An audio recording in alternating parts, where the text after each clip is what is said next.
No. I don't think I will. Because I just don't think I will. That's just all there really is to it. My favorite part was the posting the meme for look. I posted this for this. Yes. And freaking Sukong goes, does Spilo know what twerking is? What? Yes, Spilo does. Spilo doesn't give a frick. Spilo has become ungovernable. Gotta upload the thing, actually, now that I forgot about it. Hello, Skitters. What's up, sick boy? Sack boy? Oh, gosh, I hope it's not sack boy.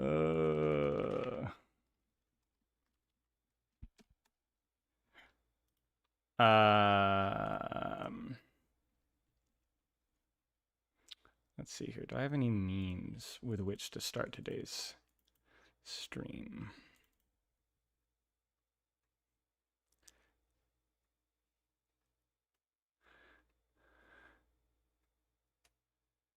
Not really. Hello, everybody. When are we getting pink tank tops for the merch? Never, probably. Merch sucks. Merch just never works.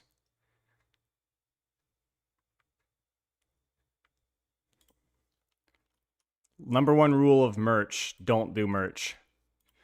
That's the rule of merch. Nice, Kyo. Congrats on the Masters, mate. Well done. When am I going to voice an Overwatch character? Next week? It's only a matter of time. Hello, Queenie. I have this really nice hat, though. Earlier than the notifications, Zooey, I am employed.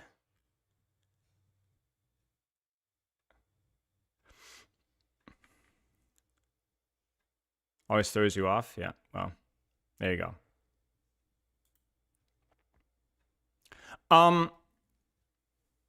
Yeah, I'm gonna get my notes pulled up. We'll look at the dmon thing in a second, and we'll go from there.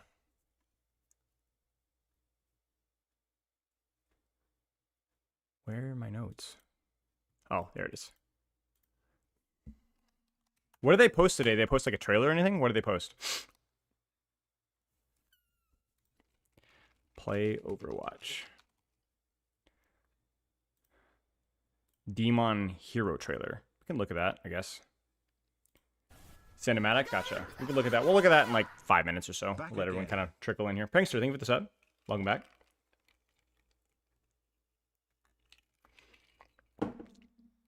Yeah, we'll skip the story time. CBA, you know what I'm saying? Of course, mate. I'm glad I was able to help.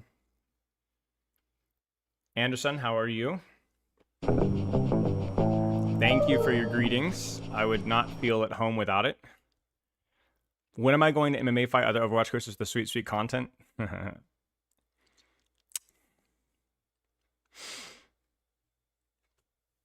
What's up, Tristan? How are you, mate? How many y'all going to BlizzCon? I've asked this a few times before, but I'm just curious. 33 points right now, bro. Better pump those numbers up. What I'll do, Anderson, is I will rig a channel point thing and make sure that you win. You know what I'm saying? You going? That's why I asked Tristan. For some reason, I remember you saying that you were going. You reminded me. 2 streams at the same time now, Queenie. Are you cheating at me? What's going on? I mod you, and this is what I get. Can't go, don't live there. Yeah. I mean, it's got to be expensive for folks, right? Like, I'm getting free tickets, which helps. And also, I haven't traveled like at all this year, which is nice. I've traveled once, whereas last year was like, I traveled so much last year. It was terrible. Oh, the other stream? All right, fair enough. What can they even show at BlizzCon for Overwatch? No idea. No idea. Do you guys remember Overwatch Mobile? Remember they had that trailer they showed a while ago? The overhead one? Remember that? Yeah. I had the opportunity to play test that a long time ago. They asked me to stay an extra day for the content creator thing, along with like Rack and Aspen and stuff. And I said no. But I thought that was what they're going to announce. And then they just announced it like weeks later. So I don't know. I have no idea. I have no idea what they're gonna announce. It has to be like it. I mean, something like a Netflix show, right? Like I don't know what it would be. It's not like they're gonna be like, guys, we're dropping new heroes because everyone's like now everyone's getting spoiled. Everyone's like, oh, hero every single season now, which I blame you know. I left toward the end of last stream to get some food, went to bed after arriving home, and found that I had 2 gifted subs to League of Legends streamers. I'm doing good, Sean. I don't know why you got auto-modded for that. It's weird. Overwatch Mobile is headliner for Overwatch at BlizzCon. Yeah, actually, that's a great point. With the Diablo, maybe they don't do that. Maybe they don't do that. That would be funny. Swallow's the voice of Mama Hong, yeah.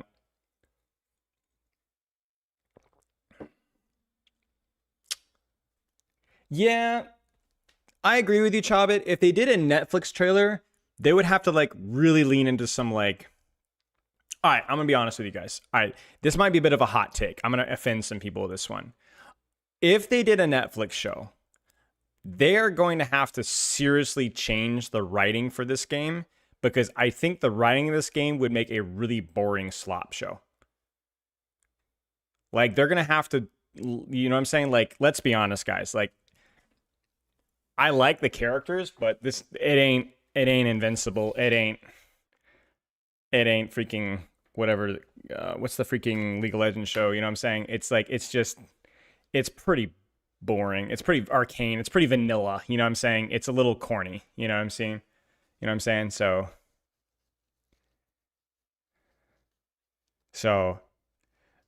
and I just don't know how they would do that. Like, it would be such a non-Blizzard thing to like take risks in that front, frankly. So it's like, I know everyone's like crying for a Netflix show, but like, it's not an accident that the thing that people always talk about is like the Bastion story, which is like really kind of brutal and sad, or the Hanzo versus Genji, where it was like, whoa, there's some stakes there, or my personal short favorite, which is the Sigma one, which is kind of disturbing. It's really creative though. It's really risky. I remember we did a Q&A with the short team like a year ago. And they were basically describing how they like the whole Sigma short came out because they were told that they had limited resources, so they'd be really creative with it, and it turned out to be like, in my opinion, one of their best ones. You know what I'm saying? Right? Or they need to like really cook with the Ramatra thing. Like Ramatra, there's potential with like Ramatra. There's potential with Sigma. There's potential there, but like, dude, now it feels like so like safe or like Hazard. Like there's something they could do with that. You know what I'm saying?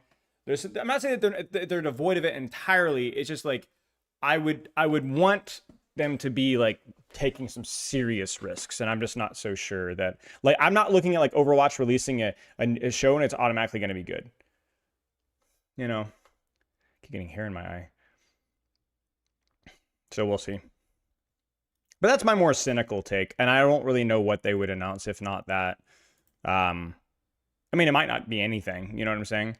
And I wouldn't be a negative Nancy if they didn't announce anything at BlizzCon, because it feels like the bar has been set so high content wise in terms of like hero releases and stuff that like it feels like,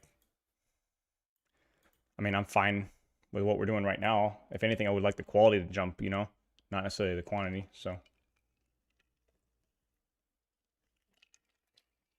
yeah, the protagonists are really boring.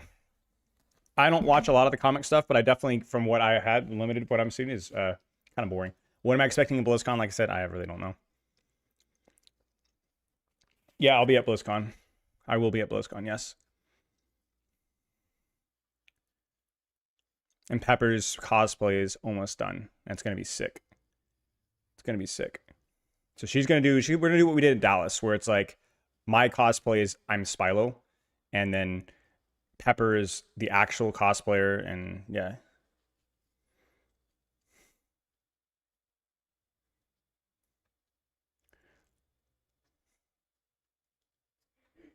Yeah.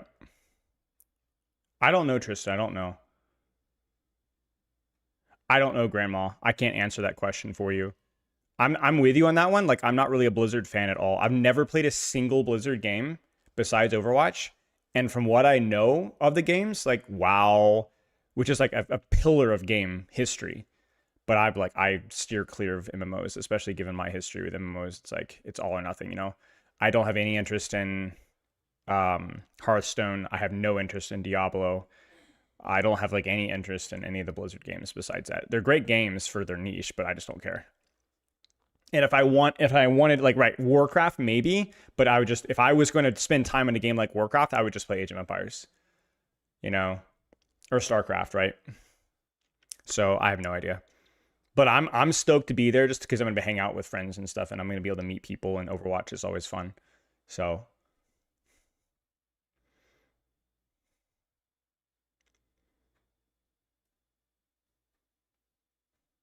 yeah, MMOs are all or nothing. My internet's tanking. We love that.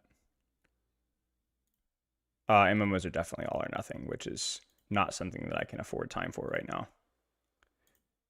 How is the bitrate really bad right now? My internet's just completely tanked. I'm just so frustrated. Oh, connection is very good. Wait, I know what I'll do. I'll do the hover finger. Wait, no. Are we back? You getting fiber? Okay. I think we're back. Well, you heard I'm not going to repeat the whole story about fiber. But basically, TLDR, I was contacted to schedule my fiber installation. They scheduled it for me. They show up and they say, oops, we messed up. It's actually not here. I'm not joking. So.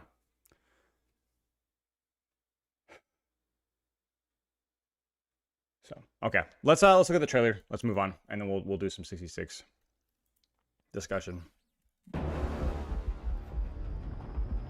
It didn't die. Okay, it went to 0 out of 10 or 0 for a little bit. Talon invasion underway. Demon, do you copy? Taking heavy fire! What's our move? Demon? Got to do something! All those people. Captain, Limb Bridge is under attack. Civilians are at risk. Please advise. Return to base immediately! If we lose this EMP, all of Busan will be in danger. Get those mecha drongos on your tail and buy Vendetta time to lift the bomb from their base.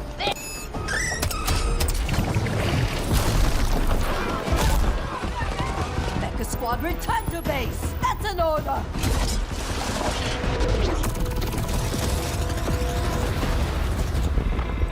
Demon, where do you want us?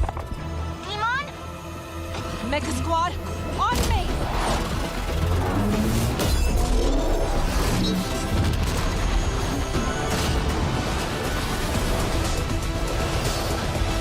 Sword.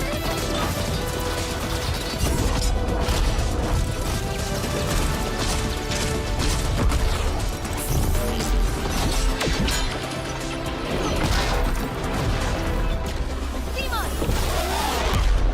It's all yours! Turga!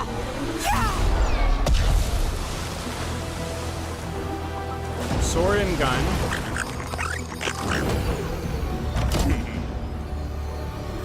Time to take out the trash.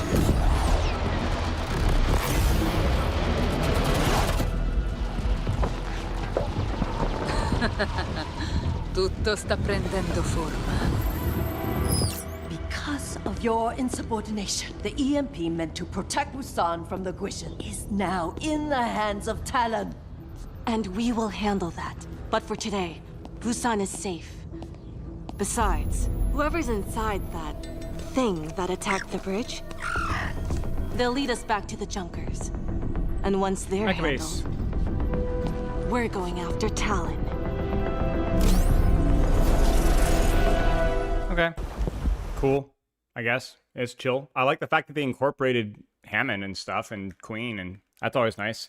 No, like, faceless, soulless enemies, like in actual stakes here. Where the frick am I going there? Hang on a sec.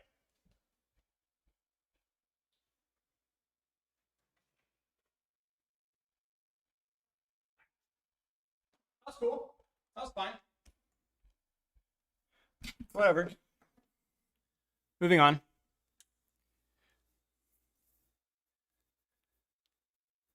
Lily Pichu? I don't know. I don't know who that is. Internet! Please! Okay, we're back.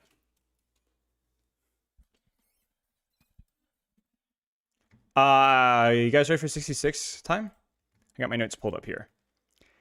Basically, here's what we're doing today. Let me kind of clarify what we're doing here. Here's what we're doing here. In my Discord, we had a channel. You can join my Discord and type your own thoughts here. Where I had a lot of people type up their thoughts in 66. What roles they played, what format they preferred before the test, whether that changed during the test, what heroes they mained, things they liked, things they didn't like. The 6v6 discussion prep. And I'm going to do a full review of the 66 test and give some thoughts, some updated thoughts and some reaffirmation of what we already knew, both good and bad. By the way, how's stream? I keep red barring and then coming back, so I assume there's just like little bit rate drops, but yeah, hopefully it's okay. But anyway, long story short, I am going to be going through this and just kind of compiling my own notes beforehand and then going through this. Okay, I'm fine, thank you.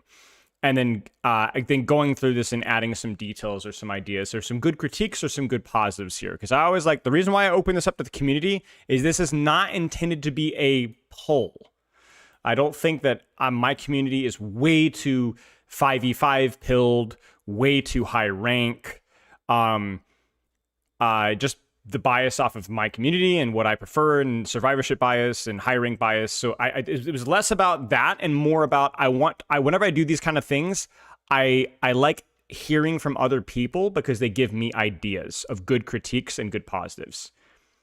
So this is not going to be me counting votes. You know what I'm saying? This is way too small, weird niche of a sample size. That's all. But we will be looking at some of the feedback. So if you guys want to give your thoughts on the 6v6 test and 6v6 as a whole, your experience with 6v6, this would be the place to do it. I will probably go through most of these. I'm certainly going to skim through most of these and look for unique ideas. But for right now, I'm going to kind of compile my thoughts here. Because so far people were, make sure that you follow the format at the top. This is like, just if you're not sure how to put your thoughts, put them in here in this format whenever you can, please. Low rank 66 over here for the diversity quote. I love that, Dr. MO. Yeah, but exactly. And yeah, it'd be like asking Ralph Discord about 5v5, right? Exactly. It's like, yeah. So it's like, there's going to be biases in the community here. I'm going to give my thoughts on 6v6 real quick, by quick TLDR, just like off the cuff. And then I'm going to have you guys, I'm going to work through my notes on stream and try to compile them into categories, because I really want to make this. So basically the reason why I'm taking this so seriously is because Overwatch Blizzard is taking this seriously, first off. But the other reason is that I know my reputation within this niche community of I'm the serious game critique guy for Overwatch. Like, let's just be honest, okay? That's the niche that I have hammered down pretty tightly, okay? And I'm flattered by that, and I appreciate that, and I think I'm good at that. However, it means I have a lot of responsibility to make sure that my opinion is at least very educated, if a little bit biased. So I'm going to really, really try to make sure that I'm not like preaching misinformation and speaking for, the whole thing. So let me give you my off-the-cuff opinion. My opinion, my personal preference is 5v5. But I don't know for sure if 5v5 is best for the game compared with what we've play tested. I have a lot of critiques about the formats as a whole, but 5v5 has similar problems too.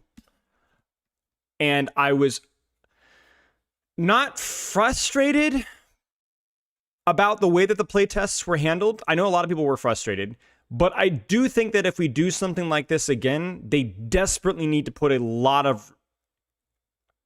Frick, man. Frick.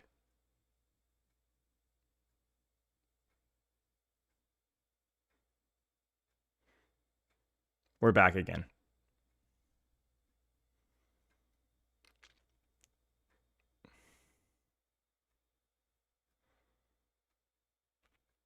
I mean, we're back, but for who knows for how long. Okay. We're going to keep handling. I'm sorry, guys. I apologize.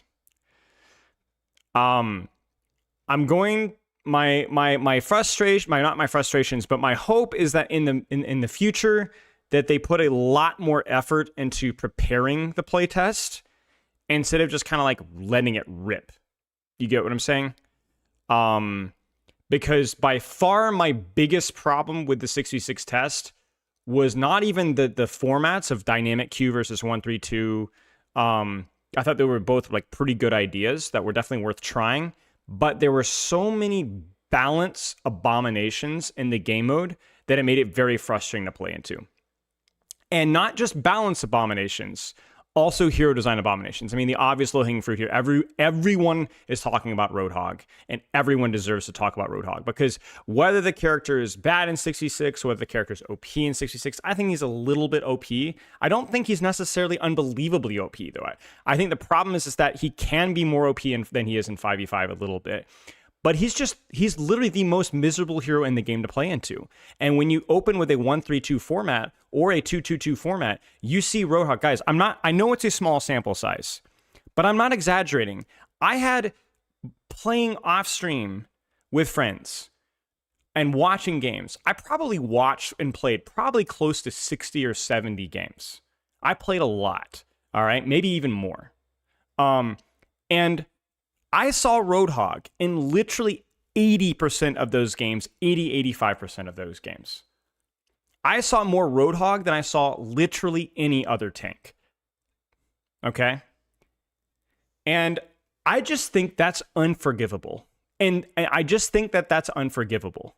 Like, you just can't, you can't have the most popular tank in your game mode be the most frustrating to play with and most frustrating to play against. Shut the frick up. And this is right, and this is not a new thing. This has been the thing. This is the meme around old 66. This is the meme around the speed pass or whatever they did back in the day, where you could queue his tank to get your DPS queues faster. It just was awful, and it was just so much worse because I can go 3 or 4 games in 5v5 without seeing a Roadhog, but I couldn't go 3 or 4 games without seeing a Hog in 6v6. And that's not necessarily the format's problem, but unfortunately, that's just kind of how it is. It's terrible. He is so unbelievably miserable to play into. I just hated it. So a lot of people were complaining about the balance, and I agree that Roadhog was definitely too OP in 66, but I don't think he was that OP. I don't think Roadhog, here's my hot take, I don't have access to win rates. I don't know what actually is statistically true. My gut instinct is that I would be surprised if Roadhog was in the top 4 in terms of win rates in 66, or even top 5. I think he's probably closer to upper mid table. That would be my guess. I think I would guess characters like Malga, I would guess characters like Reinhardt were actually better, and maybe even Ball are better than 66. That's my opinion. So I don't think it's just a question of like, oh, he's just OP, you know. Yeah, sure, if you make Roadhog bad in 66, we're going to see a lot less Roadhog. But again, that's not a good enough solution. We've had situations where Roadhog was bad in 66 and he's still being picked at a higher pick rate than he belongs. Sigma, yeah, I think Sigma's possibly better too. Like, I'm kind of at the point, guys, where if we go 6v6 format moving forward and Roadhog doesn't receive immediate significant changes to his gameplay loop, I'm going to be the first time in Overwatch history I'm going to be a proponent of removing a character from the game. Like, I know that sounds so unreasonable. No, he needs to go. He needs to be removed. If they don't remove Roadhog from the game will be bad as a result. And I have never said that about any hero ever. And that, to me, the solution comes down to, I think they need to nerf Roadhog so much that he feels unplayable to play. I would nerf his vape resource to 200 and put it on a cooldown and increase his ult charge. Like, it needs to be so unplayable that, oh no, I have a teammate that picks Roadhog, I guess we just lose. Yep, because that's going to discourage 7 out of 10 Roadhog players from picking him in that situations. Well, Release Brig and Sigma were definitely more OP, but it's not a question of balance. It's the character is impossible to play with. I despise the character. So anyway, I don't want to go down that rabbit hole too far right now. Basically, TLDR, I prefer 5v5 because I prefer the flexibility of being able to choose and apply pressure from my angle. I think the game is a more intuitive deathmatch playstyle in terms of opening up angles and taking engagements on those angles. I find that more interesting as a support player. I don't enjoy 66 support as much. I don't enjoy contested space, and I prefer having a little more uptime with the 5v5 tank playstyle. That's just my preference. But I don't think that those are objectively true. I think 66 has a much lower floor. I think it trains players to play the wrong way and becomes a lot of AoE choke slop. However, 66 obviously objectively has a higher skill ceiling at the professional level. It just does. My concern, though, is I don't think that we see that enough in ranked. I've watched a lot of high-level 66, and a lot of times I'm not impressed by the way that the game is being played from a technical level. And if 66 comes around, I think we need to see some dramatic and more aggressive and consistent map and hero reworks. And I know Ralph would disagree, and I know a lot of people would disagree with that one. That's just my opinion. That's just my opinion. So I'm going to compile my notes, and yeah. Let's do the playtest. Let's do the format, the macro, the heroes. I think these are good things, and we'll kind of compile. I'll zoom in here. I'll compile my notes to kind of fit this format. Maybe we'll go. Sorry, I don't want to flashbang y'all too much, and we'll go from that. I'm gonna actually pull up. So the playtest is we'll go concerns with 132 queuing. 132 tank rank. Oh, that's way too far. DPS 222 strength, tank versus DPS rank, match volatility. Concerns with 222, more separate ranking. Did it address queue times?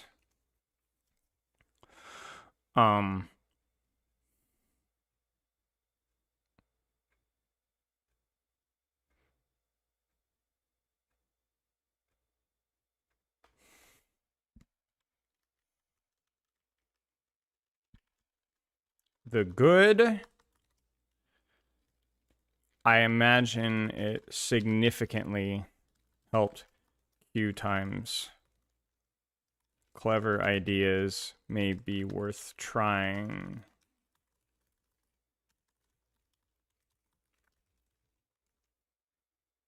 The design space in 66 is a big deal, right? One of the things, okay, so the way that I see, let me guys give you an example, okay? So like, the argument of design space.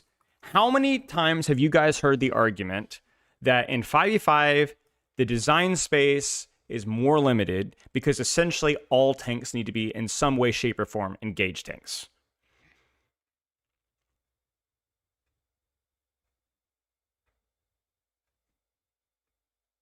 That there's less space for utility within the game mode, and that every support has to be a duelist. Engage tanks, supports have to duel, etc. Something along those lines. Like supports have to be able to duel. I guess DPS as well. And in a vacuum, it makes a little bit of sense too, right? Like you know, if I'm playing with a attack Roadhog, you know what I'm saying? Like I'm not getting out of that choke because Roadhog is not built as an engaged tank. Which is, I don't disagree with that. The problem with that is, like most arguments, there's the other side of the coin, where in 6v6, there is more design flexibility if you can compile the sandwich ingredient. You get, okay, let me give you guys my analogy here, okay? If you were to make sandwiches simpler to make, it would be more important for ingredients to have moisture. You wouldn't be able to do like, I wouldn't be able to throw, I don't know, tapioca on a hamburger if I don't have beef or if I don't have a sauce. You know what I'm saying? I can't get creative with it with fewer ingredients. I have to stick with what's the protein, what's the sauce, what's the protein, what's the sauce. You know what I'm saying? The problem with that, though, is the 66 argument is that if you have more ingredients, you can be more flexible, but then you end up having a hamburger where you have 2 sauces and no beef. You get what I'm saying? So in 66, there's a much greater risk of getting not just a bad combo, but a terrible combo. So the problem with 66 is you have a much higher ceiling of putting together the perfect composition and it having a really enjoyable and interesting dynamic experience. But there's a much greater downside of getting 2, like, okay, you're much more likely to get it, yeah, but you're much more likely to have 2 tanks that don't fit the situation.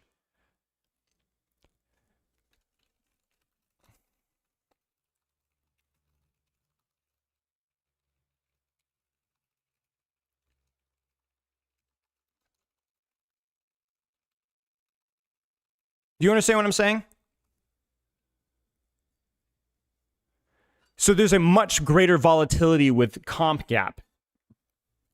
The way that I look at this is I actually don't think that this is a criticism versus 66 necessarily. I do have one point on that front. We'll talk about that one later, but it's just it's seen as an argument against 5v5 when it's an argument against 66 equally. Those are equally likely to be the case. And I'm sorry, but in terms of practice of application, that's just how it goes. So if the volatility encourages team play and compositional filling, that's the real question. But in my experience, it's not enough. And that also happens with supports as well. The other problem with this is from a macro, the carry potential from choosing the wrong hero for the wrong situation. That person has a larger throw percentage, yes, but you also have a smaller carry percentage to compensate, okay? Let me give you guys an example. You are playing Roadhog, I can volley first point attack. Terrible here for the situation into an Orisa. Ana, terrible situation, okay? As Tracer, as Genji, are you able to take the same space in 5v5 as you are in 6v6?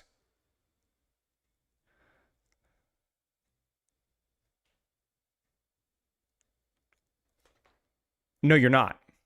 However, in 6v6, you're more likely to have a tank that isn't Roadhog, that is Reinhardt, that is Ball, that can skip the choke entirely, that can help you out. But if you don't, not only are you in 6v6 potentially having a worse tank composition, but you might actually play versus a good tank composition and there's nothing you can do. I want to remember, how many of you guys were here for the Stefano lobby slot from Saturday?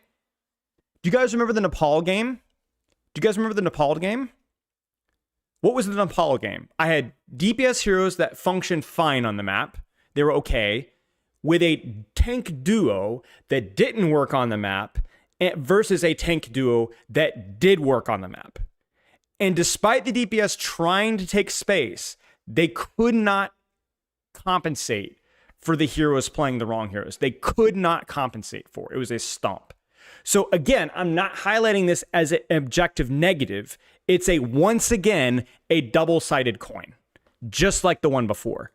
What I'm trying to myth bust here is that saying that 6v6 has more design space is only technically true if you're ignoring the potential downside of that design space.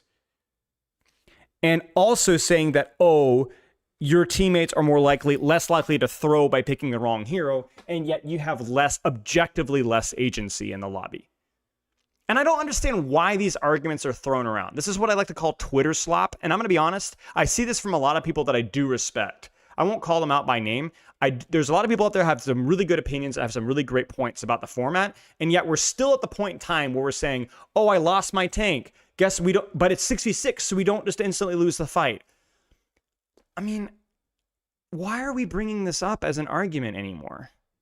No, it's not just that, Jacob. It's there's other people too. It's like, yes, but you're also, if you're one of those 5 members left alive, you have fewer opportunities. Like a 4v5 is not necessarily, like mathematically, it might be less of a chance, but you're also in a position where you have more space to work with and you're more likely to carry that fight, right? And outside of the situations where you lose the tank, as a 5v5, you have more agency to carry or throw the fight. So my point being is like, I'm so, it would be like the equivalent of like a 5v5er going, oh, 5v5 is objectively better because I have more carry potential. No, that's not how that works. Like you also have more potential to throw the fight. And also if your teammate is egregiously bad, they have a larger percentage of the output. Basically in 5v5, in 66, the outliers in terms of design space can cause major problems. But in 5v5, having one really, really, really good or really, really, really bad player causes more match volatility too. Do you understand what I'm saying? So I don't think that you can say either format is more volatile necessarily, because one of them, one player has a bigger impact on the lobby, and the other one having the wrong tank, like basically playing the wrong heroes is a lot more important. Oh, it does happen in 5v5. 100%, Kiba. 100%. 100%. Having one really bad big tank versus 2 really bad small tanks, I would think the 2 really bad small tanks is much worse objectively. However, it is probably less likely to happen than choosing one really bad wrong tank, right?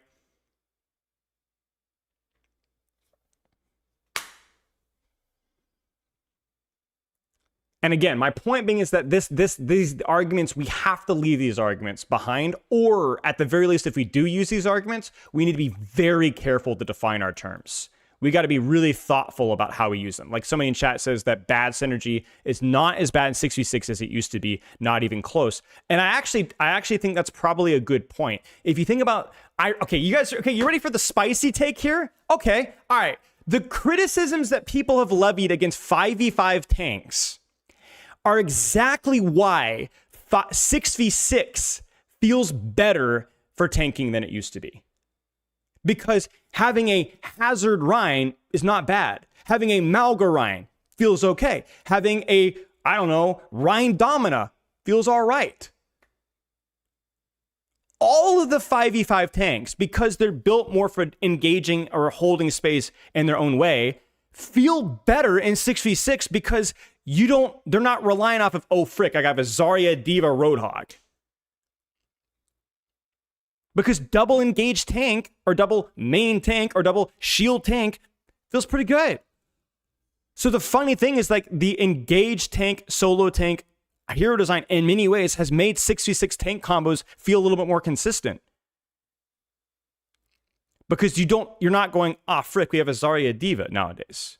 You might have a Dom and a Hazard, which might not be great on all maps, but it's a heck of a lot better than most tank combos.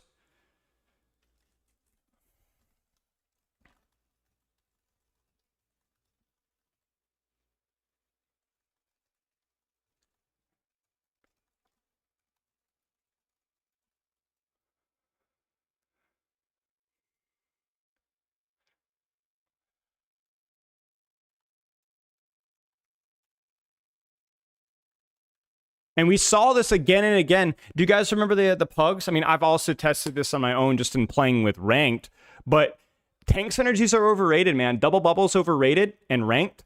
Winston Diva, Rhine Diva's overrated. All the Rhines are, all the tank synergies are just overrated. They're just overrated.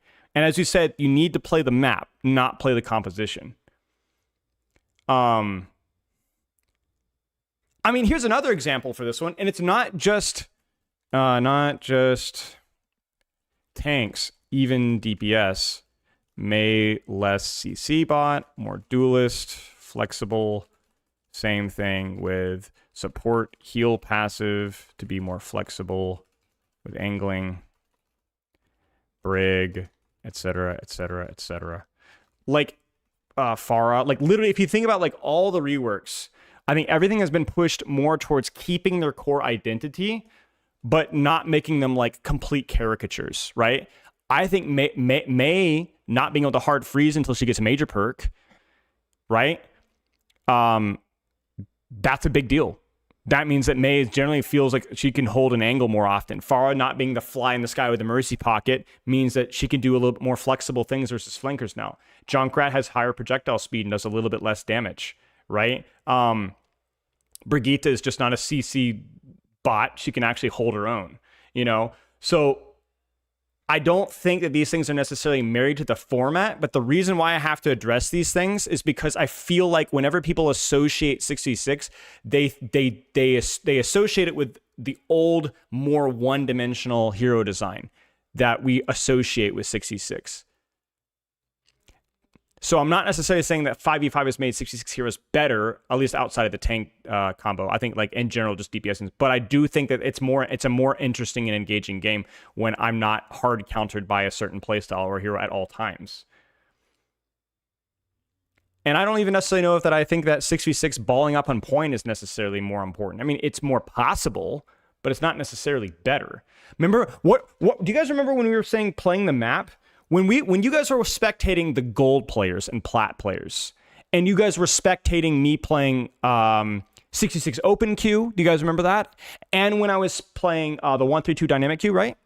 The biggest green flag for a team winning, what was the single macro positional green flag that a team was going to win a fight? Do you guys know? Do you guys know? I talked about it a few times. What was the single biggest indicator that we were going to win a fight on any composition? Split tanks. Yes, the single biggest indicator was the split tank theory. Single biggest indicator on all compositions, all maps, all tanks was split tank theory. So, we'll put that down here. And we saw it all the way from the gold players, right? Like when we were doing the gold server lobbies, the gold lobbies, when they put the effort into doing that, it freaking worked. And that's why I think a lot of the tank synergies were kind of overrated. It's not that they're bad or that they're not good. It's that a lot of times it pulled people to play the wrong way. And that's kind of part of the problem with people have with 66 is that sometimes if you have a good split tank, it can be difficult for the enemy DPS to carry those situations, depending on the situation.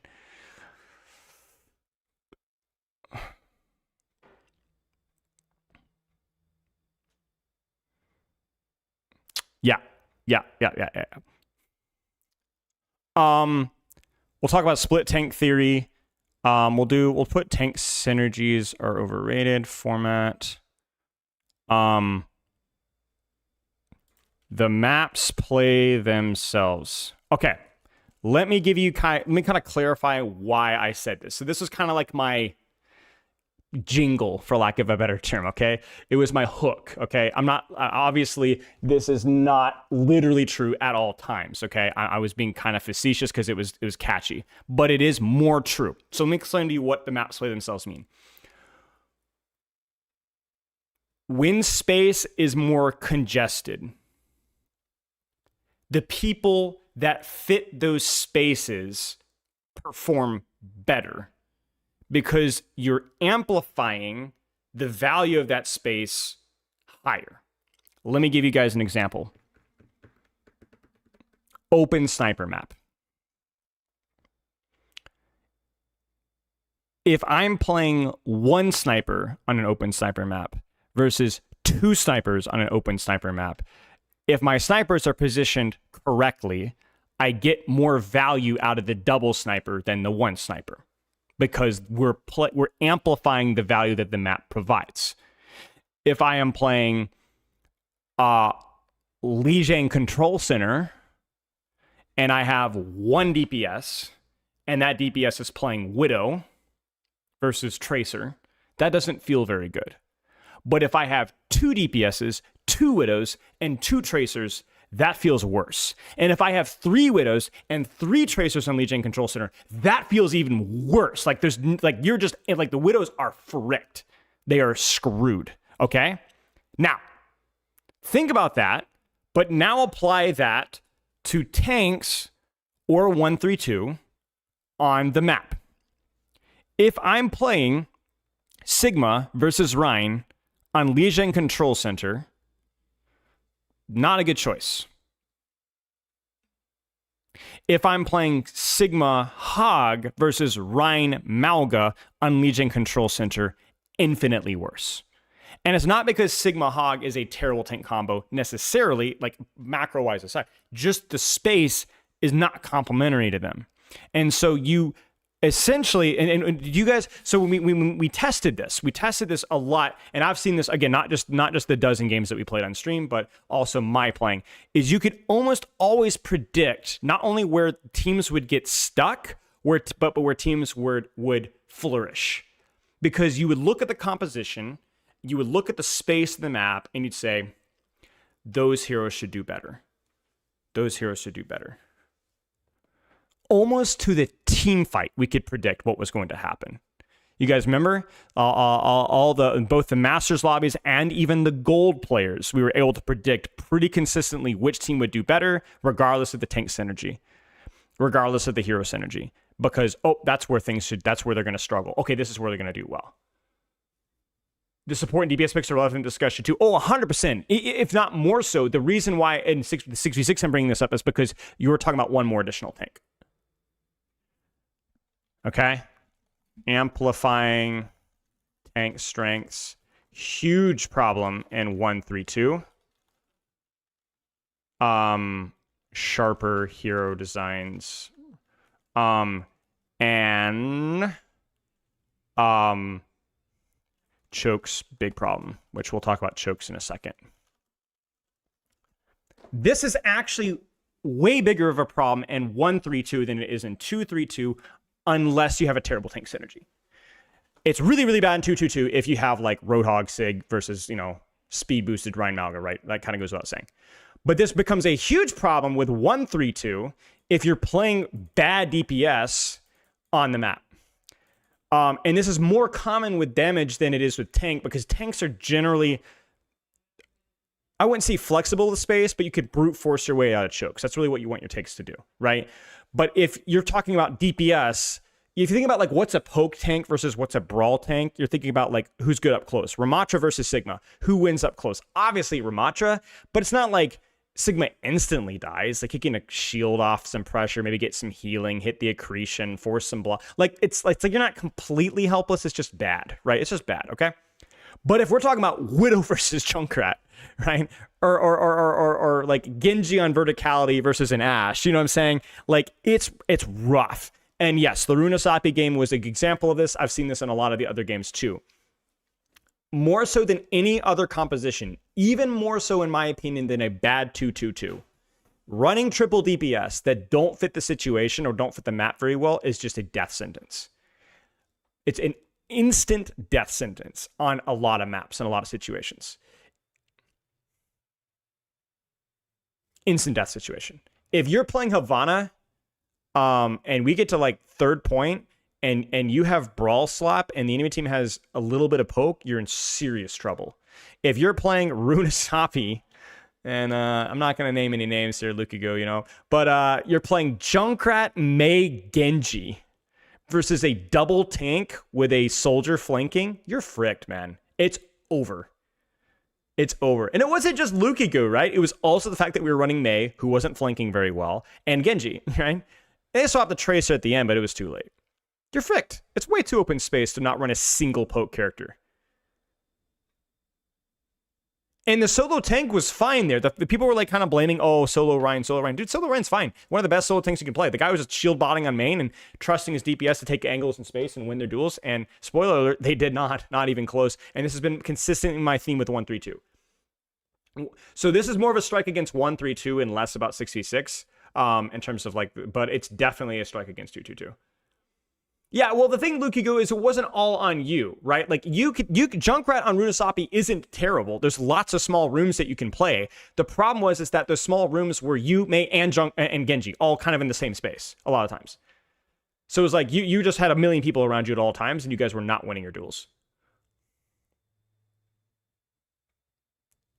So this is kind of one of my problems with 132, is that it's actually a very good composition if you know where to play it, and if your DPS heroes pick the right heroes. Like, I know Spylo's the guy that says he can play any hero in any situation if you learn how to play them, obviously within some balance, with some nuance there. But 1, 3, 2, you need to be picking the right hero. You need to be picking the right hero. Does it mean, as Empty Sky says, that it's a problem? Maybe not. Maybe a skill issue. Maybe a skill issue.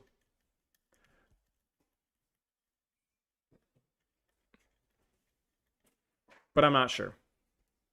I'm not sure. I just don't know how I feel about the concept of just saying skill issue with a game all the time. I'm just not really sure. Let me give you guys an example. I wig out constantly about supports not taking space on 5v5. Freaking ticks me off. Come on, guys, take some angles, bro. Like, you guys, like, why are we not taking an angle in Diamond? Like, what are you guys? You guys are all trash and boosted and terrible, right? Constantly, right? And it's gotten a lot better. It has. It's gotten a lot better, especially when you compare it to Rivals slop. But it's still something that I feel like is just not communicated well enough. You know, it frustrates me. I feel like that's just going to happen for a long time. Like, is it ever really going to be in a good spot, holistically? Because here's my other problem. You can't look at things in a vacuum. All of you guys, let me give you guys a good example. When we did the gold plat lobbies, gold plat, like average players, okay? And I was like, Firefly, thank you for the sub. I was very pleased with the way that you guys were approaching difficult situations. The gold plat players, very clever, did a good job trying to retake space. We had some good setups. It like looked like everyone kind of knew what they were doing, even in gold plat. Mechanics were not great. Like, they were pretty bad, right? But like, you guys were like pretty clever about figuring out the situations, right? Well, good examples, right? Like, you were playing Widowmaker with Winston on Flashpoint, which is a terrible spot. But I look and my Winston's flanking with Kiriko, and so is my Widowmaker. And it's like, wow, you guys gave yourself a chance. Like, it was like, it just came down to who could you hit the shots, right? My problem with that, though, is you guys are not representative of the average Overwatch player. You're just too smart. Like, you guys set yourself up for success, but you're not representative of the average player. And you know how I know this? Because I have another video in the works, part of which was the Open Q6v6 problem. But I've been reviewing a lot of low-rank VODs the last month and a half, a lot of gold, plat, silver, and bronze. And I've done a lot of live coaching, some of them private, okay? And one thing I've noticed from both my Open Q66 experience, Stefano's Open Q66 experience, right? And I've watched over probably 150 games and played, is that low to mid-rank players are complete morons when it comes to hero picks. Like, not only are they coin toss incorrect, they're actually usually wrong. I'm not talking about like their side upgrade, right? Like, oh, that's like no worse than the hero that they are on, right? They usually actually make their composition worse.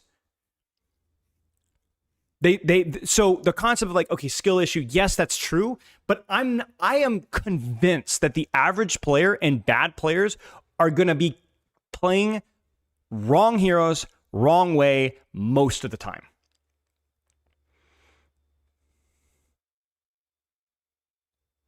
They will misidentify not only the problems, but they have a bias around the correct solutions. I mean, we did this with the problem with win rates video we just posted, right? Where people's obsession with like swapping Moira or in those situations, or when, like even pro players with their Sojourn picks, right? Or the Orisa swaps.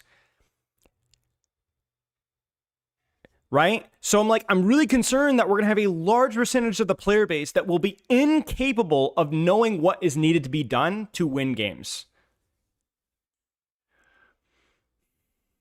It's like if you took the whole like brain dead support stack on main heal bot mindset and like just extrapolated that to like all ranks and all heroes. In fact, okay, you guys want to get spicy with the macro? First thing in the macro is what? Split tank theory. The number one thing you can do to win your 66 games is to split your tanks.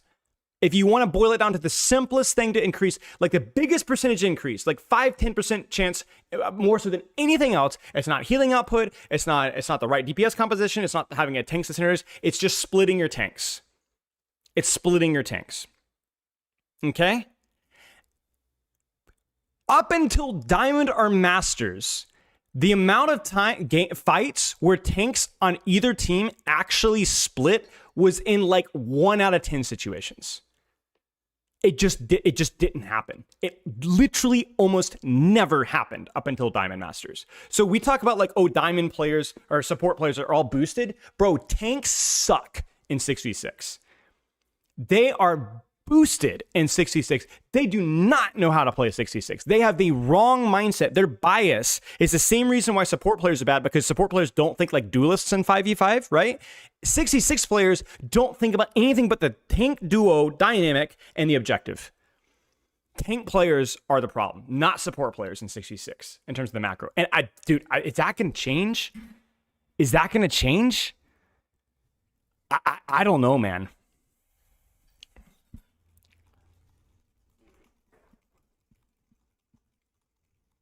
Don't know if the correct play style is intuitive.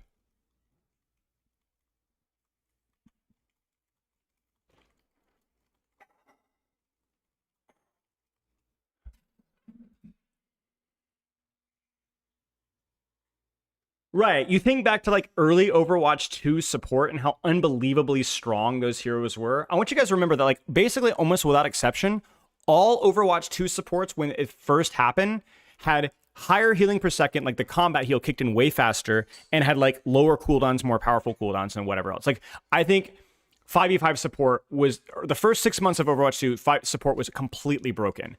And I want you guys to remember how much people complained. Ah.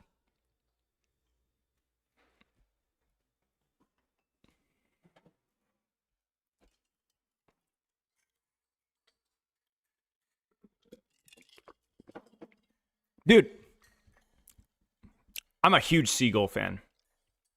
Seagull is one of my favorite players and content creators in Overwatch history. He's positive. He's a nice guy. He's had good pro experience. He's been a great ambassador for Overwatch early on, and I was obsessed with this Genji.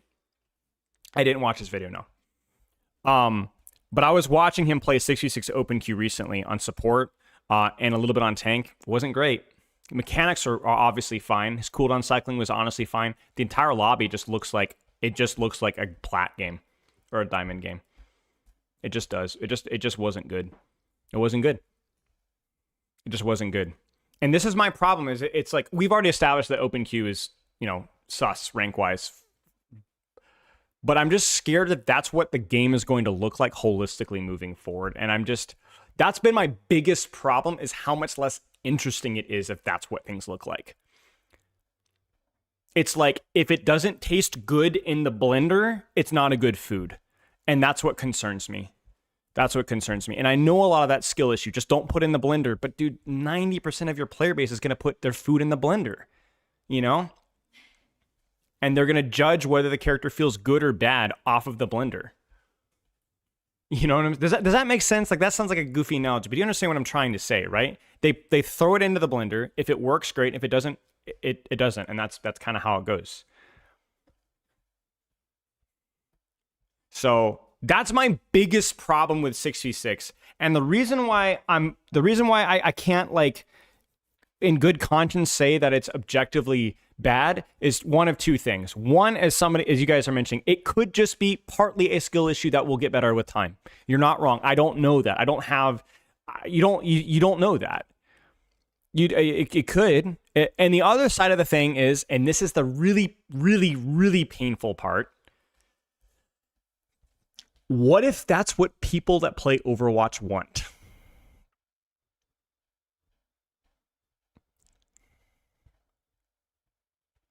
Dark Vink, can you bring that up? I'm sorry, I might have missed your message.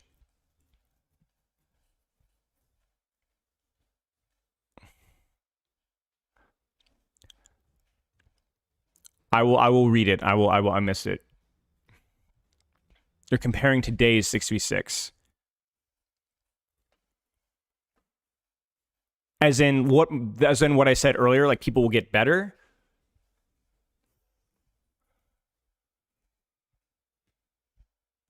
October patch? I mean, and what? Like, and what? Do you really think that the hero balance has that big of an impact of how people position and play the macro? I kind of brought this up with the Roadhog example where people were like complaining like, oh, the Roadhog balance ruined it, but I'm not convinced that the balance alone does that.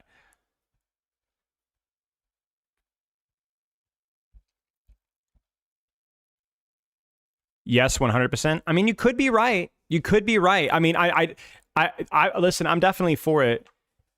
Yeah, I see what you're saying, Hawk. NA players are brain dead when it comes to macro, but I mean, listen, you could be right. Like, maybe that's what it needs. Maybe balance tweaks, nerf the crap out of Mizuki, aura healing, Roadhog has less sustain, Ryan Shields nerfed, Ball's AoE slap is nerfed a little bit, but his gun's a little stronger.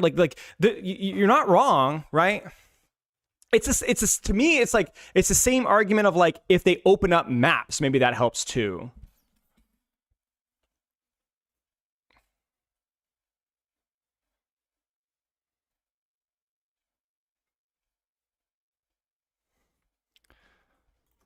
We'll put it down. AoE, balance.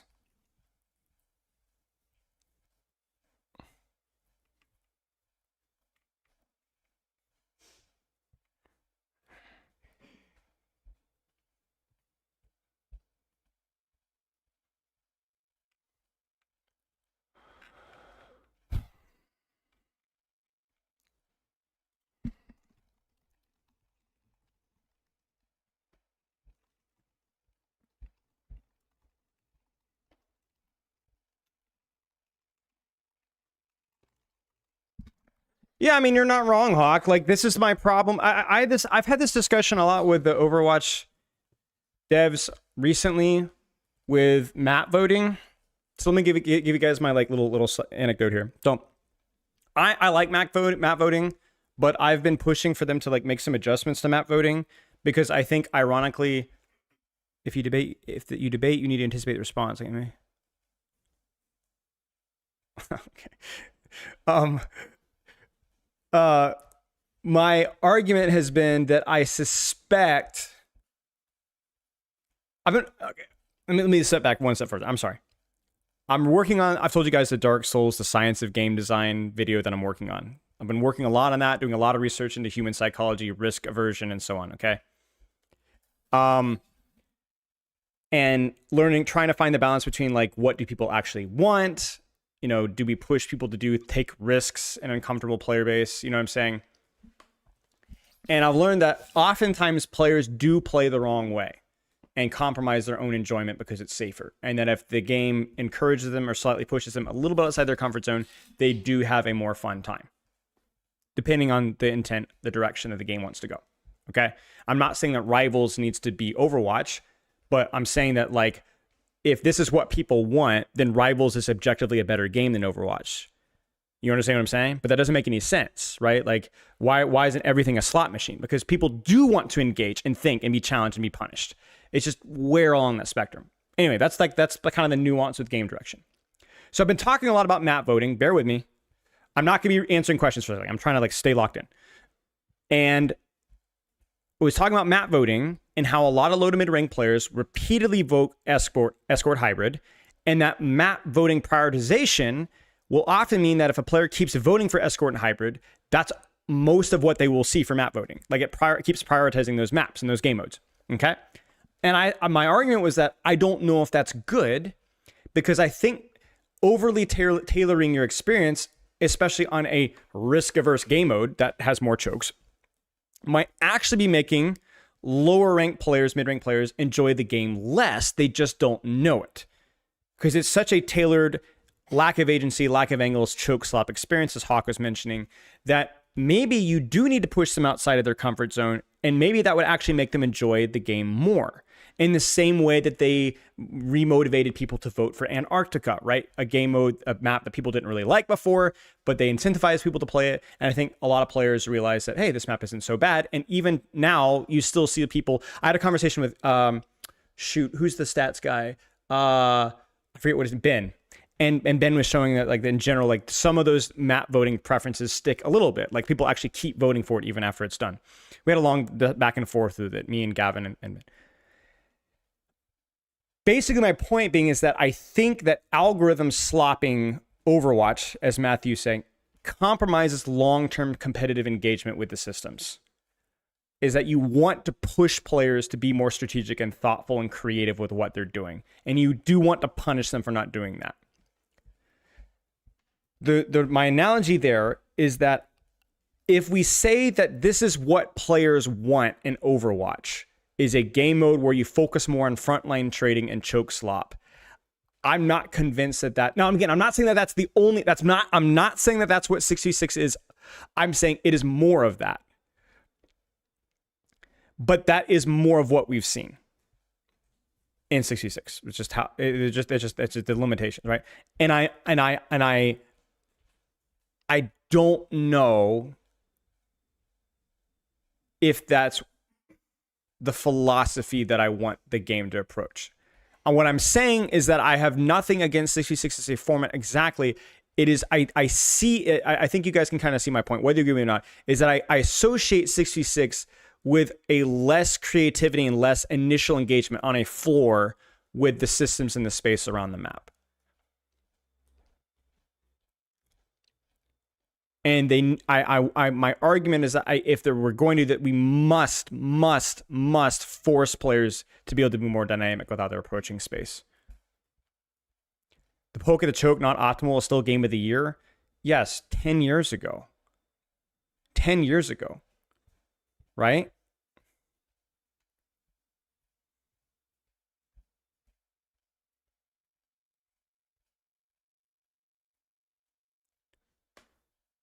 And if you want to be like subjective about it from that standpoint here,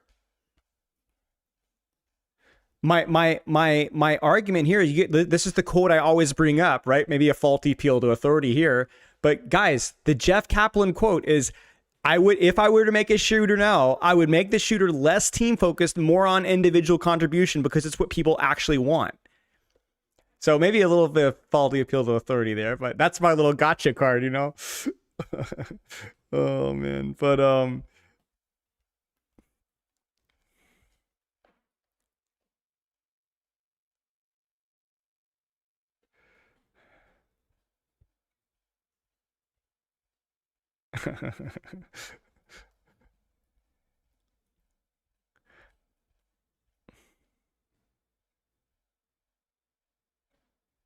yeah.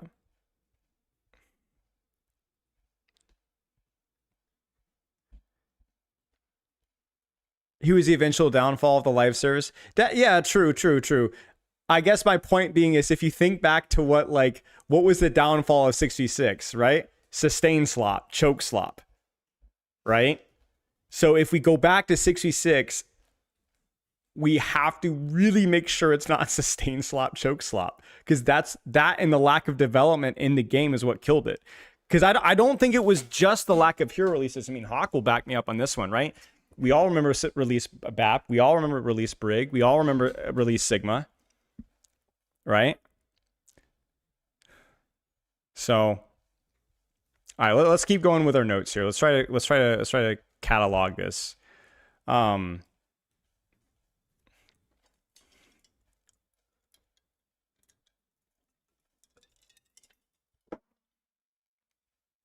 But I think my goal here is I'm being a lot more critical here because this is a Twitch stream, and so I'm just going to be more charismatic and more off the cuff.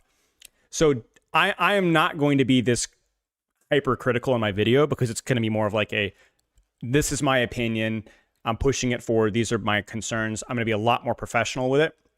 You guys remember when I did the Sierra hero critique and I was just flaming Blizzard for like half the discussion, and then when we did this Sierra critique video, we were like a lot more professional, a lot tighter. So right now I'm just kind of like ranting and raving. So, but obviously I'm going to present more, this is what I want to see from 6v6. If this is what we do, then this is why, right? And I plan on still playing the game and doing just as much content if we do 6v6, certainly. And I think it can work. But I'm kind of presenting, and I played a lot. I had fun playing. I played mostly tank in 6v6, and I had a fun time a lot of those games. So I'm gonna be a little bit more off the cuff and a little bit more unprofessional. So if you guys are like what is he talking about? Like, just bear with me. There's different levels of professionalism, and I'm not going to be super. I'm going to like let my biases kind of creep in here, obviously. So, but obviously once we put the video out, I do want to make sure that it's really high effort and that we're being professional, and I'm not. And I know people will accuse me of being a fence sitter, but the reality is that like I don't think that all of my opinions on the game are objectively good for the game. You kind of see what I'm saying? I do think that the 6v6 argument, I think that 5v5 would be my preferred format for the game moving forward, but I'm pretty sure that's mostly just opinion. You know, I've been willing to die on a lot of hills before, but people call me a fence sitter, and then people say I'm way too opinionated and have way too many concrete opinions on things. So it's like, I think I've showcased that I can definitely be very hard and black and white when it matters, when I really feel like it, you know? Like an example here. Here's a really amusing example. So obviously not all subreddits are hive minds. You know, everyone has different opinions. But people were like, I remember one of my clips about me being critical of the Freya damage buff changes on r/competitive Overwatch. People were like, oh, Spell's opinions of Freya are terrible, terrible, terrible, terrible. You know, and I'm like, I was like, okay, yeah, maybe some of the fluidity changes are understandable. I get it. But I was like, I feel like all they're doing is just buffing her damage. Like they need to like lean into her survivability, mobility more. And then like within like a week, people were like complaining about Freya. It's like on the same stuff, like, oh, this character just doesn't. I hate this character. And I was like, well, I told you. You know, I'm not saying that all my suggestions for Freya are the correct ones, but I hope you guys understand that the spirit of why I don't like Freya having 1 million damage. You know, so. And I know I always flame competitive Overwatch, but the reason why I flame competitive Overwatch is just probably because it's the only subreddit that I actually like relatively check often. So, it's probably the only reason why. But,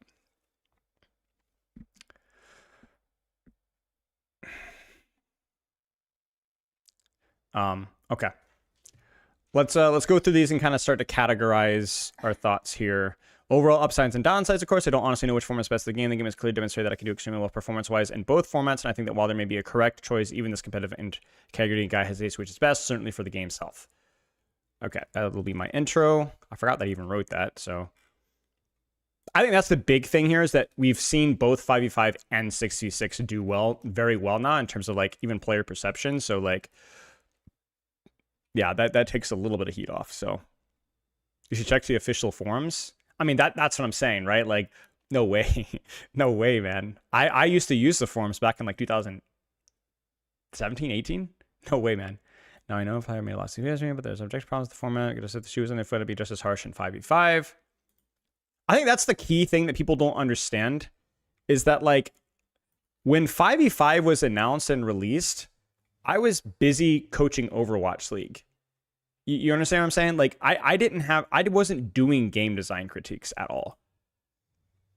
You know, that wasn't on the docket. You know, like I didn't have time to sit here and think about and complain about the format. We had to freaking win games. You know what I'm saying? Like we had to, my biggest contribution was trying to get freaking Christopher to realize that angles mattered like a ton and that we can't turtle on point. You know what I'm saying? Like that was my biggest contribution. It's like, please, we have to angle max, you know? 66 is doing good right now. Oh, I agree with you. Yeah. 100%. Okay. Have to teach him again. Getting wrong tank sucks. Surprises. 7 holds and bad maps. Damage dump heroes on choke maps. OP. I'll put that in the hero section. This is how I like write to write. I don't know if there's any professional writers in chat, but I prefer heroes. Okay. Engage.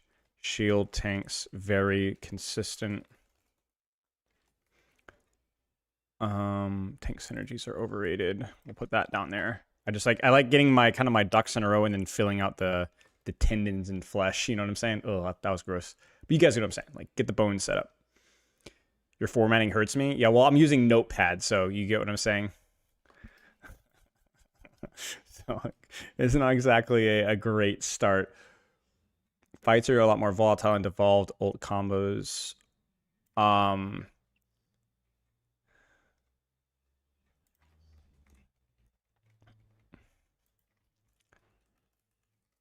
the biggest thing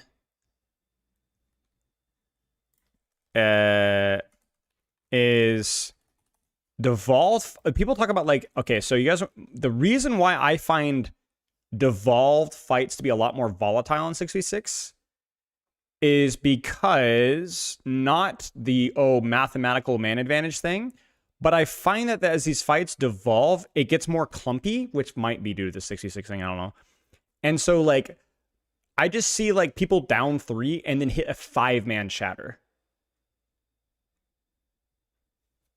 Just all the time, you know, or a 6-man graph, literally a 6-man graph, right? Or a 3-4-man riptire, or like stuff just like AoE. It's usually AoE and it's usually tank ults, but people just explode. You could be up like 3 or 4 and it just doesn't matter.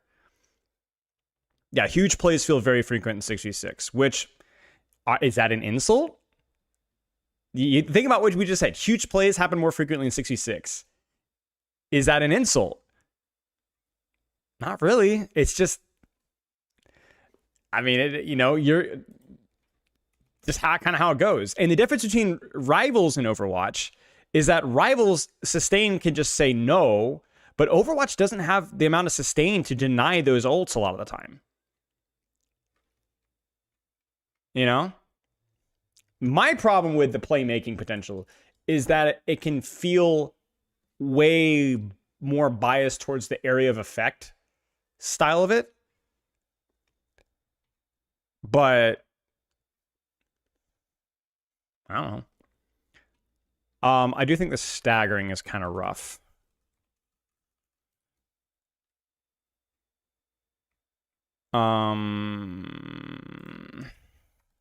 But can also stall, also be a problem with wave respawn. Fights don't end, especially low to mid ranks. Is AoE value not a map and a skill issue rather than format? Well, yes and no. Yes and no. Yeah, I see. I agree with you, Hawk. Hawk, what do you think about the DPS passive, the heal passive? I am so on the fence with that one. Because if you take it away, you just motivate healing more. And also you encourage in-combat healing, which I'm on the fence with. It's like, man.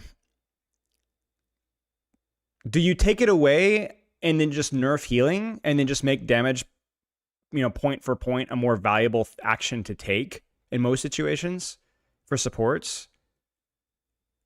I really don't know the answer to this one. Because here's the problem. The intent of the damage passive, this has been hammered again and again and again by the devs, is that they want to nerf, they want to buff focus fire. They don't want to nerf healing out of combat or on a disengaged target, which I think is fair.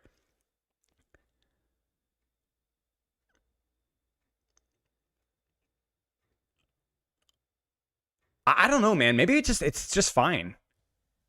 It's just fine.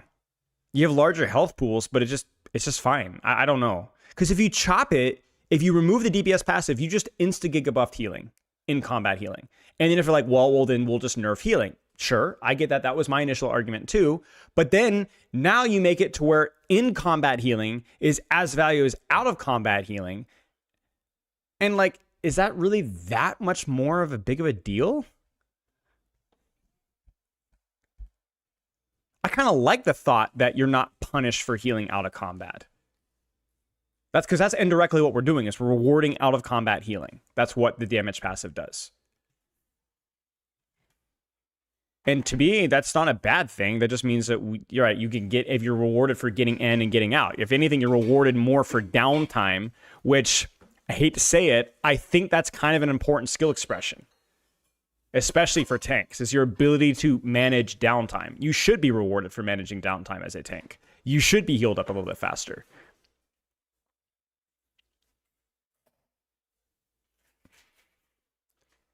Downtime should be rewarded, but Hawk says maybe too punishing for tickle meaningless damage. I don't know how to code that. That's a good point, right? Because it's like complete downtime is very difficult to have in the 6v6 and the 5v5 format, because even just somebody sneezing at you from across the map doing literally 0.1 damage can apply the passive. So it's like sometimes it can feel like, oh, I'm not really in, I don't have full agency with my own downtime, because even when I'm using cover correctly, I'm still getting sneezed on, you know, which is a good point. Like maybe they should reward actual proper cover usage more. Anyway, I like your suggestion, Hawk. Like they should have like a damage threshold for the passive to kick in. It doesn't even have to be like big. Like it'd be like 5 damage turns on the damage passive, but I don't know how they would do that with like damage instances. Because I do like the concept of rewarding players for walking behind a wall. Like you should just be rewarded for that. You should be rewarded for that. Percentage of max health, maybe. Yeah, maybe. I'm just like, I don't know anything about coding or whether this would be easy or hard or if there's an easier solution. So, I'm actually going to be maybe the hot take here, especially now that I'm kind of thinking out loud. I actually think the damage passive is good. They need to kind of maybe tweak how it works. Because it's like one of those small things. Yes, it's not visible enough. Maybe that's the big visibility is a problem potentially, where I love you. They indirectly reward you for playing smart Overwatch. They just do, but maybe it's not obvious enough. And the problem with saying that like, oh, then they need to buff the DPS passive to 30% or whatever it was before, is then it almost feels like it's not even worth healing somebody in combat, which is like, I'm kind of like okay with that to an extent, but like obviously not to that extreme. I think there's a balance there.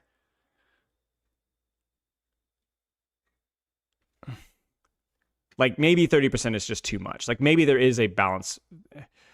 If supports will see, it'd be nice. Maybe, yeah, maybe if supports, because that's really what those are the people that really need to make the decisions around it.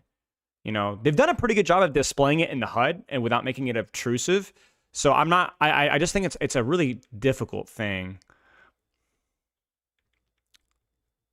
GRPX, drop it in content suggestions in my Discord. I might be able to take a look. Thank you very much.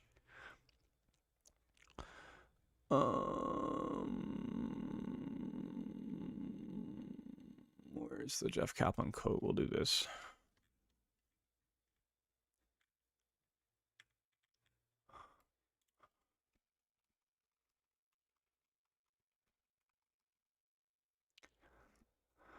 Does in combat self-healing count?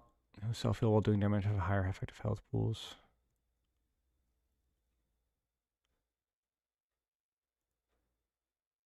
Are you saying that in combat self-healing, is that affected by the DPS passive? Or I say DPS passive, you guys know what I mean. Answer's yes. Like it's all forms of healing with the exception of health packs, I believe. Because a health pack is technically a cleanse, I think, to that DPS passive. This is where Ralph would come in and be like, there's too many stupid systems in Overwatch, you know, there's too many things going on.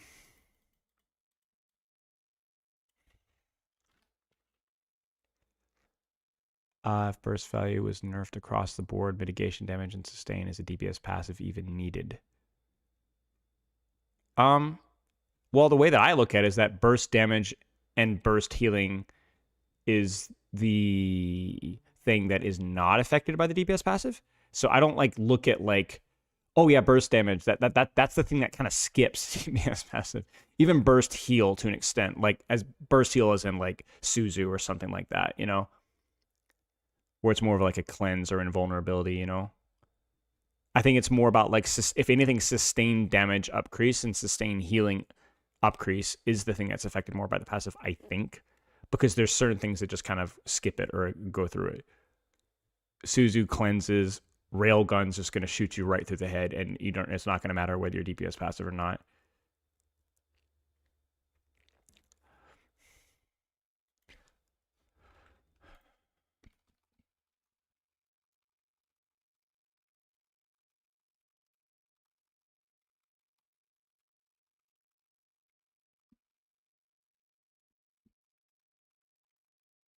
Yeah, Hawk, that's probably my biggest concern. Not my biggest concern. It's I think this is something that everybody can kind of agree on here. And I don't want to be overly critical. It's not like, why are we trying things? I mean, that's overly harsh. But it does really frustrate me that okay, I know you guys, I'm like the 5v5 guy in many ways. Guys, from the Alpha 66 playtest, this was back in December of 2024. Okay, December 2024 is when I first playtested 66 again in California. From that day, I had said two things. I want you to remember this. I'm going to get full credit for this one, okay? I said, number one, the tank cooldowns are too long. I said you guys are too overly concerned about sustain, I think. I think you can allow tanks to have their cooldowns. You can nerf the efficacy. I think sustain is so much weaker in nowadays in Overwatch than it used to be. I think you're overly worried about tanks. So I think of the sub. And the second thing I said is if this is something that we do, like, you know, the side-by-side formats, I was like, I hope that the percentage of play hours is proportional to the amount of development time put in 66 from balance. Like whether it's, you know, a dev that's consistently playing 66 at a high level, or people that are consistently. And what we ended up having is why I appreciate that. So we had 66. We had almost basically zero 6v6 balance adjustments, tweaks, game mode adjustments in terms of capture percentage or payload movement or ult charge or passive tweaks. We had nothing. Nothing. And the first significant thing that we've had what happened last week when they actually made some significant adjustments to tank cooldowns. Something that I asked over 20 months ago. 20 months ago. Now we can blame this on Stadium, sure, but you can't commit to this test without putting any play hours or testing at all. Exactly, Hawk. Exactly, Hawk. And this is what frustrates me the most, is it's like, I know that comes across as like, I told you so. I'm not a genius, guys, okay? I'm not a genius and okay, I make a lot of mistakes. But my point being is that this very clearly was something that they didn't put any attention to at all. And my point being is that it didn't take a genius to see that, oh yeah, tank cooldowns feel like they're too long. Like it doesn't really feel like that big of, and like, yeah, hey, if 5% of the player base or 10%, and now it keeps growing and growing and growing of the player base is playing this game mode, maybe we should make some adjustments to make it feel better, you know? I just don't understand why we would reopen this debate with a rushed playtest when we haven't even considered giving the 6v6 test that we have now, the open queue 6v6 that we have now, any resources. Because if we had given it some resources, we would, number one, it'd look better, right? Okay, like let's just be honest. Number two, it would also be you'd get a better idea of what the game mode deserves, right? Like it's shocking to me that we have as many 66 players that we do, considering the lack of balance that we have. That's you'd have a more accurate idea of like what cut of the pie it is for the player population. And number three, and maybe most importantly, we would go into the actual discussion with some ideas. You know what I'm saying? Like this feels very blind. You know what I'm saying? It feels very much like, oh yeah, you guys are right. Tank cooldowns are too long. Man, we could be on like level 2 or level 3 of testing at this point in time. You know? Like we could be so much more educated with our thought process. It feels like now to be good faith here. My suspicion is that this is more of. I'm gonna be honest with you guys. I think this playtest more than anything else was about player population and a systems test, like Hawk says. I think it has little to nothing to do with design, balance, whatever else. I think the tweaks that they did to 6v6 were just throwing a bone for visuals. I don't think they give a frick about how the game mode actually felt. I think they only cared about how, whether people played it or not. And queue times. But I don't like that. I don't like that at all. I don't like that. Now, maybe that's a little bit cynical, but I don't like it.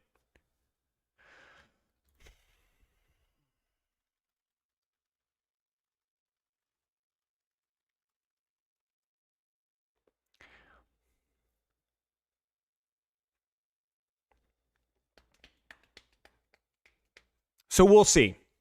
For me, I'm gonna be. I want to be proven wrong. I want to be proven wrong. Basically, I want to be proven wrong.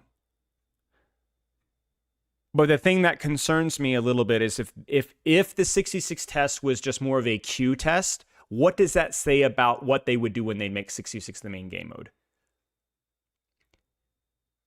Because if you're going into 66 blindly, not caring whether the game mode actually makes sense long term, balance-wise, design-wise, then we're doing the exact same mistake that we made when we jumped into 5v5 blindly to just fix queue times. Right? Like, they just jumped into 5v5 to solve queue times. And so now we're just jumping back into 66 to solve queue times? Like there's nobody has an opinion about whether, like, what we need to be doing, you know? It almost feels like, is this going to be something that we just, if they do make the swap, that we're just going to have to wing it and figure it out as we go? Oh, frick. Well, guess, I don't know, filling the escort hybrid sucks still. We'll figure that out later, you know, like, I guess wave respawns are incredibly broken in 66.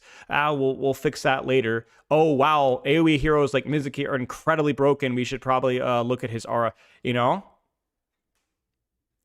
So, I know that's cynical, but that's my concern. So,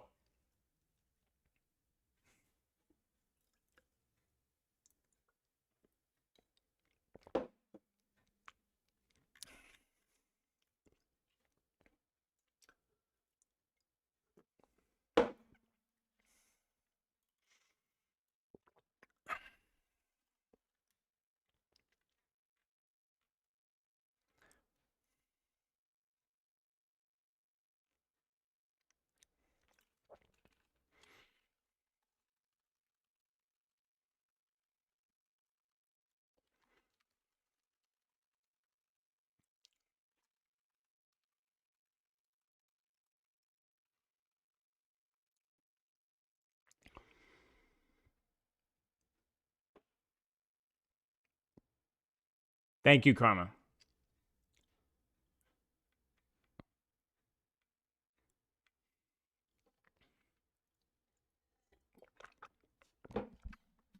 Sorry if I'm swishing y'all's ear. No, I agree with you, Lumi. I think the tank cadence release schedule probably didn't help either. For sure.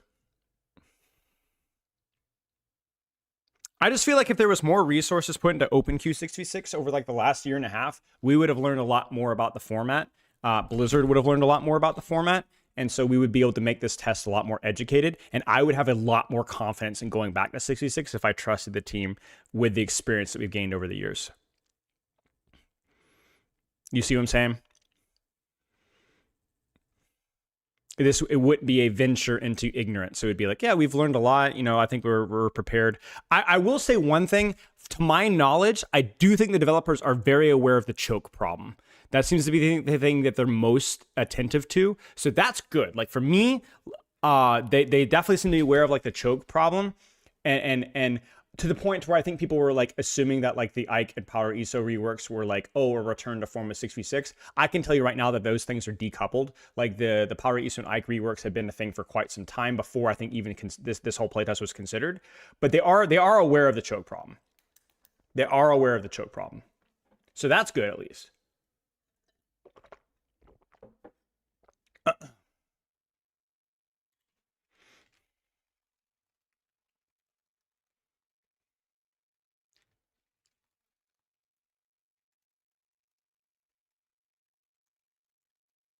Are they aware of the hog problem?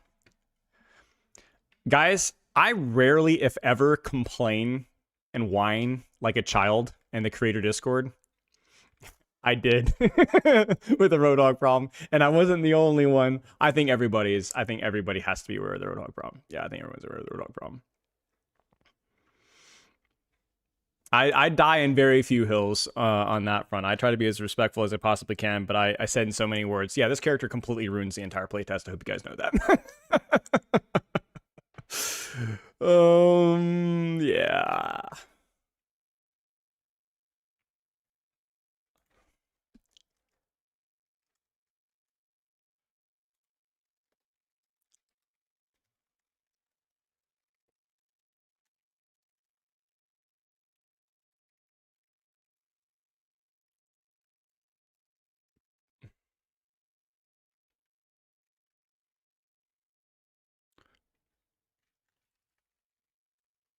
Malga versus...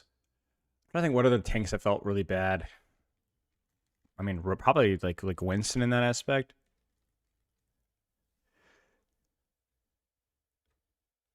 Yeah. You know, Hawk, you do realize you are the archetype of the guy that just just CBA and just picks Roadhog. You know what I'm saying?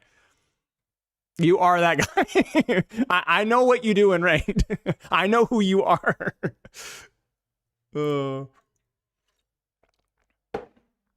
By the way, congrats on the was it top 8?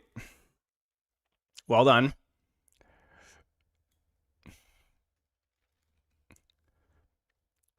Good RNG. I mean, hey, good RNG, but also good play. So, hope France treated you well. I know overseas flight can always be a bit of a pain. I think we already talked about this. Talked about this. We talked about this. Talked about this. Can also apply to other heroes. Endlessly healing. Oh yeah, Doom. Well, Doom. I don't think.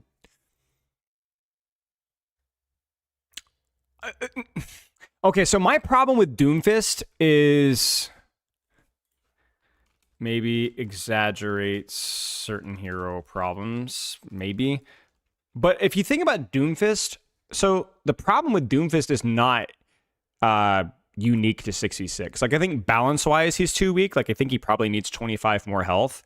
Or 10 more damage on Slam, who would have thought, right?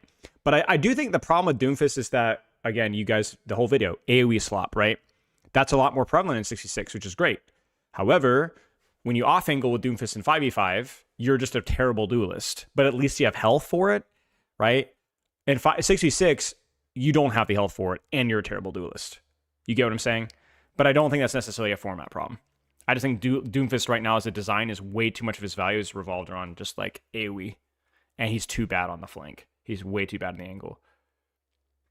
Yeah, he's very good as a disruptor. If you can get the enemy team to... If you are playing Doomfist and punch botting, slam botting on choke, and you can get somebody else to control the angle for you, like a flanker or something, it can work.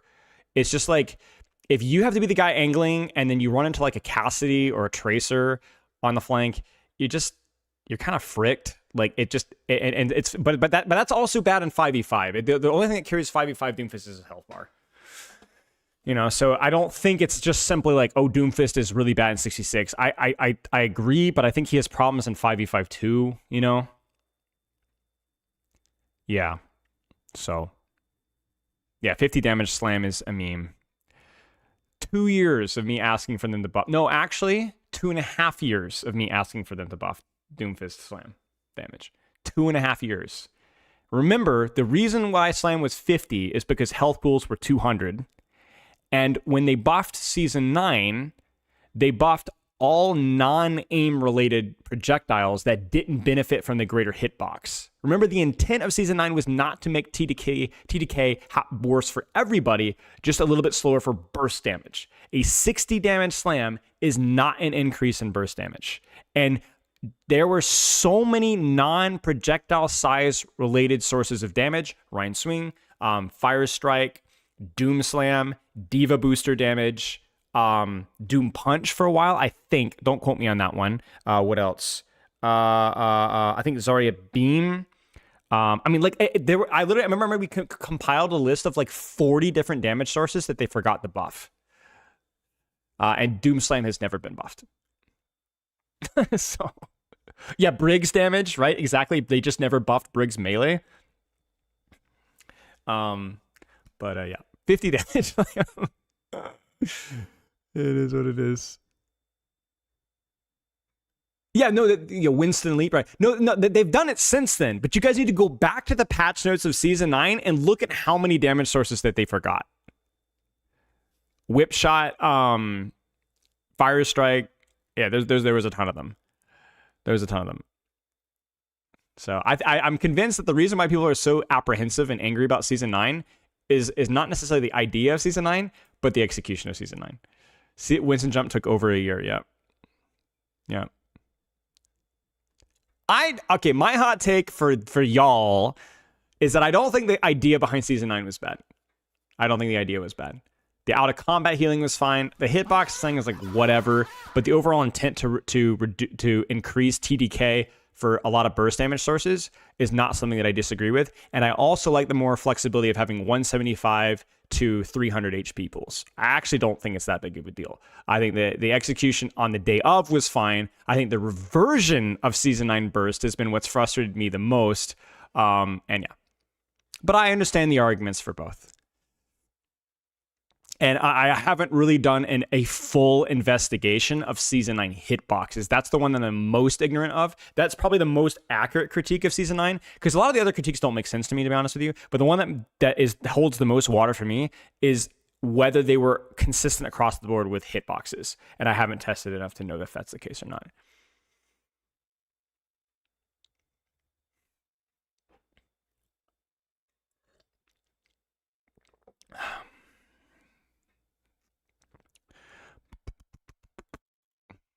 We talked about this already. Lower floor. This makes people angrier, but in my experience, as I mentioned earlier, it just is lower floor, higher ceiling in terms of execution. Realistically, 66 has a lower skill floor and a higher skill ceiling. That's my opinion. Flub Domina.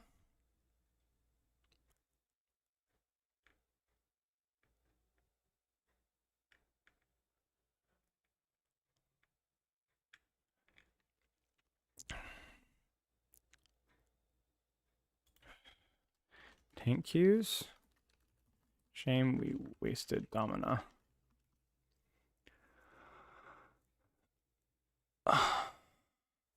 Lower floor is what Overwatch needs, though. Well, okay, so when I say lower floor, I mean that the strategy by the people's perception of how the game is played.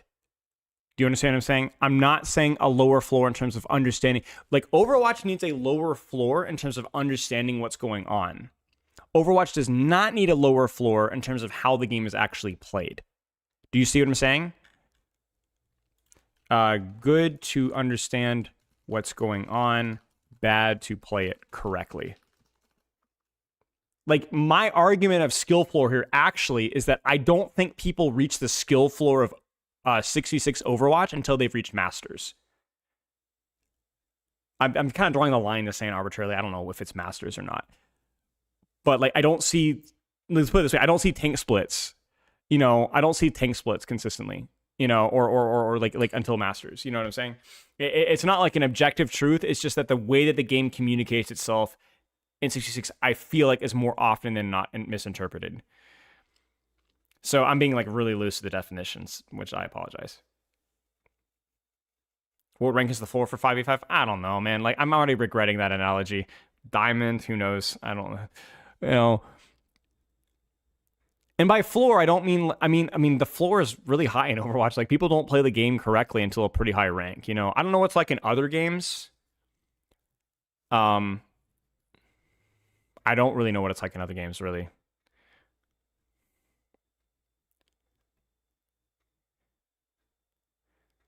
And by play it correctly, I'm talking about specifically the way that they approach space is more consistently, like, a lot more accurate in high ranks. They're not always good at it, but there's an attempt. So,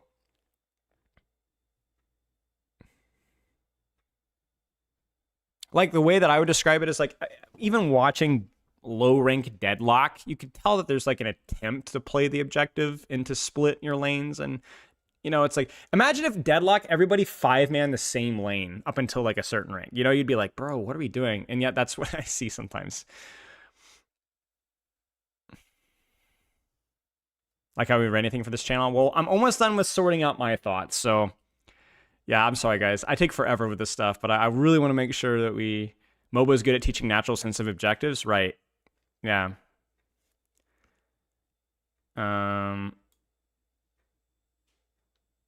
Yeah.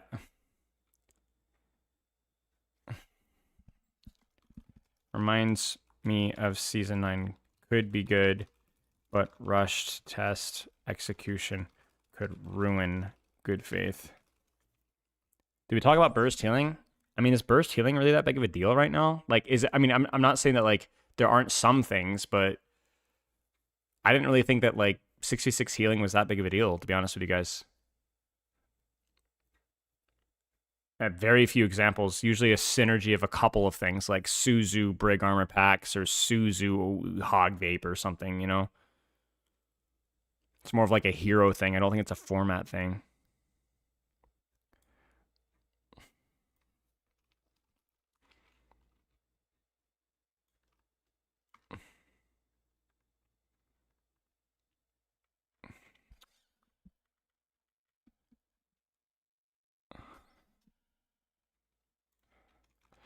Here's something that we haven't talked about yet today. How come Ball is OP in 66 with 550 HP and every other support has 25 or 50 more health? Surely that's not compensated exclusively by grapple damage and slam damage, right? Or is it? It's more of a facetious question, right? I know exactly why the answer is, but it's food for thought, right? Hawk brought it up earlier. Yeah, Ball had 600 HP.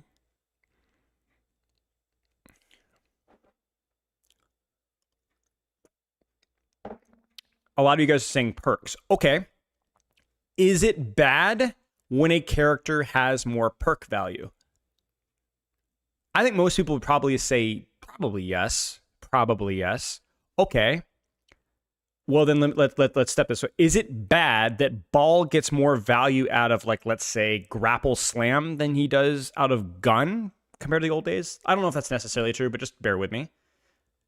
Is that bad? Is it bad that Ball gets more ability value and less gun value than he did back in the day, if that's the case? And that's where I don't really know.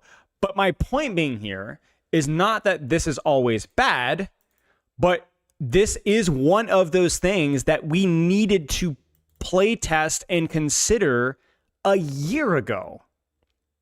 A year ago, right? Because some of these things are inoffensive. Like, let me give you guys an example. I don't think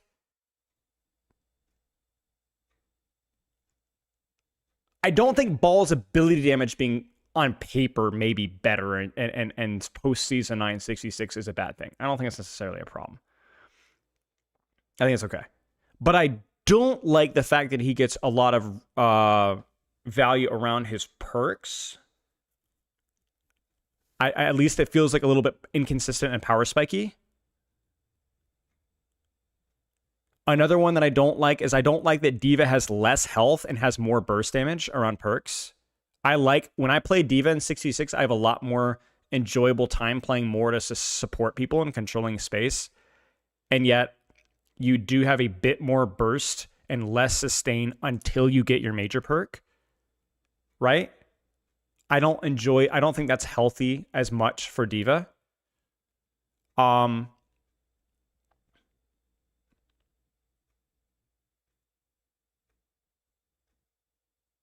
What else? There's other heroes here that fit this discussion. Some heroes have been better. I think Mei has a bit more beef and yet is less cancer to play into as a tank.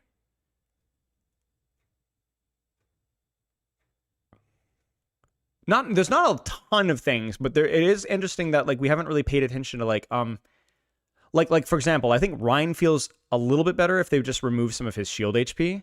I like having 2 fire strikes in 66. Now he didn't have 2 fire strikes before 66, but I think that's okay. Let Ryan actually contribute a little bit, you know? I don't think it's necessarily a bad thing. You know? Steering charge, yeah, exactly. Right, Juno gets more perk value. Juno gets a lot more AoE value. So it's just it's more of a like we needed to like what we needed to do.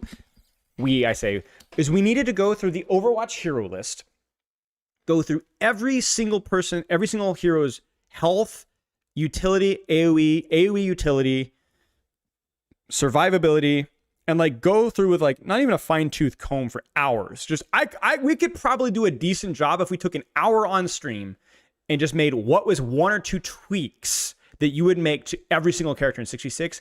I promise you we could actually nail it. And I know the concept's like we don't want them to feel like we don't want significant changes from 66 to 5v5, but I think for you to have a proper playtest, I do think you need to make tweaks on every single character. Is there a character besides Gary that's 100% better in 5v5? Oh, in terms of win percentage,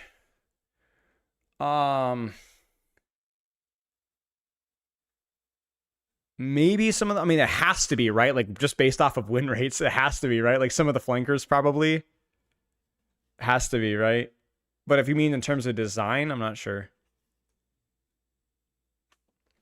But yeah, we could do it in like an hour. We could do it for sure. I'm sure we could. Doomfist probably, but yeah. Okay, anyway. Maps play themselves. We already talked about this. Double OT got destroyed in Koth. We talked about this. Feel bad. Hog sucks if can't soul flank. Yes, sorry for my phone. I do think the game snowballs a little bit harder too because ult combos are really important. That's like an escort hybrid thing too.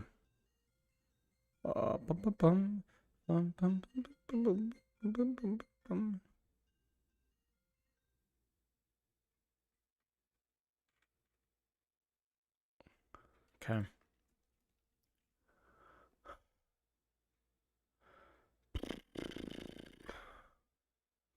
What did I lose? You lost a lot. You lost brain cells. Sorry.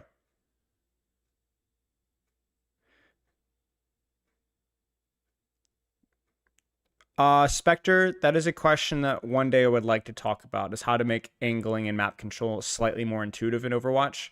But it's not something I want to think about right now. Although I agree with you, it's definitely something that we should think about. I'm not smart enough to know off the top of my head, to be honest with you guys.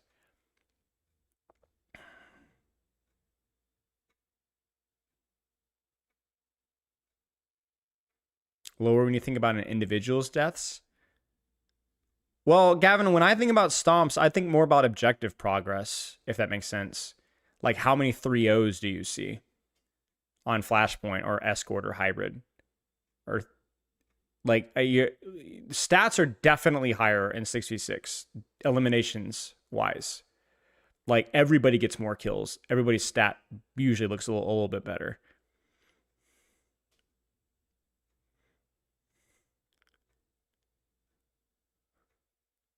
Yeah, I read YouTube chat. The problem is that YouTube chat is a little bit slower than Twitch chat. So it looks like I'm ignoring YouTube chat more, but I read just as high of a percentage of YouTube chat and I ignore more Twitch chat messages because I just miss them more. I mean, individuals don't have as bad of a kill-death ratio in the worst case in 66 open queue. Yeah, 100%. There's a lot more like, especially because it's a double tank. If a D.Va overextends or a Roadhog overextends, I think Roadhog's probably a better example because the Baby D.Va dynamic. Usually everybody contributes to that kill.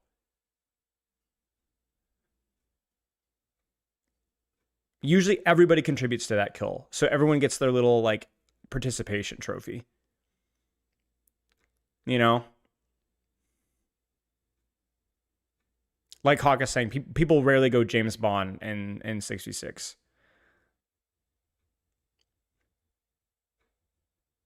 There are fewer solo kills in 66. Yes, I mean, it makes sense, right? Like you can 2v2, 3v3, 4v4. It's just there's more and more solo impact. But you also contribute. There's like a lot of like laning situations where like you kind of just do your own thing. Like I coached a words. Who was this? Why can't I remember the hero? Soldier. Okay, I coached a diamond soldier, I think, day before yesterday, and live coached him. And basically, he was playing Samoa. He spent the entire game fighting a Tracer and occasionally a Doomfist. Like, that was, like, the whole game. And he finished with, like, decent stats, right? But, like, basically the whole game was, like... And this is what, when people say that 5v5 is more deathmatchy, it's, like, his whole job was to not kill the Tracer necessarily, because he rarely killed her right off the rip, but, like, get rid of her on the lane and then take the tank trade. Like, that was, like, the whole... Like, it was his whole mini game. And, like, the ability to just, like, super narrow your focus on towards taking angle and winning your lane, like, from a cooldown trade, and then using that advantage to either pressure backline or tank trade is something that doesn't change in 5v5 and 66.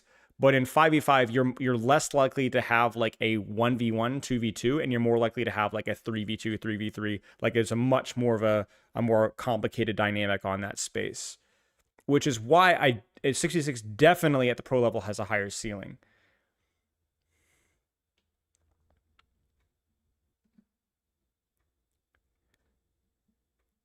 So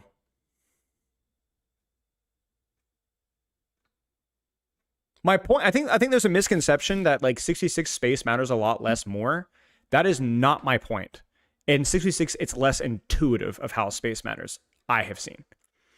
At least right now. Maybe the player base will get smarter, maybe the map design will get better. But at least right now, it's less intuitive. 66 is just as important space-wise.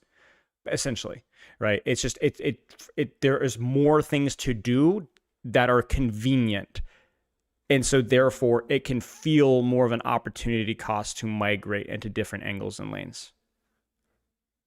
It is not that the game is objectively easier to play. That is not at all true. It's objectively harder to play. It's just the reality is that we're going to see fewer and fewer players reaching that skill floor. I'm gonna be right back. I'm gonna pee.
The big thing I want to say, too, before we take a look at this feedback, now that we can actually get into the notes, is that I'm going to be the biggest 6v6 advocate out there if that becomes the main game mode.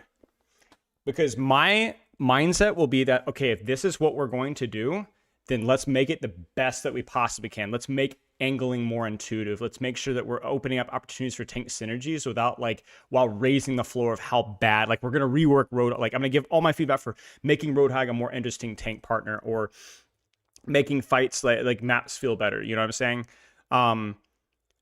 Because I want it to work. I want it to work. You know.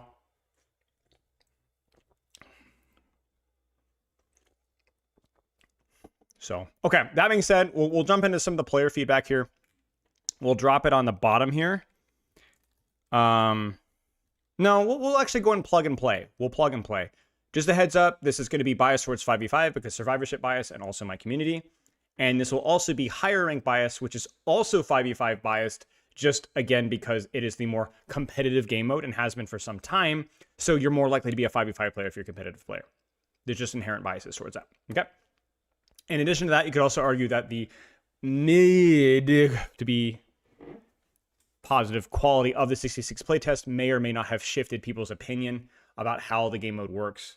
And yeah, I'm not going to get through all of these. Of course, I'm just going to get through as many of these as I can that make good points. So I'm not going to even bother reading these. Hello? Okay, I guess we can't compress anymore. I'm not going to even bother reading these out loud because I don't want to lose my voice. But yeah. Thank you to everybody that has put their thoughts in here. Can you guys see? Ish. I'm actually going to move my face cam. I think that's going to be our best bet here. Can I even zoom anymore? No, I can't. Is my face cam in the way? Not really. Not really, like basically not at all. No.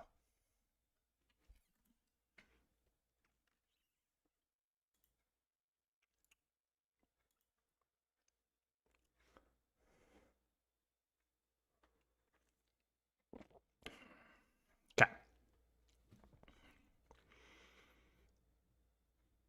Oh yeah. Questions on performance too.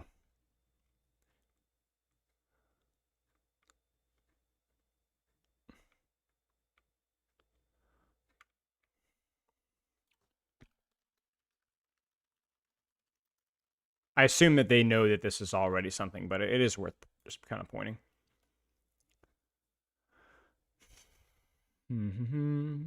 If you have any really important questions, I will try to get to this, but I will try to kind of go through this.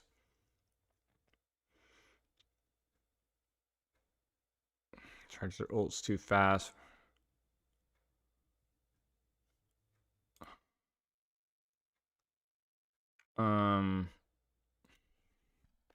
The macro, we'll say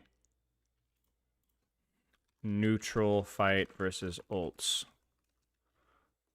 I think again it's a upside down sign.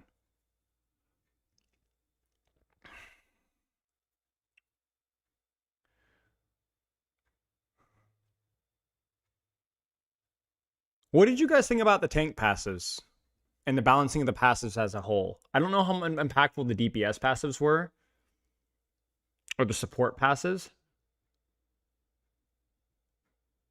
Maybe stuff like the Ana Lucio like ult charge passive is more strong in 6v6. What did you put? So it's probably more about the tank passives.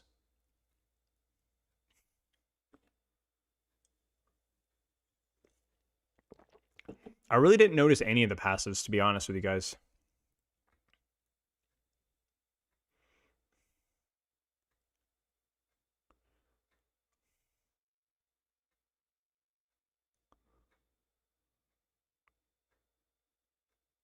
Yeah.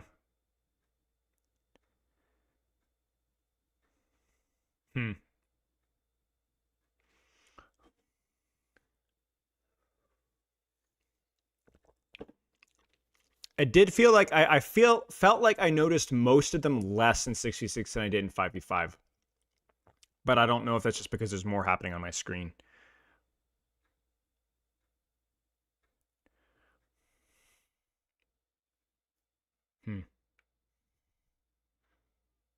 What you didn't like, longer queue times.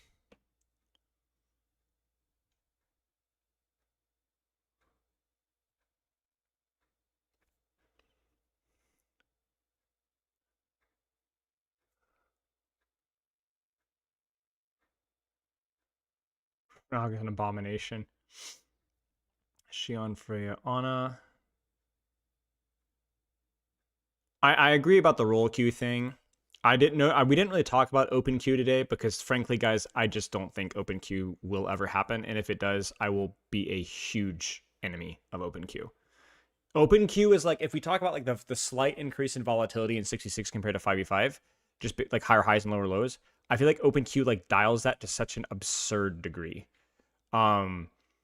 for match quality. I've played a lot of open queue. I just don't like open queue. I didn't think that queue times were not a problem for me, Hawk, but I played a lot of tank. I don't know. A lot of the open queue advocates that I see are generally higher ranked open queue advocates, like going back to even like 2-3 years ago. But I really do not like open queue. Why am I not getting notifications for that? Oh, my stupid dude, my thank you for the gift of spots, J Space Dog. I appreciate that very much. It's very generous of you. Sorry. I think the problem with open queue as well is you have like support mains just or like tank mains are boosted, support players, there's too many support players. Every plat game there's like 4 support players. It just becomes it becomes a big problem. But so we didn't really talk much about open queue today. I just, yeah, not a fan. And I haven't been a fan ever. Like, I've never been a fan of open queue, even back in 2017. I really got frustrated. Cash prize for converting a Silver Widow player? What do you mean converting a Silver Widow player?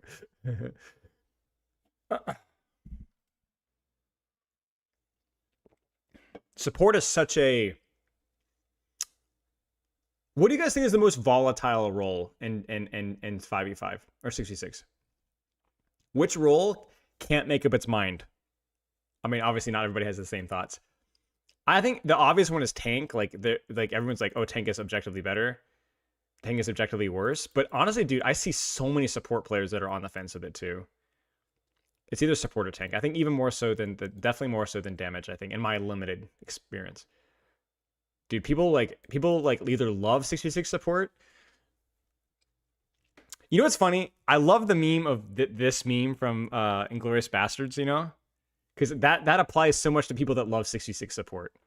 If you're like 6v6 tank, I'm like, okay, I get it. You know, but if you love 6v6 support, and I'm like, I know who you are. I know what you are. That's like basically being a Luna Snow main. I'm like, oh, okay. Right.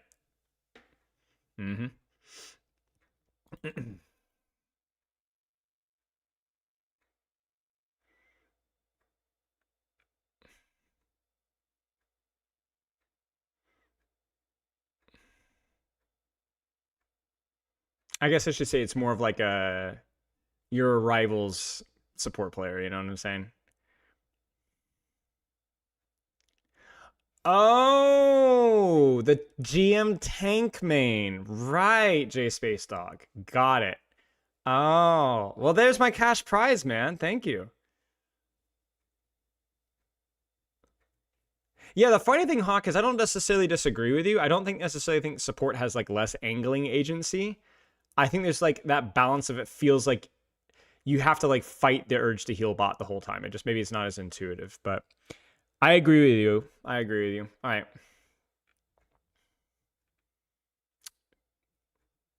Guys, what if 6v6 just replaced open queue entirely? Would that split the queues up too much? I don't know, man. I don't know, man. I feel like maybe that's just not gonna happen. I feel like, yeah, you're right. Can you imagine what queue times for 6v6 roll queue damage would be? Ugh. Probably not great.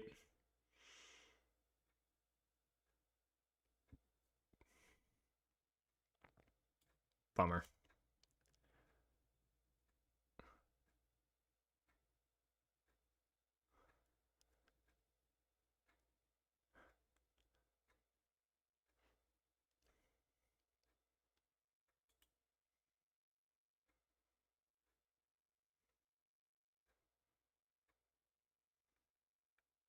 Freaking orb. Frick off, orb.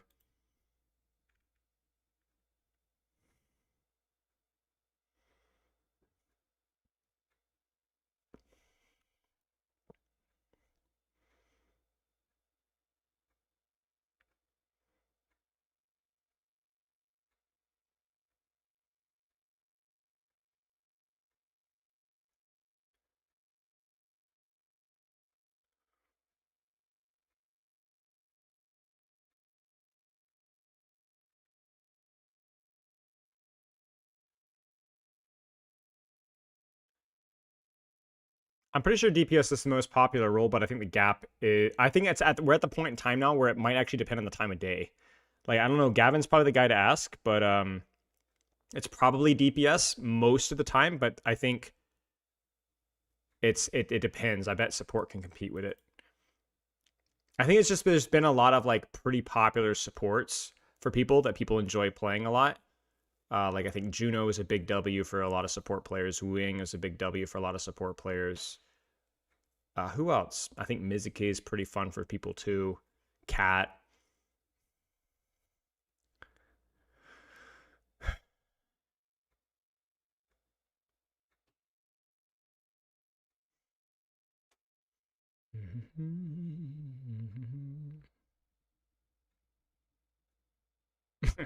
Quick play is always unfair. Hazard and Domina. I liked Hazard a lot. Obviously the block slop's kind of a sus.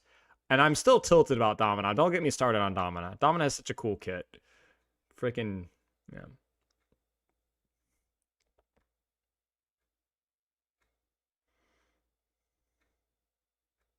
Sorry, Winston and Diva. I like to be able to play the role I originally played when I start the game. Yeah. The support tank, like,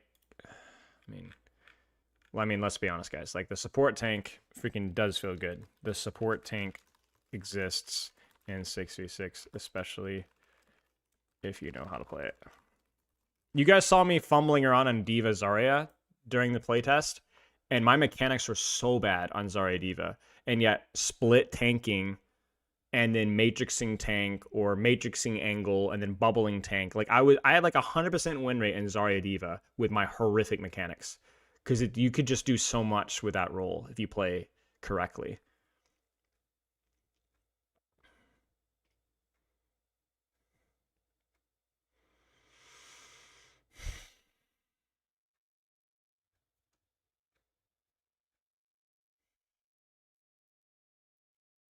Six v six needs a health pool nerf. Huh.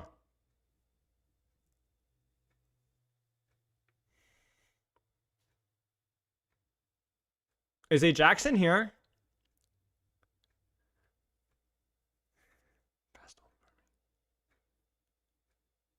Maybe for the squishies? Yeah, it could be. Guy's a ball main, so maybe.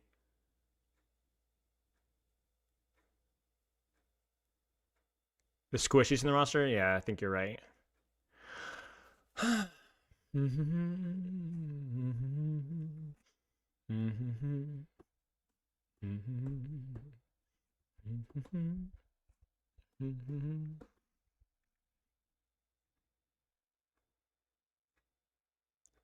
Oh, frick, Chad, I gotta take a break and do some curls. Forgot, I was supposed to do that a long time ago. I'm trying to get up and stretch my legs more while I'm streaming.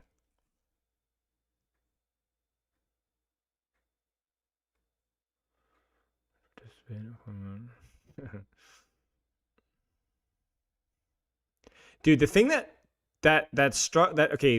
of the big ones for me is like staggering is worse than 6v6 because they didn't have wave respawn. But then, Gavin, did you reintroduce wave respawn with the second playtest? Do you guys know?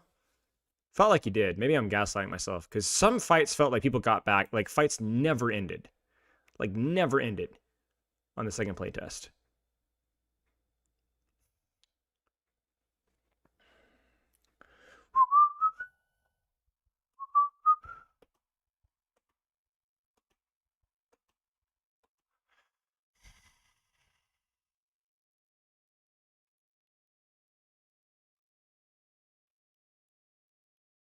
Okay.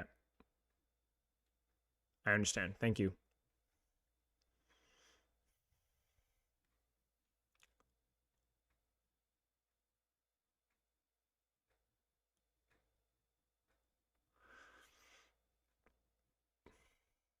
Freaking more hogs and widows. But I was told that Widowmaker was solved by having a second tank.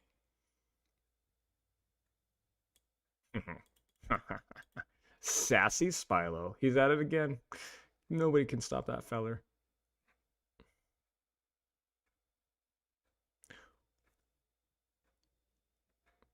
I think most of the things that we've seen so far we've already hammered at mostly. I'm more looking for unique ideas. I'm not, again, this is not a poll here. This is just more about looking at good points for or against 6v6 that we didn't address. Really, like I said, I forgot about how good Zarya Diva can feel.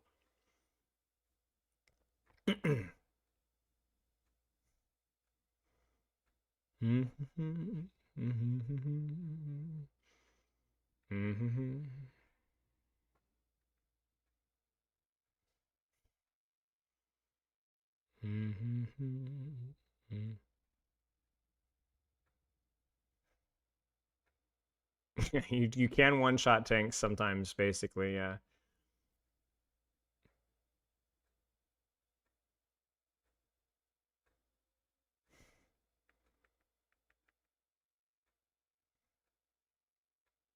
I really did enjoy playing 6v6 initiator tank when I had another initiator tank to play with.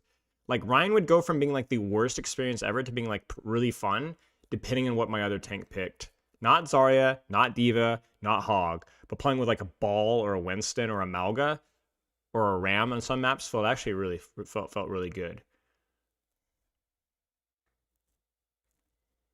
Stefan needs to elaborate on the strange problems. He will not.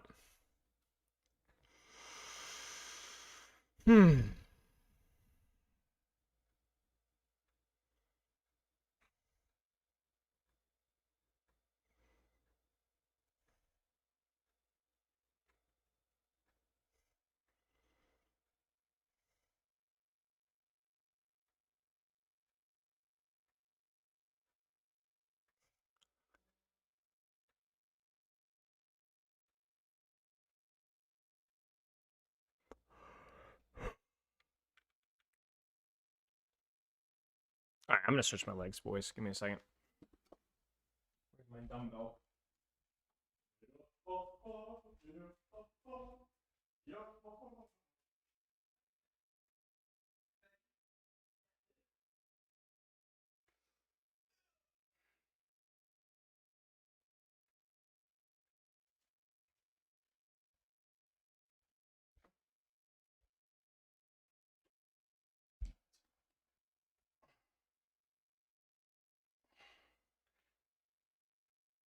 I see you, Kata. I see you.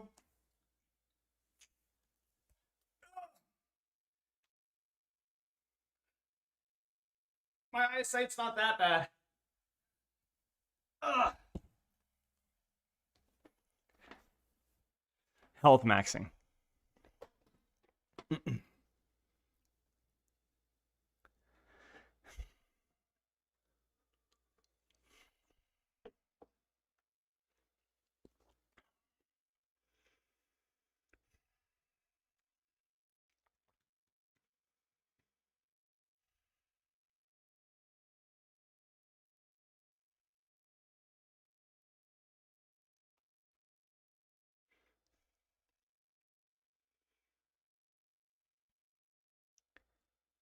You'll say it to my face? Yeah.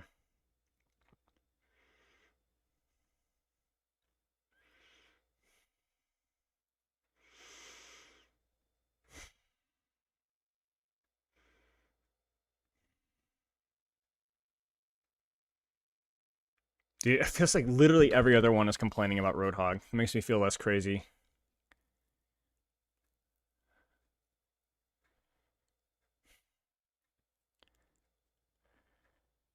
Why don't you let you see when you do curls? Well, I mean, the point is not doing curls for stream. The point isn't doing it for standing up. Trust me, if you go to BlizzCon, you'll see the size of these cannons. 10 inches all the way around, Ran. The size of, like, a Coke bottle. I curl 10s. It's not a big deal. Multiple reps with 10 pounds. You know, is what it is. My mom says I'm getting pretty jacked.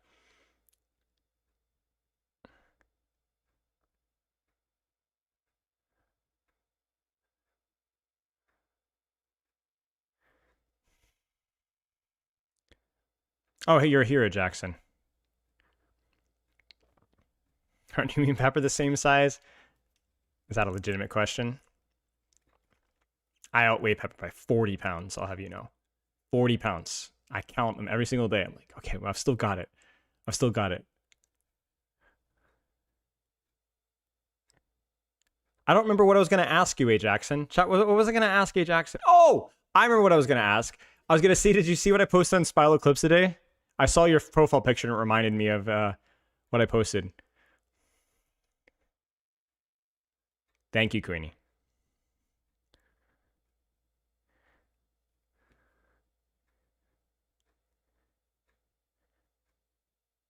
There is a lot more variety of experience. More variety of experiences in 66. That is true.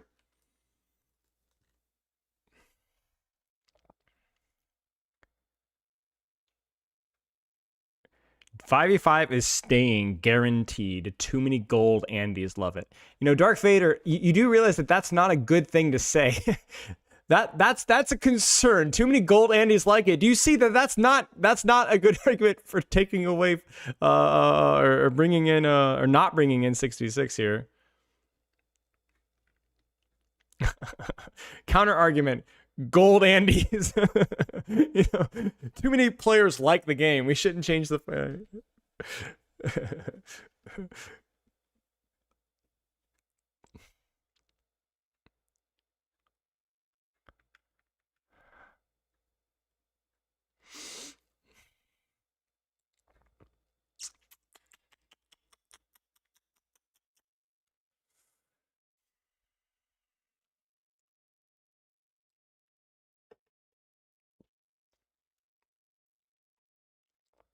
What was y'all's experience with 132? I know it was just quick play, but what was y'all's experience with 132 anecdotally, just for fun? What was your anecdotal experience?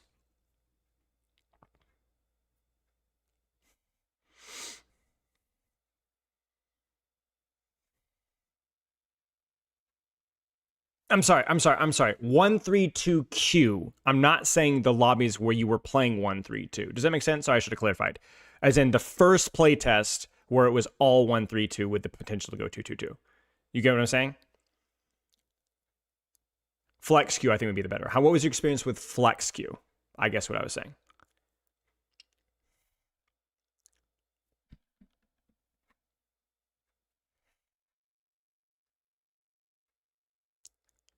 My anecdotal experience out of watching probably 40 and playing 50 games was it was actually okay. I would say a solid 2/3 at the time. I would get a decent somebody trying to help Phil without just picking Roadhog. Unless, well, okay. Yes, we still had a lot of Roadhog, but people at least try more often than not. But that's more anecdotal. I mean, yeah, 1-2 most of the time felt terrible, but I would say only about 10-20% of the time when I get 132. About 25-30% of the time I get a Roadhog, but about 2/3 of the time I would get almost 2/3 of the time I'd get somebody trying to play Zarya or Malga or something.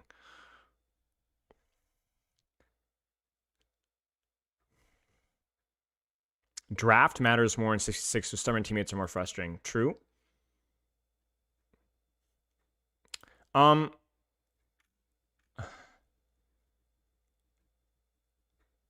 Healing output matters more for sure.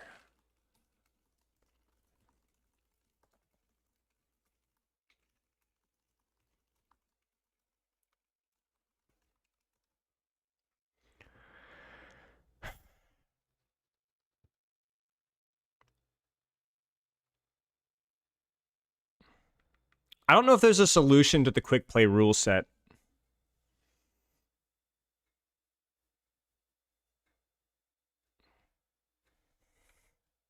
Realistically, you know what I'm saying? Like, what would you do differently? Just introducing the ranked rule set, maybe having people fill, maybe that would be the best thing to do. They did that at a... When did they do that? Was it Overwatch 2 beta? Maybe somebody can remember. At one point, quick play had ranked rule set in Overwatch 2. And I don't remember when. Beta? Okay. Maybe they should have done that. Just backfill people, but just have like longer games. That would have been a better idea. I'm going to add that. Ranked rule set with backfill next time. Yeah.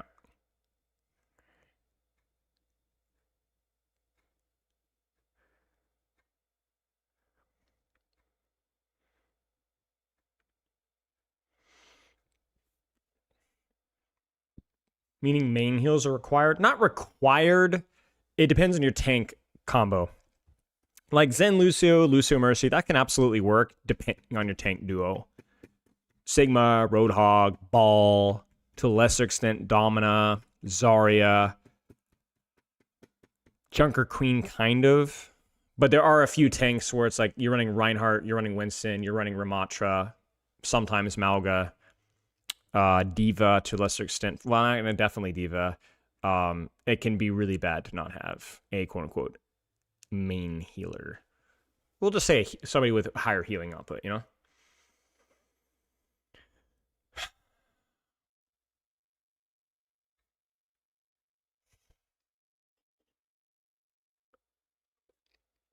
Honestly, even Mizuki is a good shout here because Mizuki has like good AoE healing, but he kind of needs, like, I've seen games in Mizuki Lucio and they're running like Ryan Ram, and Ryan Ram basically just have to shield by, you know? It's like it can work, but it's like you don't have a lot of healing output when somebody gets focused down or invulnerability or utility in that regard.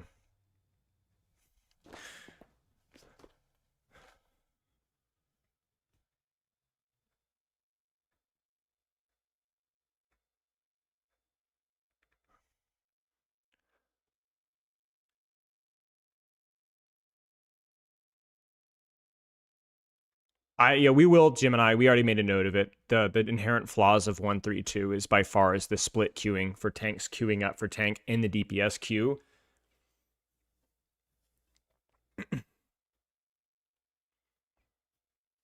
Yeah, it depends on the map, Jacob. I agree.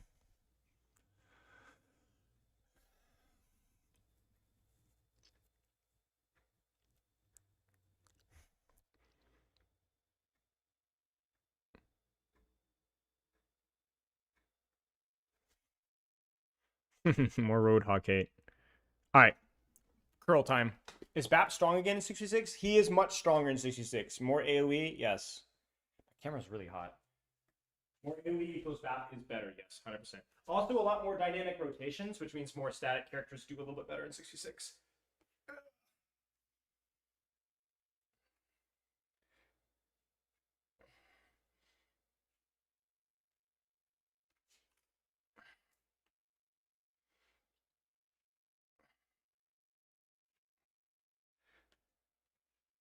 Basically, just like static heroes are good. Static heroes are much better. Torb, Widow, Bap, Sigma, I think.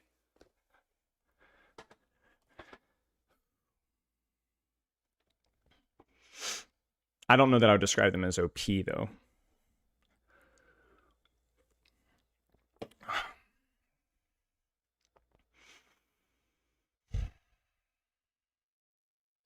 How long do I want to do this? I'd say maybe another 30 minutes. I'm not going to get to everybody's.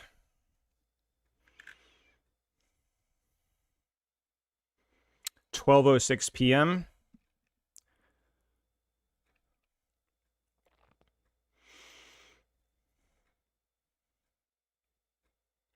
Uh-oh. Uh-oh. This is more than I remember. There's been like 30 new ones since I've been here. Well,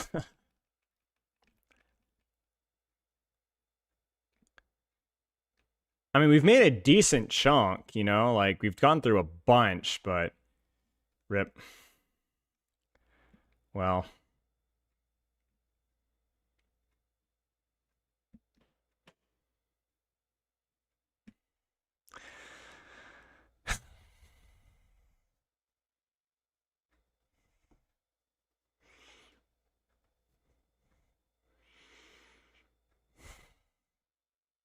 The way that I think about this is I would rather read a smaller sample size, but one that has a more of a more, I'm actually reading what people are saying instead of just purely skimming. It feels like a more interesting cross section than just, you know what I'm saying? It's like, rather than like an inch deep and a mile wide, I'm going like a couple feet down in the dirt, you know? So just a fair warning, I wouldn't fill this out anymore because I'm not going to really get into it. Honestly, Sarah, the Patreon opinions are the ones I've been skimming the most because I mostly already know their opinions and they're usually fairly biased.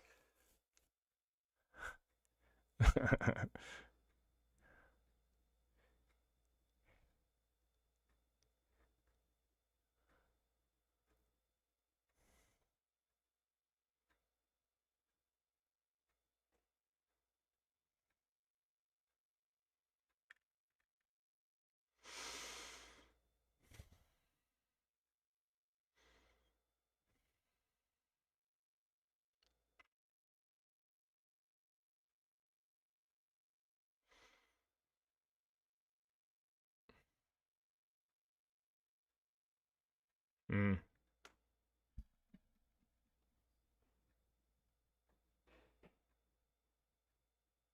Is it windy outside? Yeah.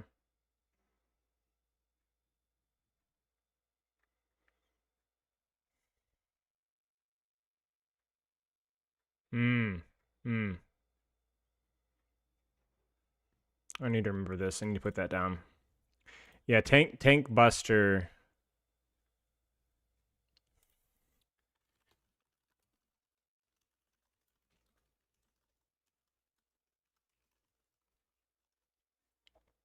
Storm Arrow, yeah. Like some of the Tank Buster stuff, like Sierra Alt Fire is a good one where you just die. Like you just freaking died.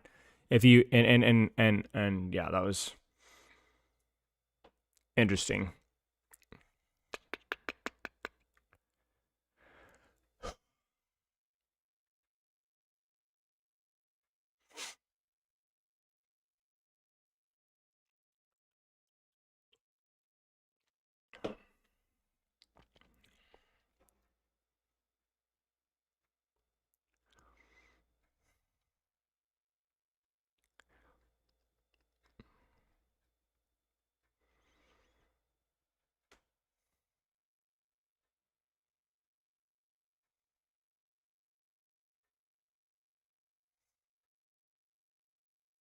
Hmm.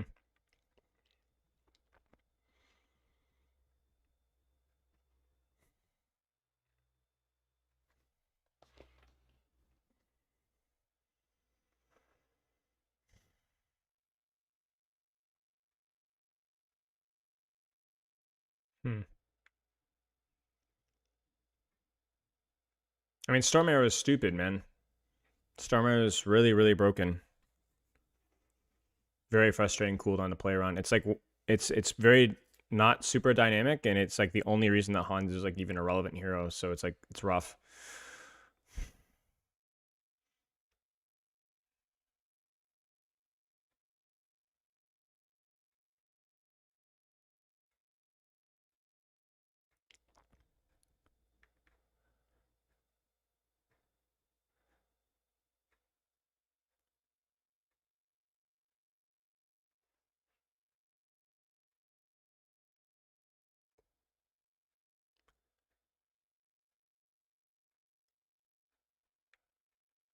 All right, 20 more minutes. I'm gonna keep myself accountable to this. I've not made a video about perks, Minor Boy K. We've had some discussions on it, but I've not made a video on it. Actually, didn't we do a video at one point where I talked about perks? Where I talked about like I just wish perks had like more dynamic choice and were less like just strict level ups, and also I wanted perks to be more like just weaker as a whole. I feel like I did. I remember having that conversation.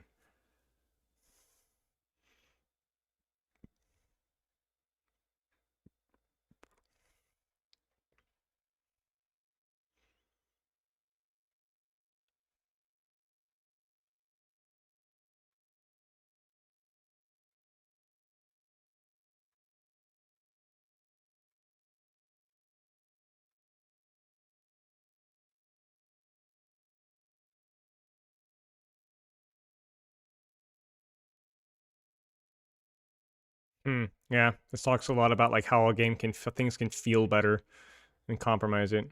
We playing today or ending stream after this? Well, I want to get my notes nailed down a little bit, and if we have time, then I'd like to kind of, if I have the energy for it, I'd like to record the high effort review. What we'll probably do is I'll kind of just do it in the practice range, and then if we'll have it edited up for YouTube as more correlated gameplay footage. But I'm definitely gonna need to like clean up my notes because I think like this is important to like to do correctly and to do it well. It was like when I did my Marvel Rivals critique, when I said why I'm not continuing with Marvel Rivals, I put a lot of effort into making sure that that one was well done. And I was pretty pleased with the result. People still completely misinterpreted it, but it's aged very well, I think. But that's a good example though, because like I put a lot of effort into it, so it's like I want to make sure that I'm proud of this months from now, and not like, oh, I should have been nicer, I should have done this, you know. So whereas some of my videos, there's like sometimes I'm like, I could have put a little bit more, I could have been more thoughtful about that, you know.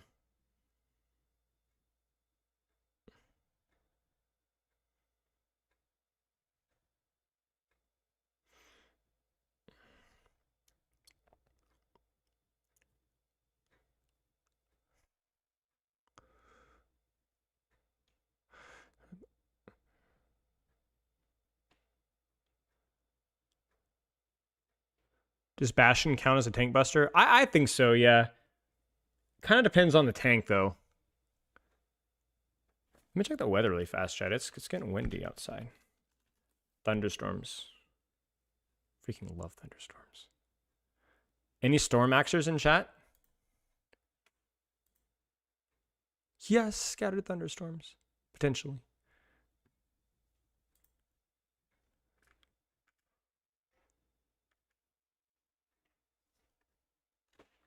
Freaking love storms, man.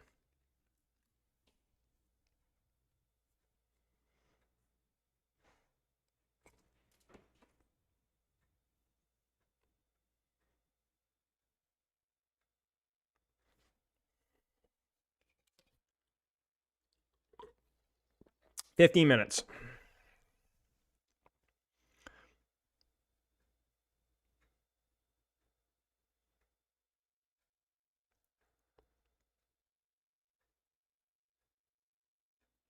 My experience with taking angles with tank, maybe we'll talk more about it in like in the review, is that like I would solo angle as tank, and just I told you about this with Ryan. Like I'd get like 20, we'd win every game, but I would get like 20k damage mitigated per 10 and have like I would go like 3 and 2. You know? It was like the 5v5 experience, but basically like just as much attention is on me as it was in 5v5, but I have like less agency unless my team plays correctly. And that's obviously the floor of experience, right? Like I'm describing the floor. Like oftentimes you would get help, but there would just be those games where everybody would look at me and nobody would support me, and I'd just stand there and shield while the rest of my team plays the game. So it was more of but again, I'm describing the floor, but that is objectively true. That is a very, very possible floor, frequently possible floor.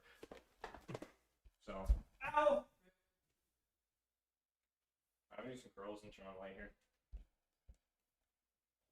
That's what I would describe as the floor. The other side of the equation is where either you have another engaged tank taking an angle for you, or you're taking an angle, but the other DPS or the other tank is like actually like aggro too, and like you're able to play off of their timing, and then you can like actually do stuff, you know?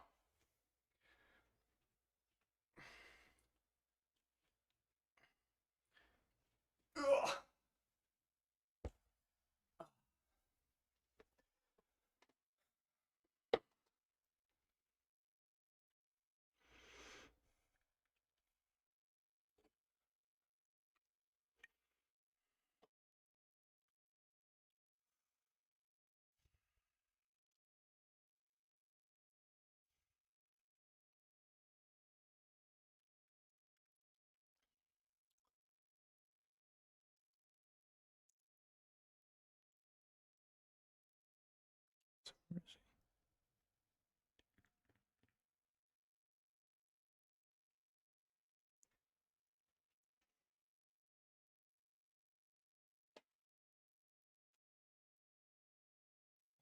Something just bump it up against the window. Yeah.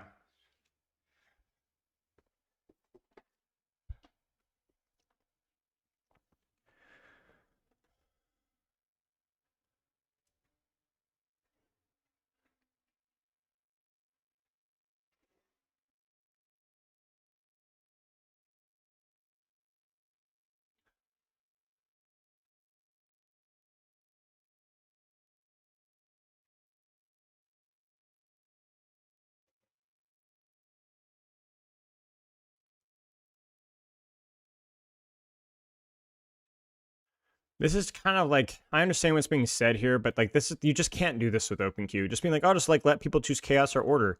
Well, then you're going to have chaos match quality being terrible. And you'll be like, well, they chose it. Okay, fine. Then the 222 queue is going to have ridiculous queue times. Right? Having an open queue and a 222 queue does not exactly deal with our queue time problems here. You know what I'm saying? Like, what the purpose of this game was, can we make, what's the best format for the people that want roll queue?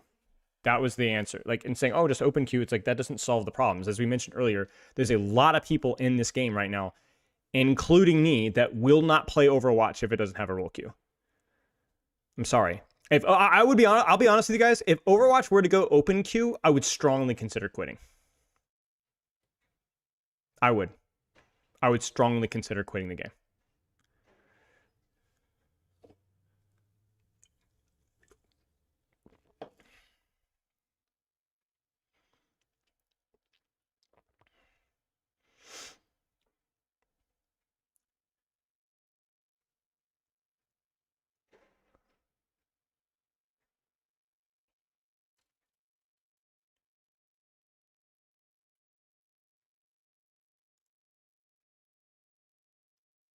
Give us a bit of reasoning, please. Match quality. Playing what I want. My entire Overwatch journey from bronze to GM was played in open queue up until I was high masters. If I remember correctly. I might have still been open queue then. I don't remember. And the worst part of that entire journey, and this includes playing through Release Brigitte, reworked Hanzo, which was OP, Mercy, all that stuff. The Release Mercy, Valk Mercy when she was insanely OP. The worst thing was having to fill around my team. And the 4 DPS or 5 DPS. It basically made every single day a coin toss, and I just did not enjoy it. And match quality was just all over the place. It was terrible. People always look back and are like, oh yeah, GOATS is why. Oh, no, bro, freaking GOATS is not why they did 222. At least not, that was only part of the reason. Open queue just sucked, man. It just sucked for the vast majority of players. Zinse, thank you for the sub.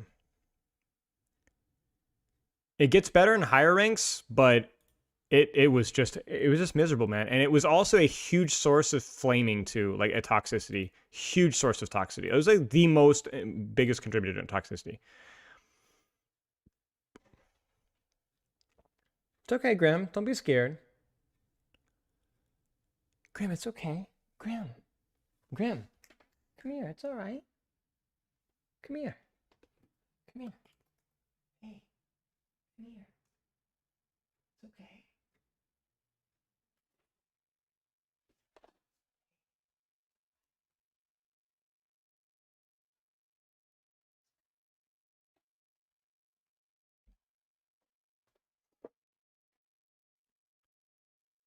Ten minutes.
All right, curls.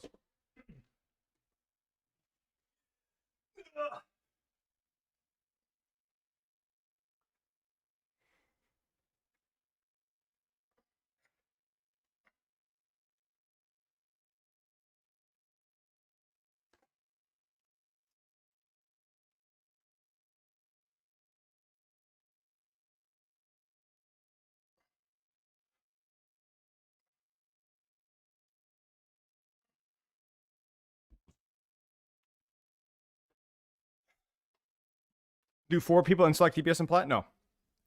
No. Rarely.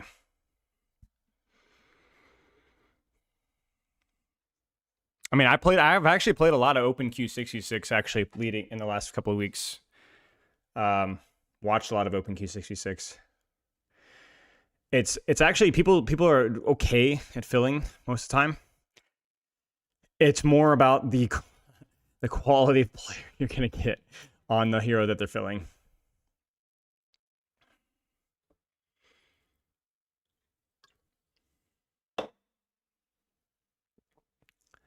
I don't know Gemini. I'm not sure.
Diva didn't have 3-second Matrix, but I do agree that inconsistent balance was a bit of a problem.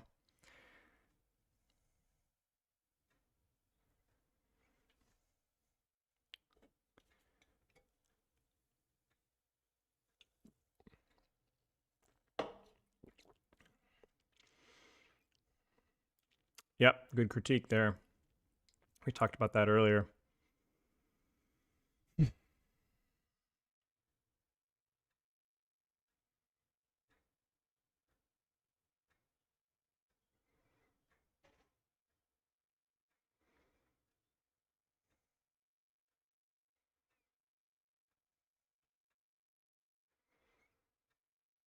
All right, we'll do 5 more minutes.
Hmm.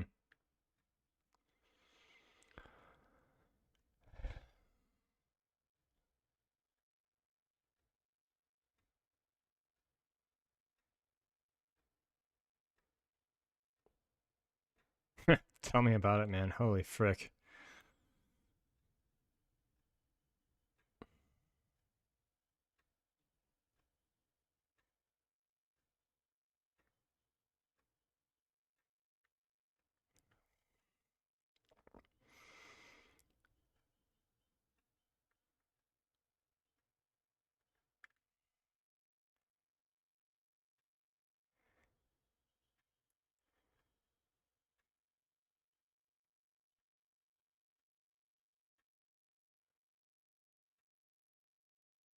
It's funny because my opinion is that I think main tanks are really strong in 6v6 or engaged tanks, but are more consistent, certainly. But a lot of the times that those engaged tanks just don't always have the most fun.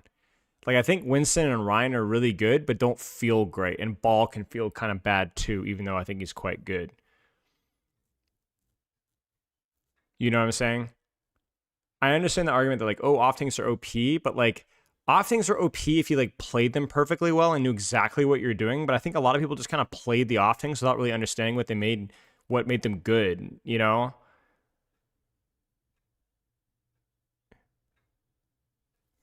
I don't know.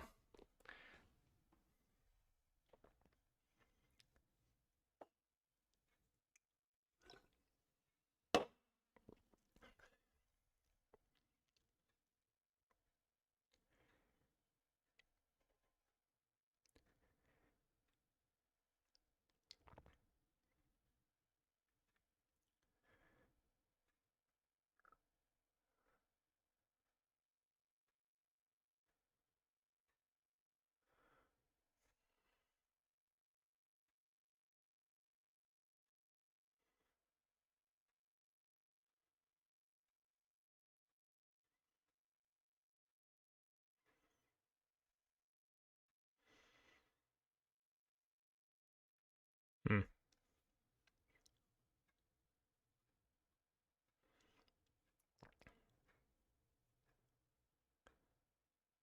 I don't know, man. I don't know, man. I think the way that hero design has gone the last several years, I think chokes are way better than they ever were in old Overwatch 1. I think that that's just recency bias potentially.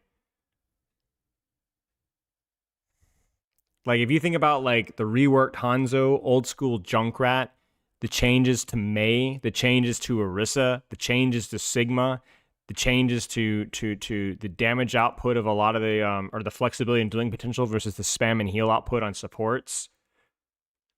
Changes to Torb. I'm trying to think any off the top of my head beyond that. There has to be more, right? Bastion. Like, maybe I misunderstood. I feel like there's a lot more heroes that actually were way better at spamming output on chokes. And if anything, it's gotten a lot better. Just even through sustain. I know sustain enables chokes, man. So it's not just the damage going into the choke, but the healing that's going into the choke too. Removing 2 CP as a whole. But the frequency of things also change. And also the ability to change power positions much faster matters. Yeah, but to me, changing power positions is like, that's kind of what you want in a game, right? I feel like we're talking kind of more philosophically, and maybe that's where we're kind of talking past each other. It's difficult to have these conversations over text.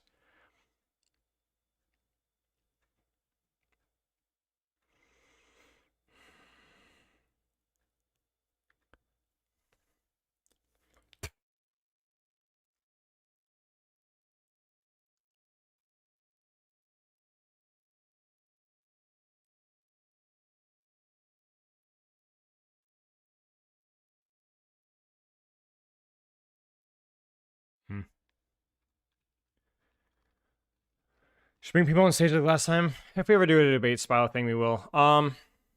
Give me a second. I'm gonna do some more. I'll just pull this up for now so you guys have something to look at. But I'm gonna do one more set of curls, and then we will start to compile our notes a little bit more.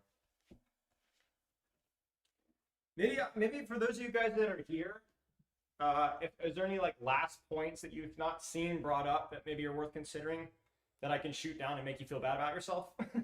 It's a joke, kind of. This guy loves curls. Well, no, actually, the fact that I'm doing curls as not of my main training should mean that I don't do curls that often. Whatever I'm doing on stream is a low priority move, which is why I'm doing it on stream. You know what I'm saying?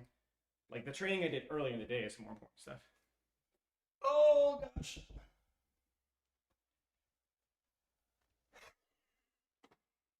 Okay, demon.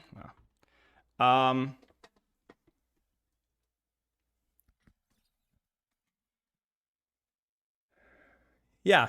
All right. Drop y'all's thoughts. Drop y'all's thoughts. Anything? Anything I missed? My phone, I say. Camera's so hot. I can make them as physically fit as you. Illegal drugs.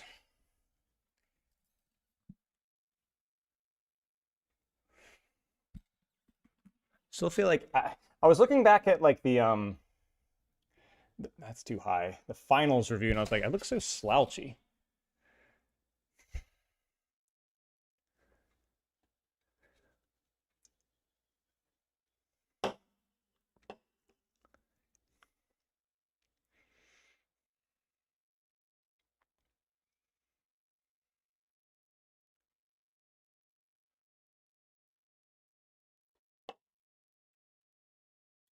Uh-huh.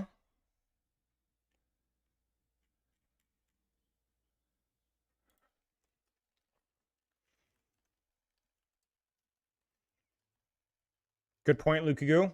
I forgot about that.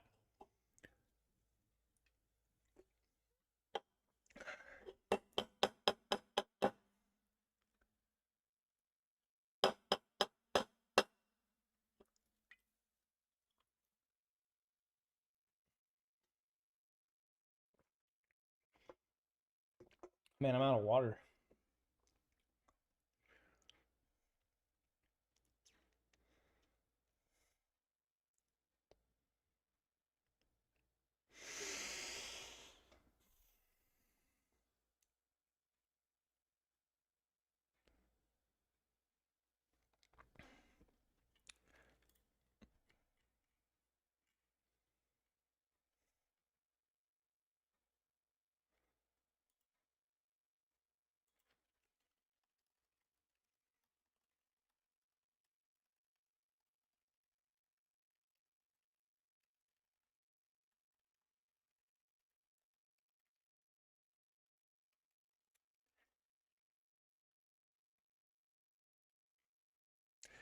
I agree, Luna.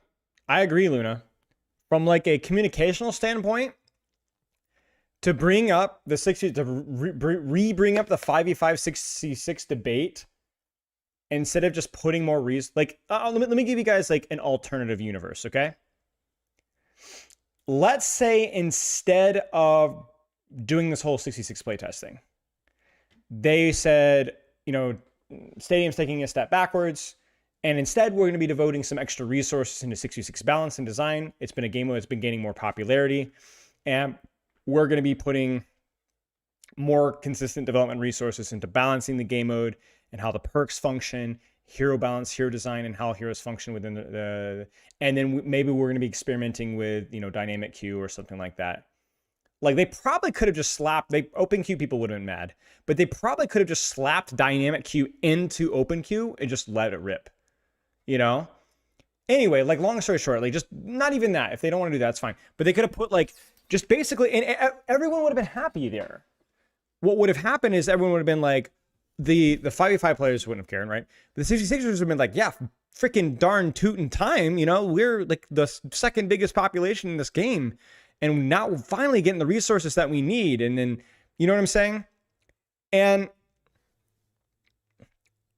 they needed a bigger pool of players for data. I'm not criticizing the fact that if they were going to play test format, that they did it in quick play. I agree with that. My thing is that I disagree with they should have playtesting format at this point in time at all. They should not have done this at all. They should have just dumped a lot of resources into 6v6 for maybe 3, 4, 5, 6 months at least first. And then if the tests are going really well, everyone and 66 it's appreciating the more resources, and you know, we have a queue time problem in 5v5 tank or whatever else, then we talk about it. Because at that point in time, the 66ers are going to be a lot more happy about the direction this is going to go. And 5v5ers are going to be like, yeah, they have been devoting a lot of resource into 6v6, and they're taking it seriously. So I'm more open to there being more experimentation. It really feels like now it's like, wait, why are we experimenting with a game mode that's gotten 0 resources? I like, my opinion is that this would be received a lot better and if they had just spent more months from now for the rest of the year, not experimenting with format, but just dumping as many resources into 6v6 as you possibly can.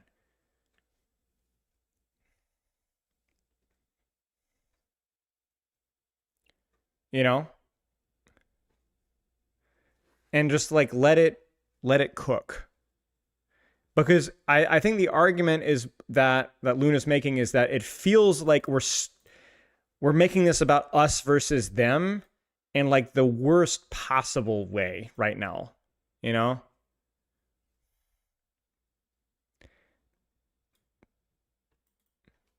You know? It'd be like, let me give you guys an example. Like, a lot of people are really unhappy with like the way that they handled Stadium. This is a much more, just bear with me, okay? What if they were like saying, yeah, we're considering having like Stadium kind of like take over as the main game mode? Like, obviously that's much more, but like a lot of people would be like, yo, you didn't really give Stadium the right amount of resource. Like, people would be very upset about that. People would be very scared. Like, people look at this now and they're like, bro, why? Because people are going to associate open queue. People are going to associate bad tank balancing. People are going to associate Roadhog with 6v6 right now. And so they're going to be disproportionately more negative to the concept of a 6v6 becoming main game mode because that's what they associate with it mentally. You know?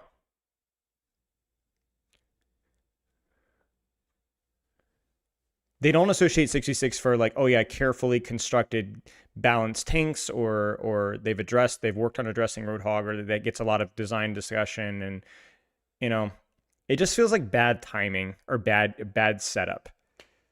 It's like you didn't do anything. We've already talked about this earlier, but it's like they didn't do anything. Oh no, we're testing the new game mode. Whoa, hang on. Well, hang on. You haven't even done it. Bro, the best part about it is that the very first playtest for 6v6 that they didn't even have any significant balance changes, man. They went live with the test without any proactive balance changes at all. You know? Surely that's not lending itself towards being received well. I mean, guys, I know this is a smaller sample size here, but I swear every other one out of 3 of these is complaining about how awful Roadhog is to play into, or how bad the balance is, right? I mean, more than half, I think, with the balance, right? Imagine how much that is swaying their opinion of the format. You know what I'm saying? If you're a 6v6er, the fact that this playtest was ripped without any sort of balancing in the last year and a half is you're not selling your format to 5v5ers when it's played like this. It's not your responsibility to. It's Blizzard's. But you can understand my critique here. You're not selling the game mode to 5v5ers when this is the way that it's released. This is how it's released.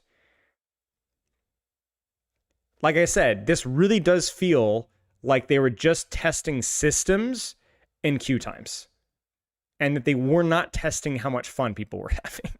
That sounds so like simplistic, but there was, I strongly feel that was the case for a lot. Now, obviously they would never say that.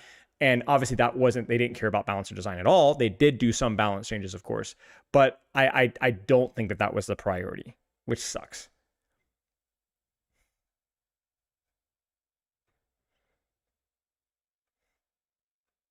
And so 6v6 did not sell itself well with this playtest because they ripped it without any history lead up whatsoever. And so it's going to cause a lot of Twitter drama, a lot of Reddit drama, a lot of us versus them all over again. And yeah.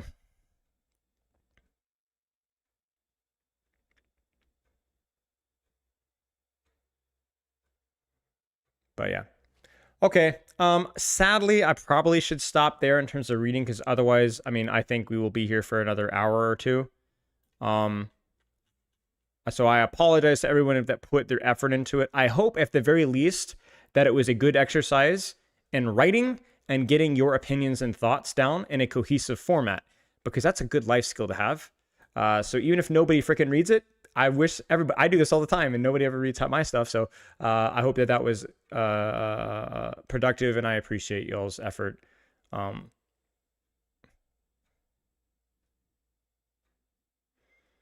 Yeah. The blob description leaned it more into being a systems test than anything else. Yes, I of course, but to me that seems, I don't know, man. Yeah. It's more of a rant for me. All right. Do we get to our notes then? Stopped on yours. How can I recover? All right. All right. Probably Minor Boy. Yeah. Probably. I think I'm going to go pee and get more water, and then we can start to take our notes. I'll do one more set of curls as well. Be right back. I'll give you guys something to look at. Let's give you something to look at here. What's the word of the day?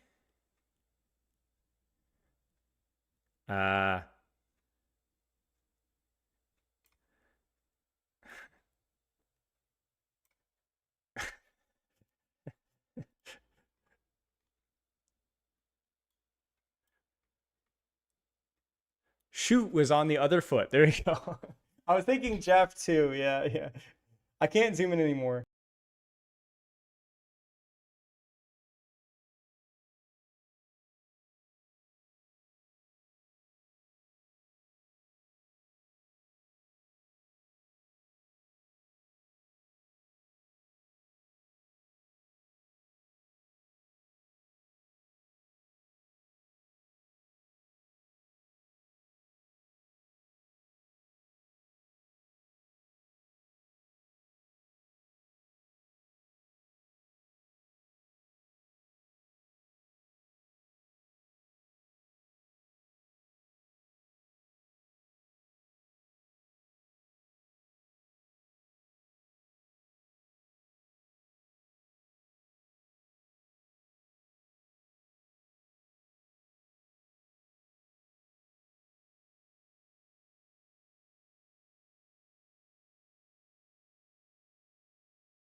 All right, I'm getting water.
Hands?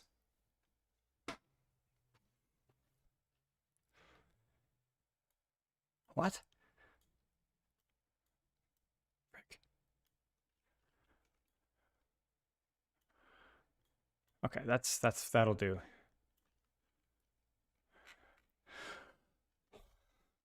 Okay. Let's get this fricker rolling. Let's put this sauce in the pan.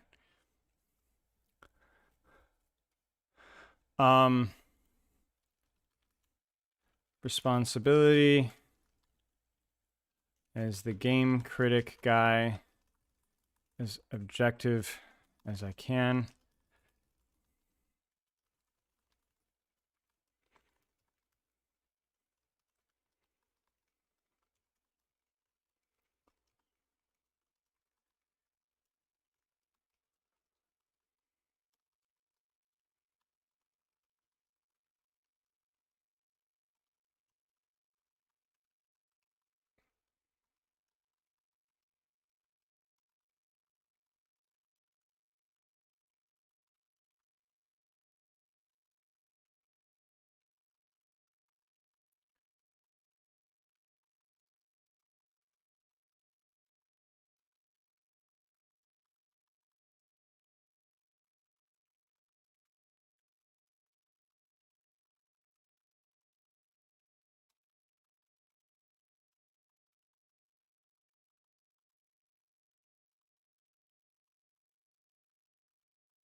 Yes, I can. Sorry. I can also zoom in a bit more too.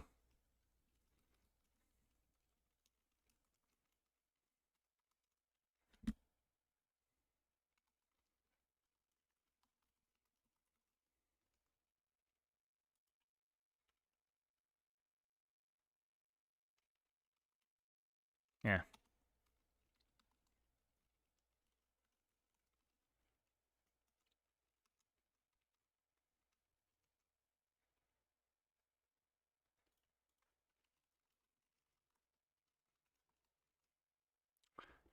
Should we do some music?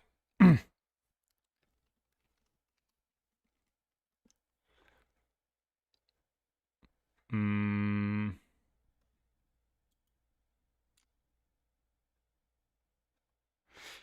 What should we do? Classical? I need some like non-copyright classical music. Shake hands with danger. Need a guy who ought to know. Dude, I don't trust these playlists, man. They always lie. They're like, oh, it's copyright free, but it's not. Three-Finger Joe.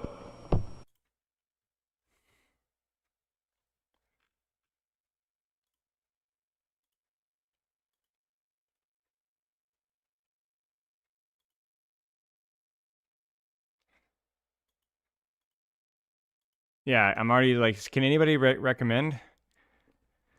Kevin MacLeod, is that the guy? I think Kevin MacLeod is the guy. Yeah, I'll do Kevin MacLeod.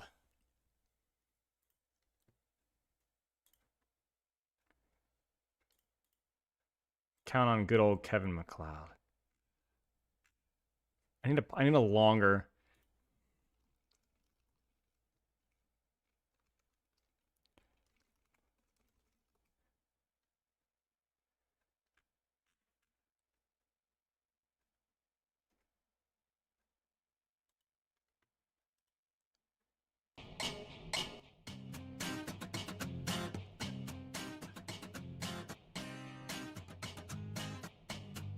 It's pretty bad.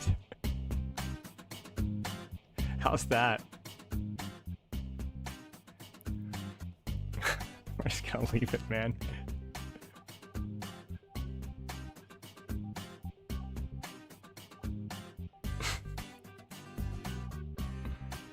Said the joker to the thief. Yeah, and the wind began to howl. Hey!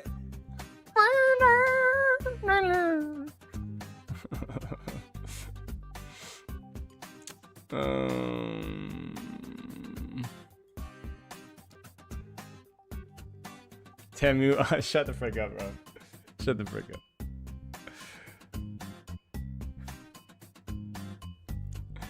I'll consider Dylan Dyer. I appreciate your kind words.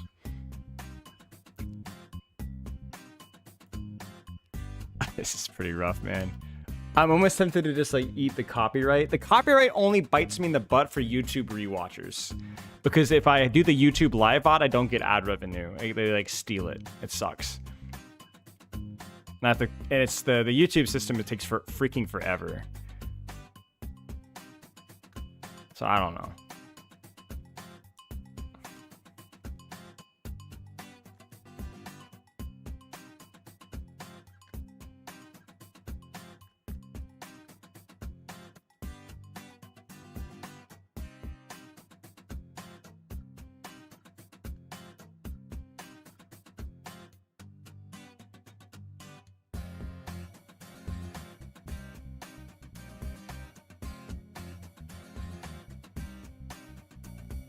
Yeah, maybe I do need a Dakota. But does a channel of your size actually get good ad revenue? On YouTube Live, I probably get like anywhere from like $12 to $25 or even $30 on a YouTube Live. Sometimes even more. And that's not a lot, but considering it's like every single stream 3 times a week, yeah, it's not bad. It's not bad. That's why like multi-streaming for me was such a big deal, because it meant like $75, $100 more a week, which is a freaking ton, man. That's a lot. But yeah, for me, streaming is more about like it's okay money. but it's more about like getting content for YouTube and stuff like that. Twitch is such a horrific format. Like it pays nothing. Subs are bad. Subs pay you basically nothing. Ad revenue is terrible. I make, I think, as much money on Twitch as I do on Patreon. And I don't even really, I'm not even that good with the Patreon thing. Yeah, Twitch takes like half. Like Twitch is a terrible format. And it's gotten worse over time. I don't know how like a lot of these like hardcore streamers do it. I feel like relying exclusively off of Twitch ad revenue has to be like such a stressful thing. This music is growing in me. It's growing something.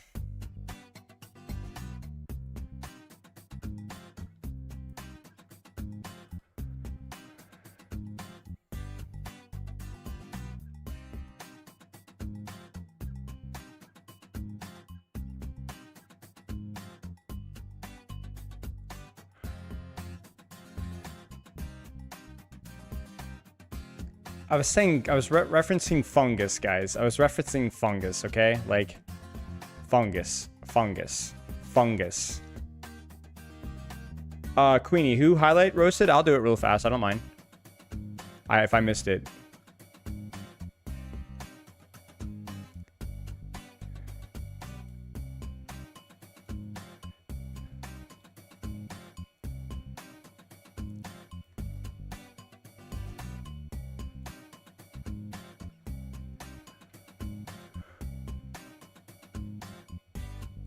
You know what? We're gonna watch this with Kevin MacLeod playing in the background.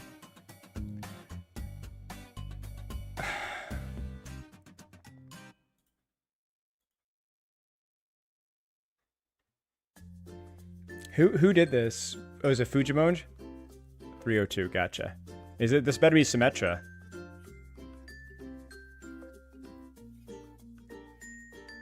Stefano, did you see what I pinged you in Tetris with?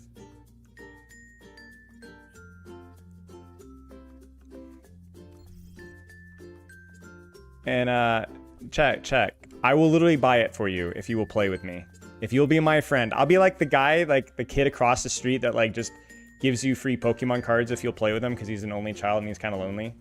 Ready for battle.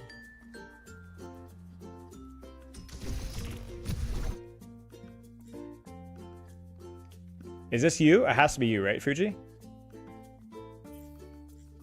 Let's see if mate's here first. Yubi can never do that, by the way? Never. All right, let's do it. Let's do it. I found another one that I wish listed called Passengers or something. All right, let's look. Also, quiet shout out to Overwatch for introducing the health pool on your sim wall. They do crap like this all the time and they don't really draw a lot of attention to it, but it's just like little tiny details like that. That's so nice. Frick sim wall, but they've done such a good job with this stuff.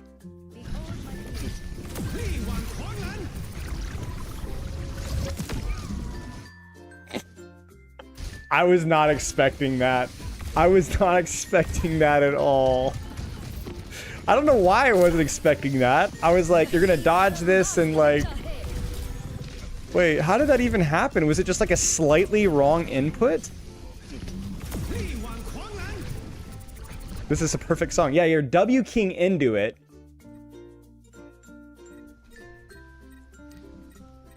Wait, this song is great for it.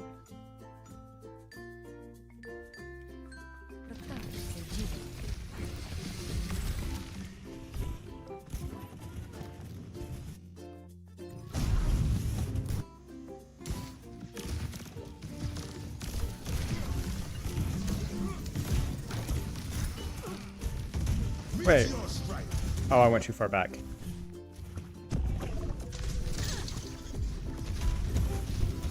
Wait.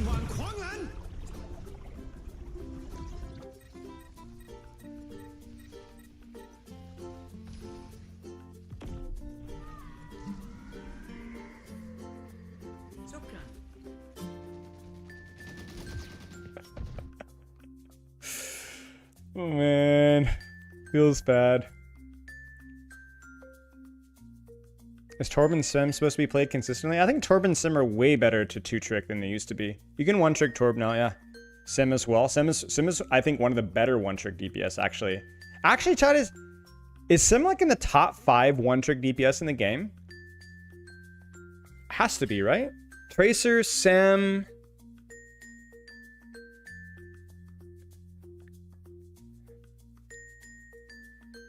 Genji's okay. Maybe Cass might be the best hit scan.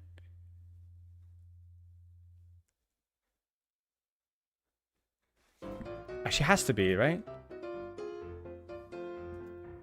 Yeah. Okay. Pharah's not too bad.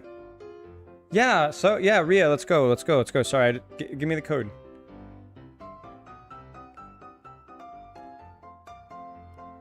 Torb less so, but you can still play Torb pretty well. Torb is not the worst DPS to one trick by any means. Oh, it's a Twitch clip. Yeah, let's do it. Well, that means I don't have to relaunch Overwatch. There you go. Hello? Why is it not opening? Dude, this...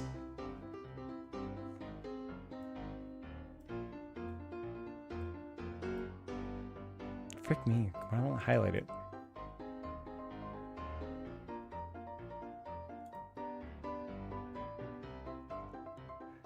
If I had a chicken, and then we've got this freaking... What's that horror movie called? The one where the guy just like basically wakes up and he's living in Nordic, like average Nordic experience.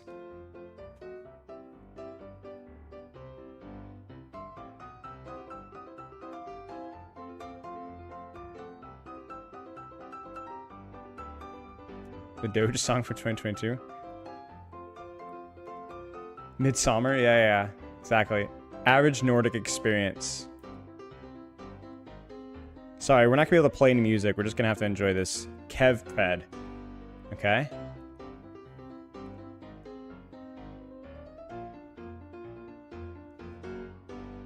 Oh my gosh. Disgusting.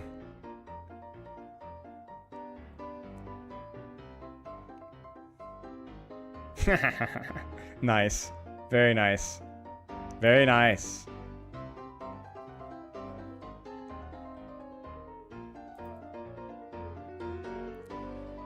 This may be the worst thing I've ever heard. No, actually, I heard something worse. Did you guys know that the Beach Boys collaborated with the Fat Boys in the 1980s? I didn't know that. I grew up listening to the Fat Boys when I was a kid. My dad was a big rap fan as a kid, like 80s rap, Curtis Blow, Fat Boys, stuff like that. And I grew up listening to the Beach Boys a lot as a kid. I did not know they collaborated, and it was probably the worst song I've heard in a long time. Wipeout, yep. It was so bad. It was painful. And I say this as somebody that actually kind of enjoys some Fat Boys, you know what I'm saying? Fun fact about Fat Boys is there's this one like soft EDM song that's by this famous EDM artist that does, oh, I forget what their name is. They collab a lot with Skrillex, or they did recently, I think. And it's called I Adore You. And I heard it on a radio in an Uber. And I was like, oh, I know that EDM artist. And then it goes to the chorus, and I hear a sample in the chorus of the soft, lovey-dovey EDM song. And it's the freaking Fat Boys. They're sampling Stickum from the Fat Boys. And I was like, what on earth is that? Sorry, I kind of went off the deep end there. I doubt most of you guys even know what that is, but... Anyway, I was like, what are the odds? Okay. Fred again. Yes, Fred again. It was Fred again. Yes, Fred again. Who has actually some pretty good stuff. I don't like Adore You. I don't like Adore You. But yeah. Yes, Fred again. It's Fred again. Who has some good stuff, and Adore You is not an enjoyable song for me.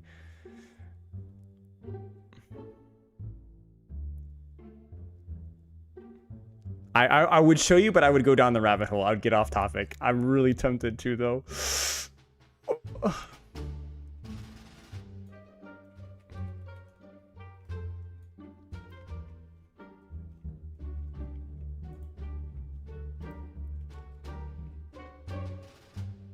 I'm already out. I know. Thank you very much. Thank you, first time chatter.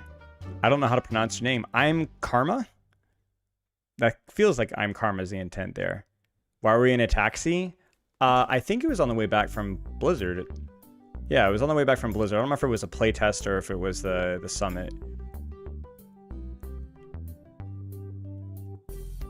It is? Nice. Well, thank you very much. This feels like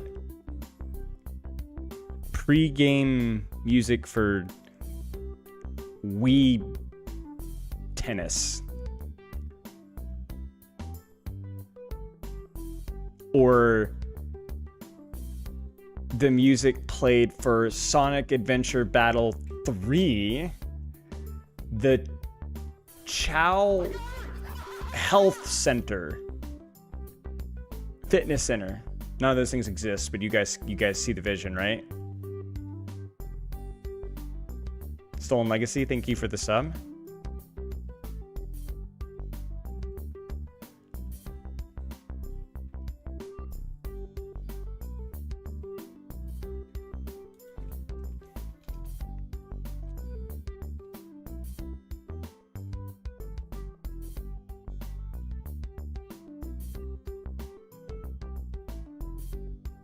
Do you guys remember? I might be dating myself with this one. Back when every video game had, what was the EDM song that was in non-copyright? Has like must have like 1 billion plays now. Everybody used it. What was the one? Like 8 years ago, 9 years ago.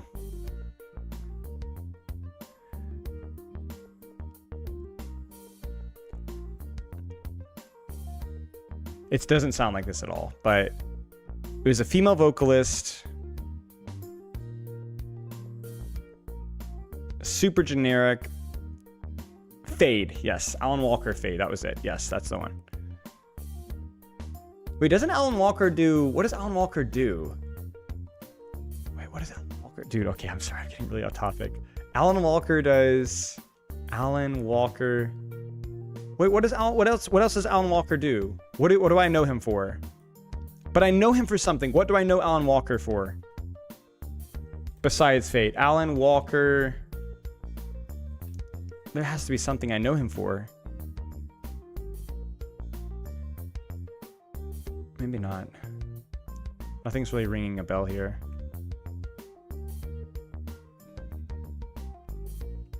Yeah, whatever. I don't know. Wait. I have to play something for you guys. If you recognize this song, you're a real one.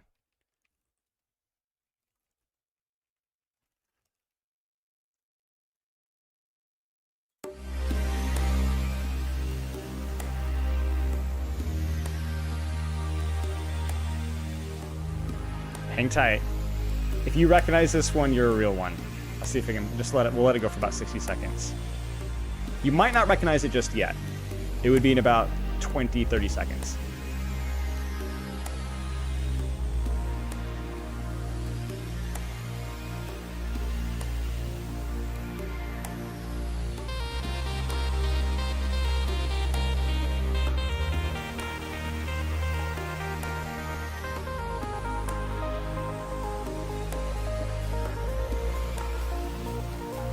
Okay.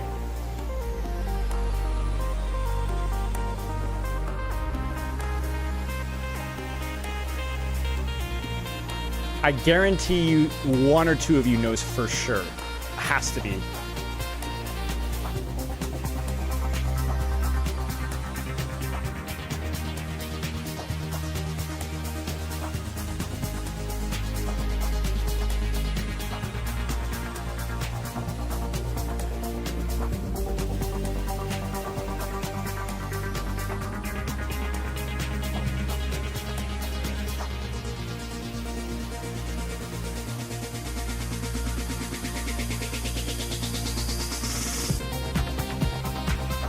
Anybody?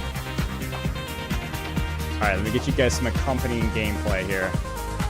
So you guys know what this is from.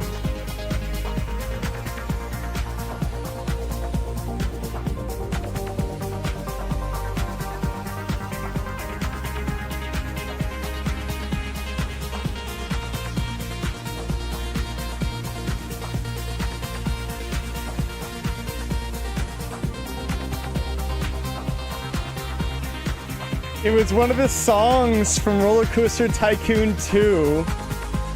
And dude, I remember being like 9 or 10 years old, I guess would be more accurate, and being like, dude, this is so good. And this song was so popular. Apparently the original composer remastered and released a high definition extended version because so many people loved the original song in the game. There's a couple of really good ones. Water Style, I think, is really good. I think this one's called Modern Style.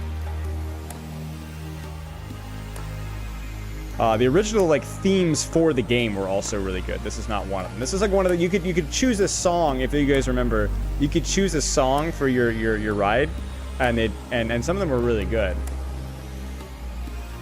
You played the crap out of this game when I was a kid, man. Played the crap out of this game when I was a kid. Probably my biggest childhood game. It has to be it.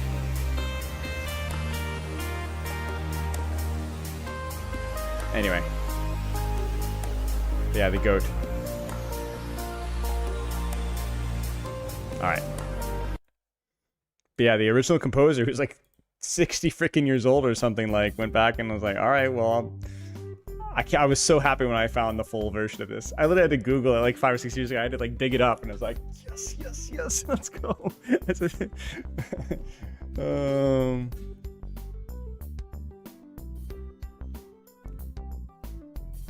a great game. It's also aged very well, I will say. It's a game that I occasionally return to. I've played with Pepper a few times. It's great. It's aged amazing. It's very, very fun.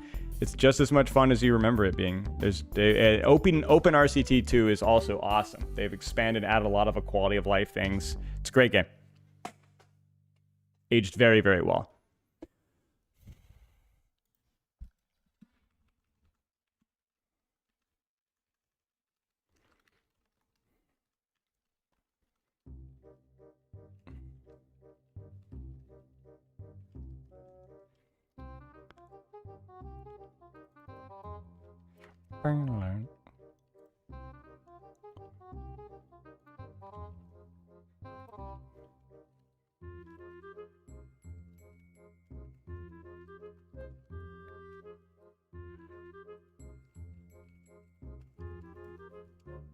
Yeah, every single time I play, this should be like the Shake Hands with Danger equivalent.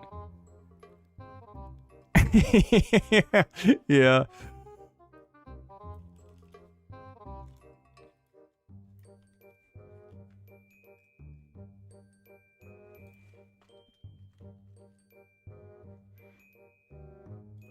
This is definitely a Junkrat song.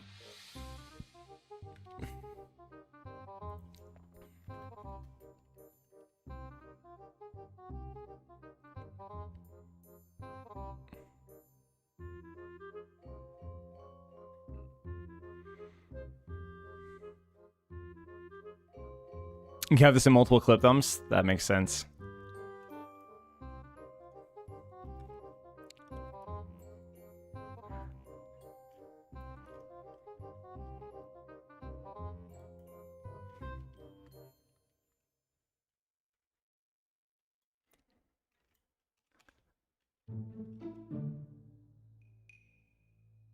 I couldn't believe when Stefano introduced me to Kevin MacLeod, because I remember asking this like what 6 months ago, and he's like, Kevin MacLeod. I'm like, who's Kevin MacLeod? And I started like playing Kevin MacLeod stuff. I'm like, wait, this is Kevin MacLeod? I feel like everybody is like, that's like, it has to be like everybody's experience. Like, wait, that's Kevin MacLeod? Wait, that's Kevin MacLeod? That's basically my experience.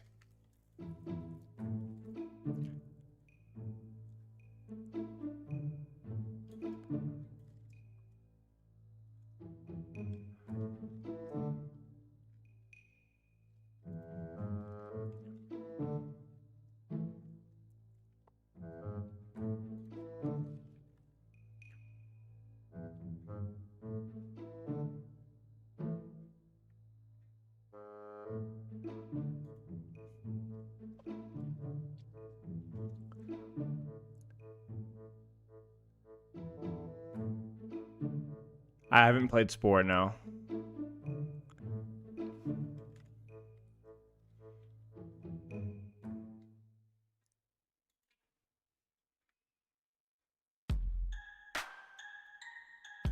What is this, bro? Okay. All the song needs is like a delay. Ready? Funky, funky, funky, funky, funky. Wait, one more. Yeah, funky, funky, funky, funky.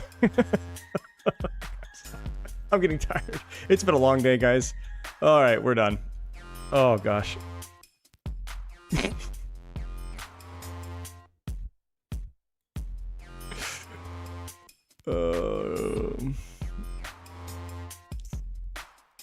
Stream's over. Sorry, guys.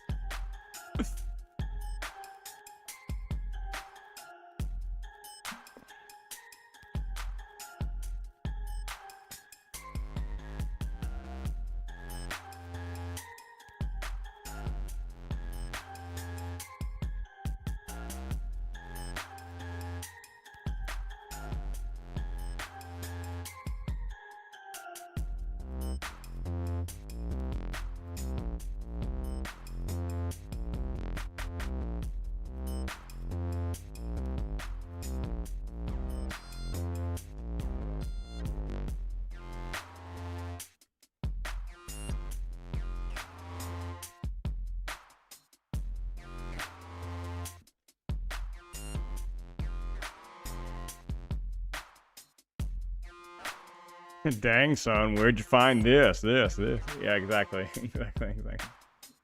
How do you live with so many address notifications in Discord? You get used to it, man. You get used to it. I answer messages every Monday, and I only have friend requests for...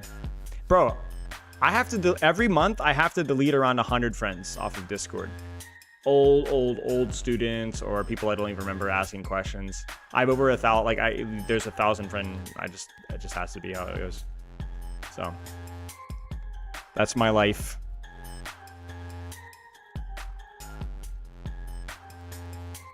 And I have to answer messages like once a week, because if if you answer these like daily, then you just kind of like feed the behemoth, you know? People have to kind of know what to expect.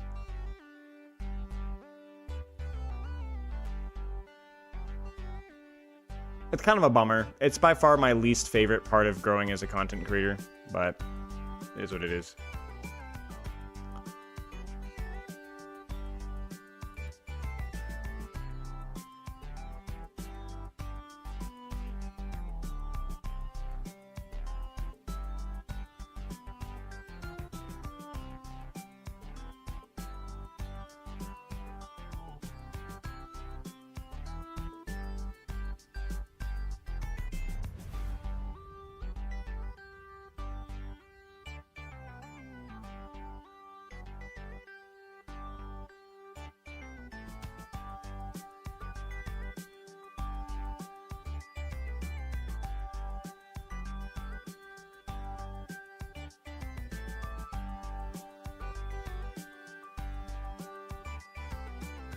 I mean, yeah, you can always add me as a friend. Lukaku or Kata, I'll accept it. When does an XP profile picture change? I don't know. This one's kind of funny.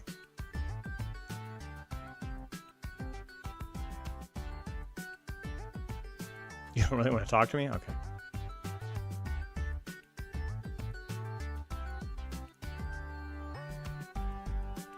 There's an ambulance outside. It's not quite on tempo, though.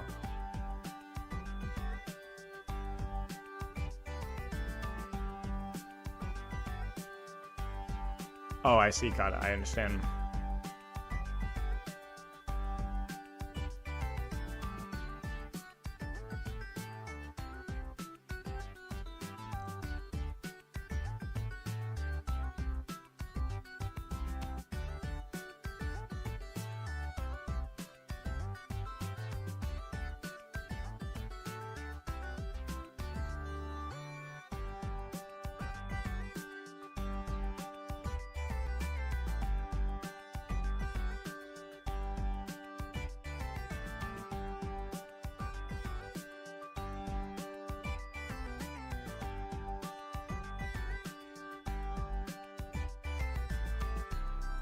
I want to be able to hear if it's important before I look at it. Oh, I mean, I'll be honest with you guys.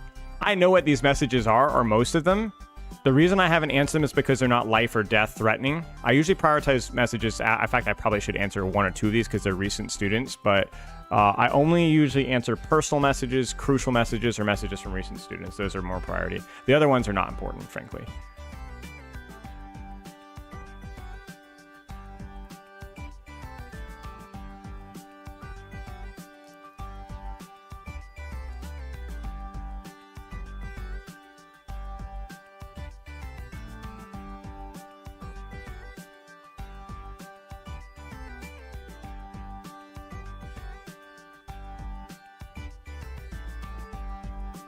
Yeah, this is kind of dragging, I'm not gonna lie, guys. Okay, it's almost done. The Ghost Stefano low-key responds quickly? Well, yeah. I remember when I was at Stefano's, like, level of fame and fortune, at least in Overwatch relation. Dude, my DMs were open and answered basically daily for up until, like, a year ago, you know? Can I turn the music down, Ted? Yeah. What the frick? Fluffing a duck. That feels like a British euphemism. Oh, sorry, I just fluffed my duck there.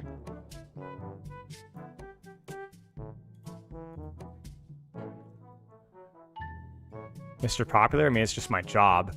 That's the difference. This is my work notifications, you know what I'm saying?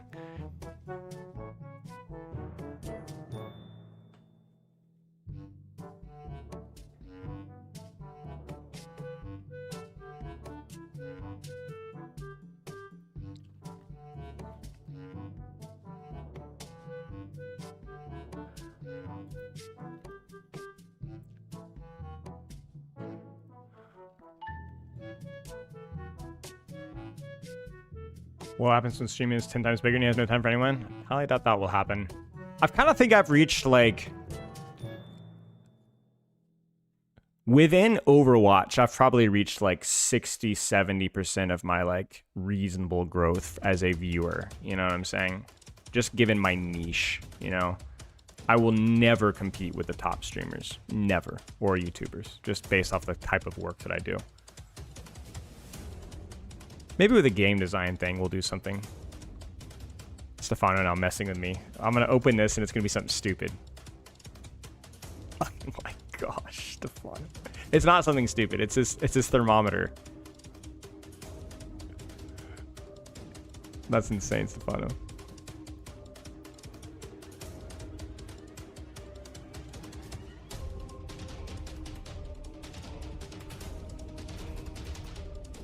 Oh, that's cool, Juice.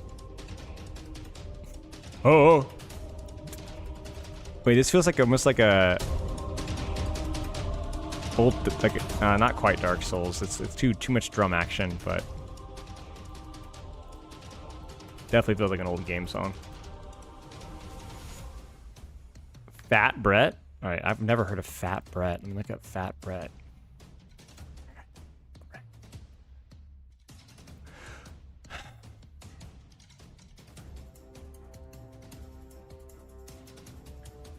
Ooh, cool. This looks cool. I'll bookmark it. I'm always on the lookout for good video essays. Thank you. Oh. Thank you, Queenie.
Beautiful voice, thank you.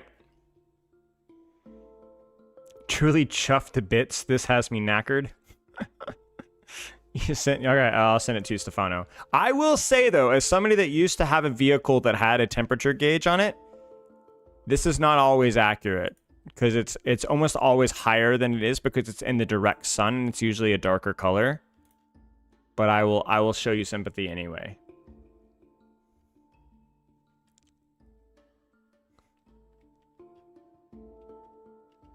(113 Fahrenheit).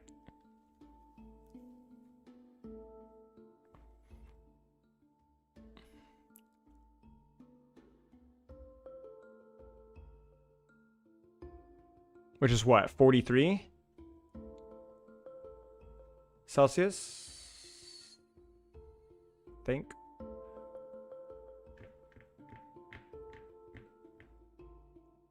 (43, 44, 45). Okay.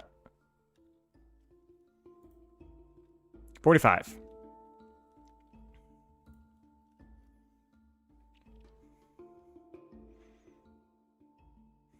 That's why Stefano is so weird.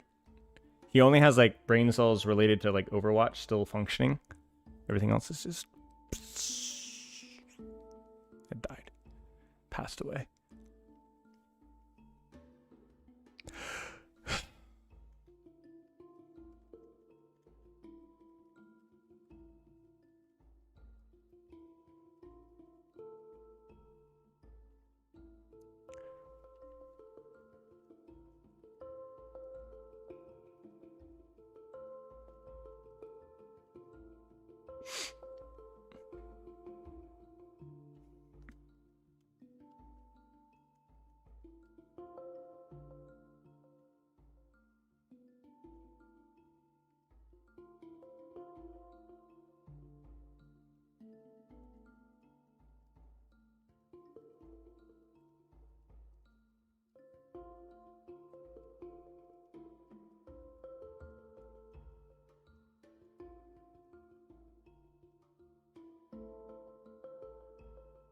Dude, I've had a heat stroke. How many of you guys have had heat stroke before?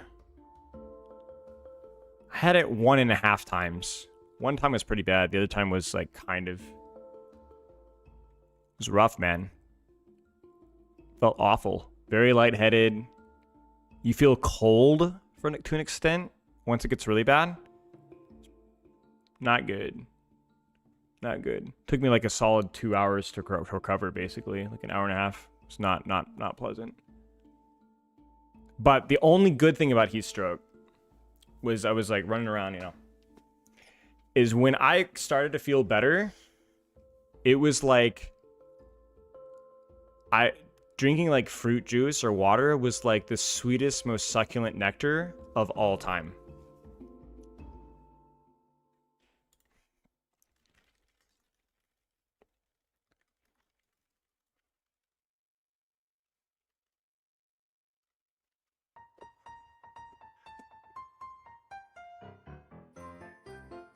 That's crazy, Stefano.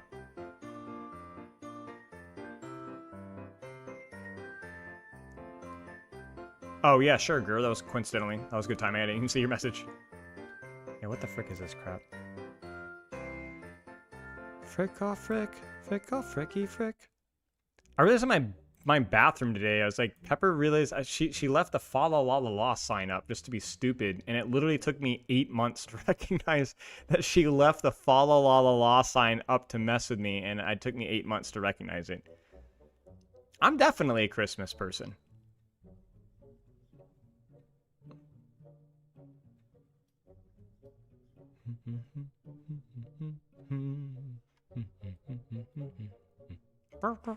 Oh.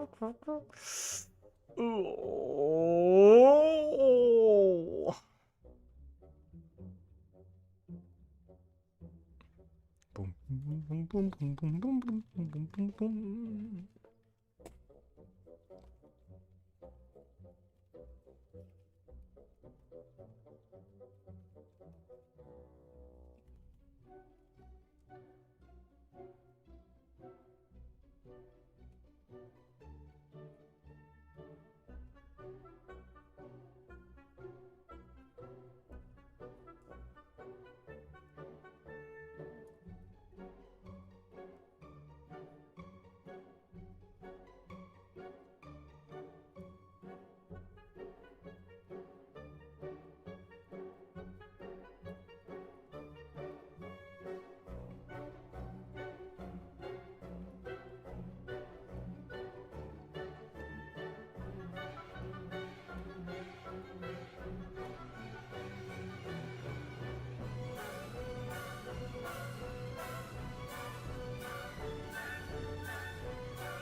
Take care, Luke. Go sleep well, mate.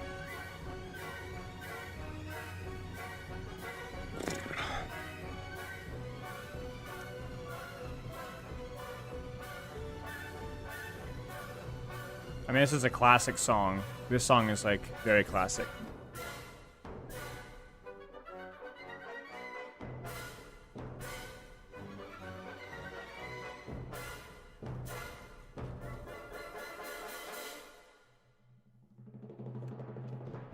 Ah, frick, it was too early.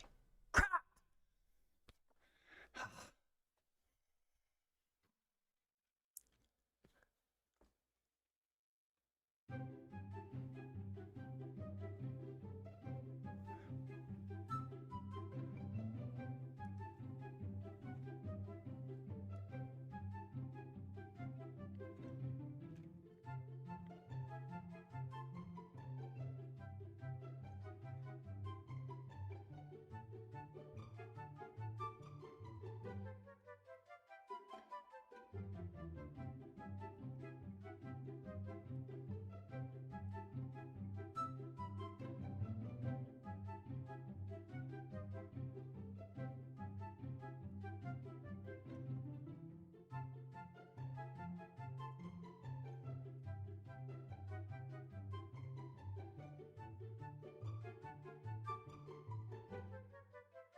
What song is this?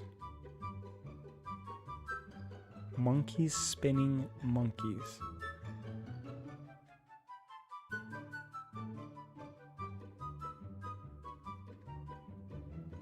Unbelievable.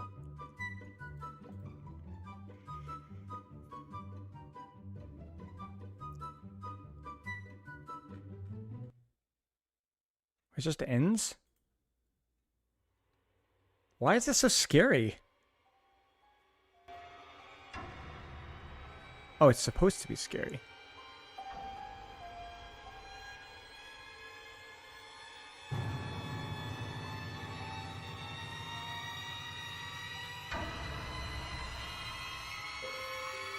Hello, Isaac.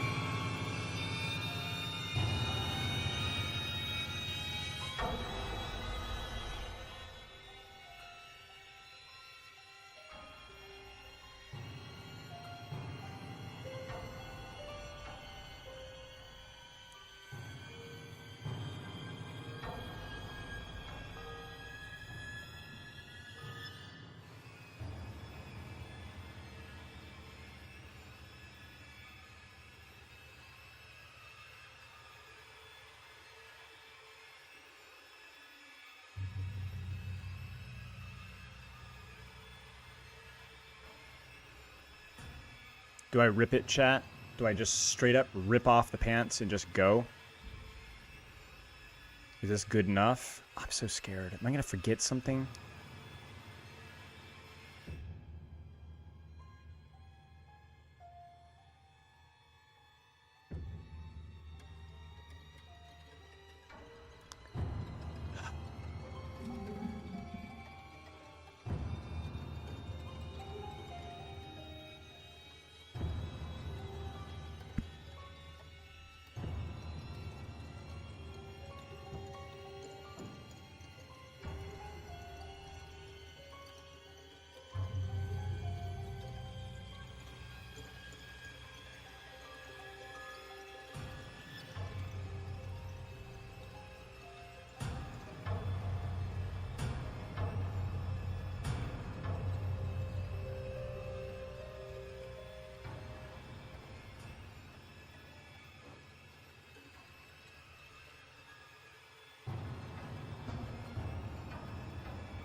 Didact, I know. I think if you could boil down chat, if you guys know Ralph, how would you guys boil down my disagreements with Ralph? If it's at Biggie. I was thinking about this. I think that's the simplest way that I would boil it down. What's the biggest thing that me and Ralph just fundamentally disagree on? And I think that's like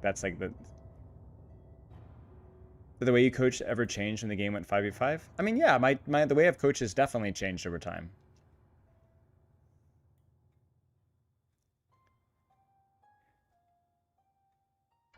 Angle game? I don't think it's necessarily the angle game. I think angle is just objectively, that's how to play Overwatch, or just map control. I think the way that I would describe Ralph prefers sharper sharps. I think Ralph likes very distinct identity and playstyles, and finds a lot of flavor and fun with how those playstyles interact. Whereas with me, I've always been like the more like dynamic approach, where I'm like along those lines. I think there's obviously like some nuance to that, but I think like a lot of our like disagreements about format and hero design and so on kind of boils down to like, and you'll see that if you've ever played like Ralph's like reworks, if you like heroes that have like really stark or sharp hero designs, then you would like Ralph.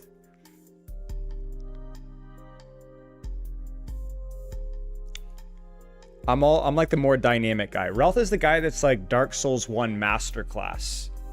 Whereas I'm like the more modern slop, you know what I'm saying?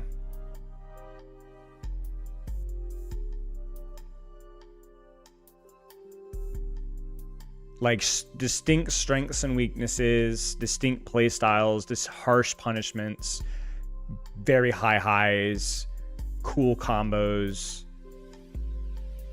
2016 Overwatch? Well, kind of. Yes and no. Like that's one facet of older Overwatch for sure. But older Overwatch just had like some bad designs, not necessarily just sharp designs, if that makes sense.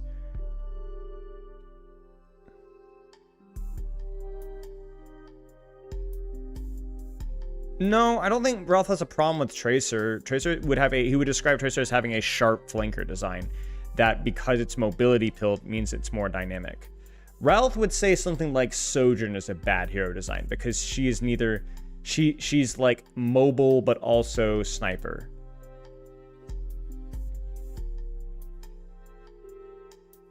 He's right, anti-generalist, right?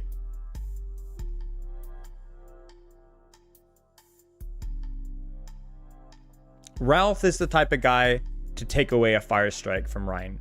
Ralph's the type of guy to say that Roadhog wouldn't be a problem if he couldn't move while he vaped. You know what I'm saying?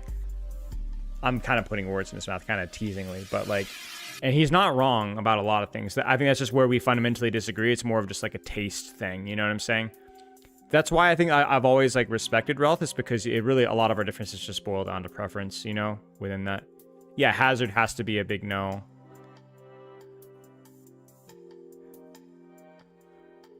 Zen is sharp, Kirikou is not. Yeah, to an extent, yeah. And I like Zen, so. Yeah, the game has definitely evolved away to being more generalist, which is 100% true. 100% true. A lot of games have, right? Like, I mean, every game that I have ever played has evolved away from more generalization, or towards more generalization. Literally every game that I've ever played in totally different genres. So, I don't know what that says about modern game design, but Ralph likes a kit that suits situations, and you like kits that can adapt to situations. Yeah, that would be a good way of describing it. The reason why that hooked me, the reason why that's always been my cup of tea, and you can boil it down to like not one moment in my life, but like playing Lord of the Rings Online, which started off as very sharp hero designs in a team-based format that was coincidentally revolving around 6v6, was very fun in PvE, where I played a utility support character, not a healer, but like a utility support. Very fun to fill my role and do my job. Then I played PvP, and I realized that 1v1ing and 2v2ing and 3v3ing was the most fun that I had in PvP, not 20 versus 20. And I realized then that the sharper that the identity of the class, the more frustrating and arbitrarily difficult or arbitrarily easy certain engagements happen, especially in an open world setting. Do you get what I'm saying? Then that exacerbated when I swapped to the monster player side and I played Creep and I played Warg, which was initially like basically just a scouting class. Like it was not supposed to provide much utility or 1v1ing potential at all. It was more of like playing the macro open world PvP game. But I liked 1v1ing people. And so I would 1v1 people and I would get very frustrated when I'd easily win certain 1v1s and I couldn't possibly win other 1v1s. And I was like, man, I wish that I could be good enough and have enough utility to where I could, if I'm good enough, I can compete with others. And it just didn't work. It was a hard rock, paper, scissors matchup in an open world game. And the criticism to my mindset was always that you're expecting the game to be balanced around small group PvP or 1v1 PvP when that was never the game's intention.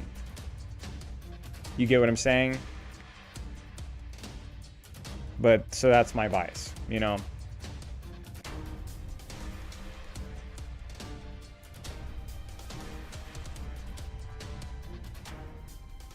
But to be clear, I did like filling a stark role in group settings. I just hated it in PvP, and more PvE. I just hate it in PvP. It's more of an ego thing for me. I like outskilling and dueling and learning the dynamics and nuances of a matchup. Isn't that an OTP issue? Well, yeah, but in an MMO, you were expected to OTP. You know what I'm saying? And a game like Overwatch, then yes. I think you could make a really good argument that your game experience in 6v6, I should probably put that.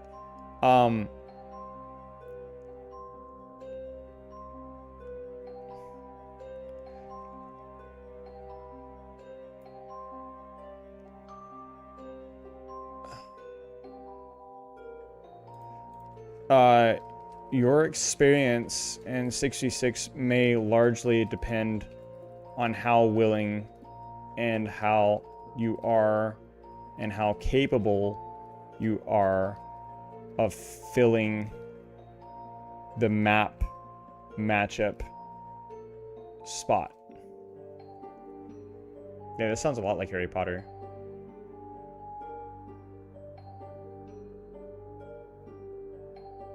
Because it is an OTP issue, you know? It absolutely is.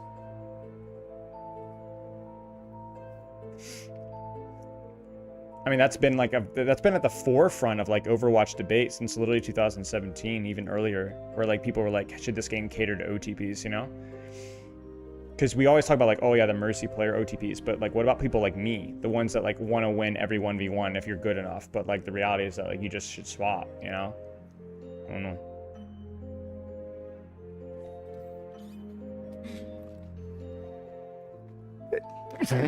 Like, objectively, as we talked about with the map playing itself and so on, it is more important to swap, I think, in 6v6. I know people are going to kind of tweak out about that, but certainly for DPS and support in many ways.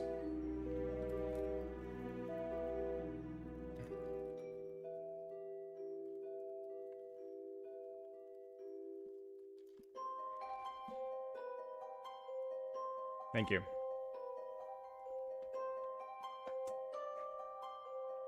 I don't know.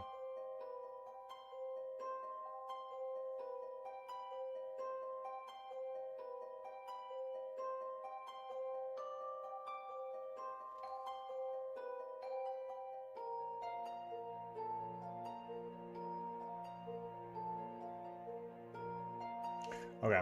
Are we ready to rip it?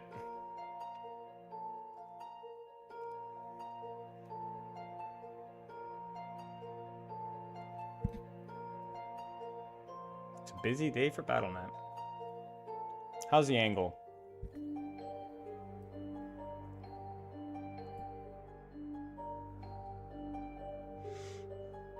Safe for work?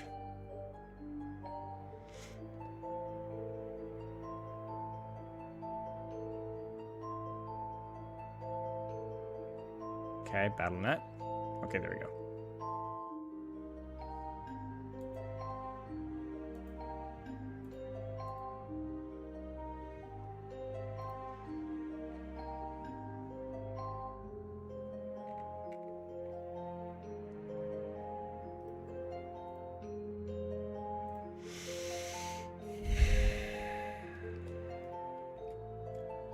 Music actually making you sleepy? Queenie. Queenie. Queenie. Queenie.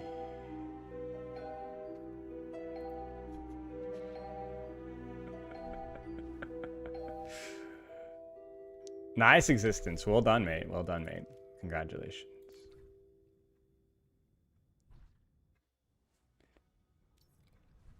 You know what? I shouldn't have background footage here. I'm stupid. I should be the consummate professional here and just do full face cam. Just you know what I'm saying? And just go to town. The only problem here is this like, is this too bright? If I like turn this off. Is this better? Is that like a good balance there? That just looks like I'm in a dark room. Okay, maybe not. Is that better? Because we'll throw some background footage. Sharp light, but the problem is I don't have my key light hooked up to my phone anymore and I can't figure it out.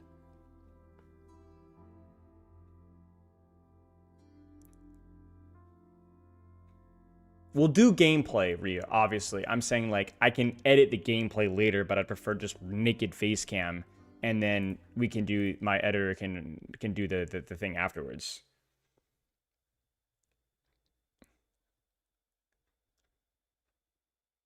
Is this okay? Is this gonna work?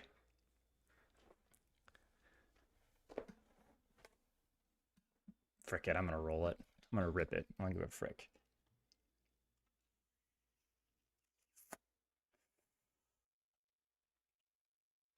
Ugh. It's terrible.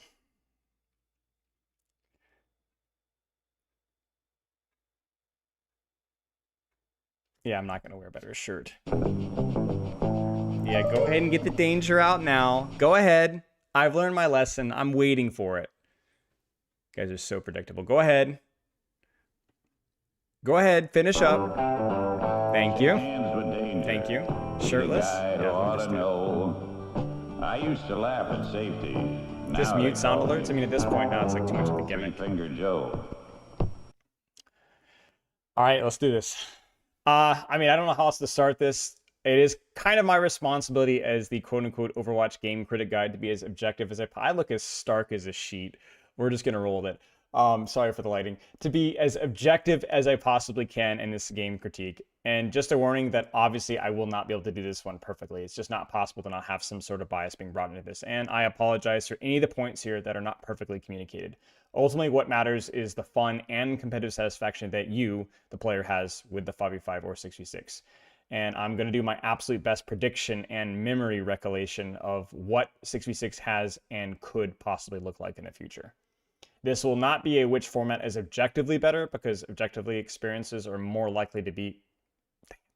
But objectively, what experiences are more likely to be in each format, and I'm going to leave that decision ultimately to the developers with which direction they want to go down. And obviously, I'll just critique the execution of the 6v6 test as a whole, regardless. Dang it, man. I'm not going to start that. That just sucked. I'm sorry. Okay. This will not be a which format is objectively better in all cases and all circumstances. Ultimately, the objective experience is more going to be along the lines of, dang it! No! Okay. This will not be a which format is objectively better video. This will be a more, but this will not be a which format is objectively better, but objectively what experiences are more likely to occur in each format, whether that's experience you're wanting to actually go through or not. It really comes up to the developer's direction. and more importantly, a critique of the direction. If they're going to do 5v5, this is what's needed. If they're going to do 66, this is what's needed. There are overall upsides and downsides of each. I could see y'all saying things in the backside. I'm completely cooked, man. Okay, there are obviously overall upsides and downsides of each format, of course, and I honestly don't know which format is technically best for the game. The good news is that the game has clearly demonstrated that it can do extremely well performance-wise and reception-wise in both formats.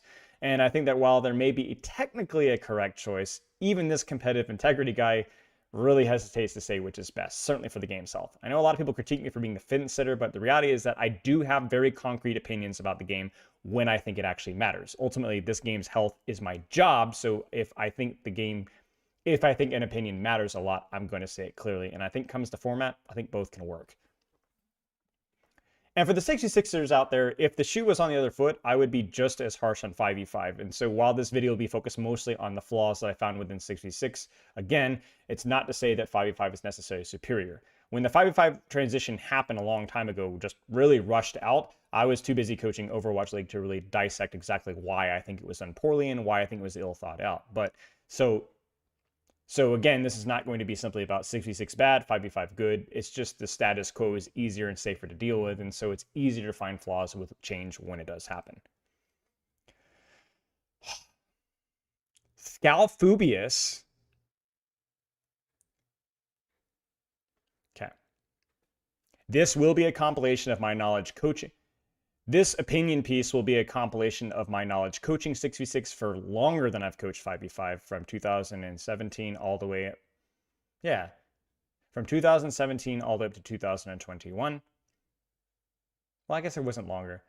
This opinion piece will be a compilation of my knowledge coaching 6v6 for just as long as I've coached 5v5 from 2017 all the way to 2021, from Bronze to the Overwatch League. Additionally, coaching OpenQ 6v6 continually over the last few years, and playing and speccing a couple hundred OpenQ 66 games, and playing and speccing a couple hundred of both the 132 and the Dynamic Q playtest.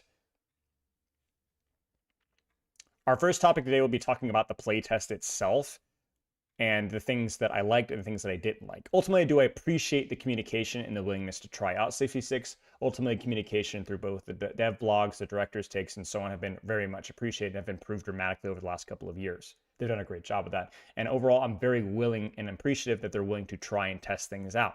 However, I do have to critique a bit. I do have to critique how this was executed with the power of hindsight, to be fair. I think Overwatch right now is riding a content and just general cultural appreciation high, and ultimately this may have stirred the pot just a little bit unnecessarily. I'm not saying that considering going back to 66 is a mistake. It's more about how the timing and the execution of testing this should have been handled. I feel that the timing of this discussion is weird considering that we've had basically zero 66 balance and design support in the last year and a half since it's been released. It feels kind of like a rushed playtest without an intent on improving the gameplay loop of how 66 has felt with OpenQ. Just slapping on, this might help with queue times, let's see how this goes. I understand that there's not been a lot of development hours with the importance of Stadium over the last bit of time, but I think it would have been a better idea to actually put more development resources into the OpenQ 6v6 playtest first, and then testing format changes on a larger scale much later once the good faith of, hey, we can actually put resources into 6v6 has been shown. I feel like this kind of reintroduced a lot of the anger and bitterness and some of the frustration into the community about the 5v5 versus 6v6 debate. It really felt like this was more of a queue and systems test than actually does the game mode actually feel better. The good news is that it did seem like they were aware of some of the problems of 66, whether it was Roadhog or, although they didn't, actually, I feel like they're aware of Roadhog, surely, but they didn't do any balance changes. But I do know that at the very least, they were aware of some of the map design and choke problems, so much so that I think that maybe the conjecture around the Powder ESO and the Eichenwalder reworks were about, is this just in case of 6v6? And I don't think that was necessarily the case, but it's good to know that they are sensitive to those problems. But it does feel like there's a lot of wasted development time that was missed within, But this does remind me a great deal of Season 9, where I honestly think that the idea of Season 9 when it comes to the passive heal, the DPS passive, which is kind of hit or miss and controversial, different health pools for more experimentation, and overall the attempt to reduce the value of burst healing and burst damage, I don't necessarily disagree with many of those ideas. I just feel the rust execution of Season 9 left people with a bad taste in their mouth. Ultimately, with the power of hindsight, Season 9 had a lot of good ideas, but with a lot of failed execution and the quality of that. And that left people feeling that Season 9 was a mistake, even though on paper it made a lot of sense. A good idea executed badly is a bad idea in hindsight. And I think it's really important that with even like little play tests like this, that we put a lot more effort and quality into how the test is actually executed. A lot of things have changed since we've played 6v6 as a main game mode before. Health pools don't really match the old days. Supports have more health. Some tanks have actually less health. Tanks sometimes have a lot less health, and that leads to a lot of perk utility or AoE value being how the tank gameplay loop is felt. Ultimately, I don't really have a problem for characters like Wrecking Ball getting a little bit more value from Grapple and Slam than they might have in the old days of 6v6, but I'm not so sure that it's good that the character gets so much value from perks. And a character like D.Va has less health than she did in the old days of 6v6, but has more burst damage, and I'm not really so convinced that that's a good direction for her.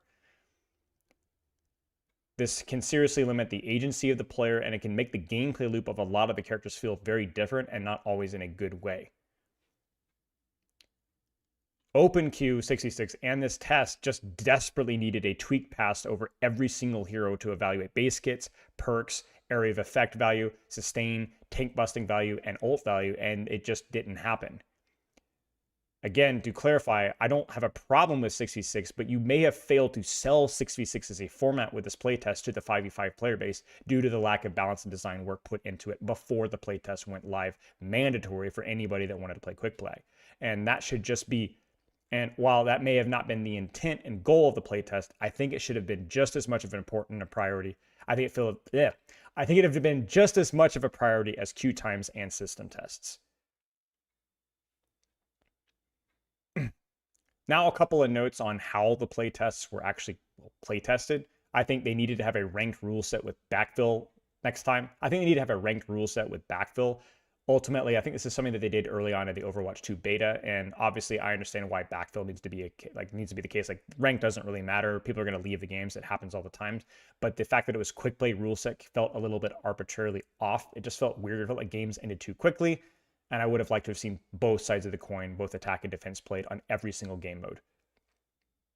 And I imagine while it significantly helped queue times with the 132 and the dynamic queue playtest, there are some clever ideas with some clever, they are clever ideas with some important downsides to be aware of. With 132, the concern is that 222 is just objectively better in almost every single circumstance. And my biggest problem is that the potential match volatility of tank players queuing up for DPS. You see, you learn pretty quickly on that it can be smart as a tank player to queue both tank and damage, and then if you queue up as one of those triple DPS, you just insta-lock tank. No problem, everybody's happy, 222, right? Well, what happens if too many tank players have that idea and we end up in a situation where we have 2 or even 3 tank players queuing for damage in the same lobby? And you'd be surprised at how often this happened in a lot of my games. What this means is match volatility can be all over the place, where you have 3 actual DPS players that don't swap versus a team that has one of their DPS players playing tank, and then they lose to that, but then that 1-3-2 composition actually plays versus a legit 1-3-2, but it's not a legit 1-3-2. It's 3 tank players all wanting to play tank, but 2 of them have to play damage. And there's a big difference in terms of rank power between those players when they're playing tank versus when they're playing Cassidy, Genji, Tracer, or so on. Ultimately, what this will probably mean is that a lot of tank players will have to learn how to play a damage hero. And so in the long term, this might not be a big problem, but short-term match volatility with 1-3-2 is going to be all over the case. But not just because it's 1-3-2 versus 2-2-2, but even the 2-2-2 games might feel all over the place. In terms of the dynamic queue, which I think is an interesting idea as well, it just adds another rank where there's not going to be a separate rank to my knowledge between whether your performance on a 1-3-2 versus 2-2-2. So if you're queuing for tank, you might get queued into a 2-2 game, and you might get queued into a 1-3-2 game depending on the time of day, which might mean that if you share the same rank, your performance as a solo tank is going to reflect the same rank as your performance as a tank as part of a duel. Now imagine that as a D.Va player. You queue up for tank, you play by yourself with 6v6 balance as a solo D.Va. You might have a really hard time in that game as opposed to another tank like Reinhardt, Sigma, Malga, that does better with solo tanking. But then, oh, I'm a diva player and I queued up with a DPS that was willing to flex tank, or I actually queued up in an actual 2-2-2 match. Again, you're noticing some of the problems here. Again, these are not unique to 6v6. 5v5 has match volatility problems as well. These are just things that we have to be sensitive to moving forward. And finally, I do have some questions about performance. I do think this is one of the things that they're paying a lot of attention to, but overall, Overwatch hasn't had the best literal performance grade recently. A lot of problems with frames, glitching. What's the term? What's the thing you guys are saying? That people, the catching, the scratching, what's the thing? Somebody help me. Stuttering, right. A lot of problems with stuttering as well, and I wonder if 6v6 actually exacerbates some of these problems. Finally, let's actually talk about the format itself. These are things that we've rehashed a million times, so I'm going to go over these quickly, and I am going to be primarily negative because this is going to be, if we do go for 6v6, these are things that we need to be keeping in mind. Again, this does not mean that 6v6 is the inferior format, and if you're looking at this to hate on 6v6, you're going to find a lot of material here. However, as I already said, there are upsides and downsides to both sides of the coin. I'm just going to be presenting it as honestly as I can because this is a 6v6 playtest. Overall, I found 6v6, of course, to have higher highs and overall, over the years, it's been proven to me over and over and over again that 6v6 has higher highs, lower lows, and it really depends on your preference for the game's direction. There's objectively a lot more variety of experiences in 6v6, whether it's 1-3-2 or 2-2-2, and there is an argument that there is more technical flexibility of design space. You can have engaged tanks. DPS and support have to duel generally in 5v5, but in 6v6 there might be more space for utility for both tank damage and support. That being said, this can be a double-sided coin. Saying that, oh, well, there's more design space because you can be more flexible with your tank design, well, that also means that you're more likely to have two of the wrong hero in the same team. Having two utility supports without anybody to duel for side space, or having to engage tanks, or having two utility tanks or support tanks means that that situation's a lot worse. Essentially, when you piece together the sandwich with all the right ingredients, the experience that 66 can provide is really second to none. But with more responsibility comes with a lot more opportunity to screw those combos up. Is it better to have a higher opportunity for a higher perfect compositional combo? Or is it worse to have all the wrong pieces in all the wrong times? You are ultimately more reliant on piecing things together correctly. More on that a little bit later.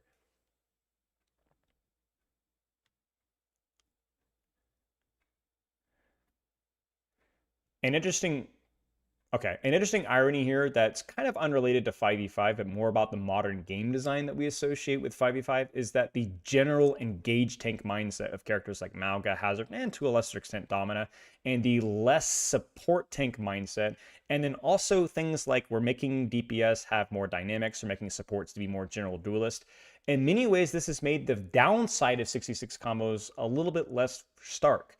A lot of the tanks that are in 5v5 do pretty well as other tanks. We'll talk more about tank combos later on, but the TLDR is that regardless of what tank that you're running, Hazard rarely feels terrible. Same thing goes with Domina, and same thing goes with Malga. And a lot of the reworks to characters like Mei make her more flexible as a duelist. Same thing with Pharah. Characters like Mizuki and the reworks to Brigitte over the years have made them feel a little bit less stark in their identity, and so feel a little bit less bad when you're not playing them.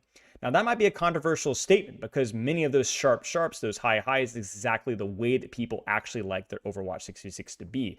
Yes, Mei feels a little bit less of a duelist, but it does mean that the utility that she has is also a little bit weak too. And the same thing goes with a lot of the characters that I mentioned before.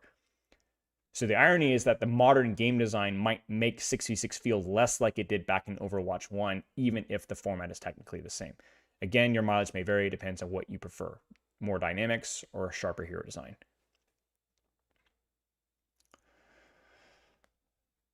And finally, I would also like to address the simple math that a lot of people are debating about. Can we please stop having conversations about whether it's harder to carry or easier to carry in 5v5 or 6v6? The answer is really simple.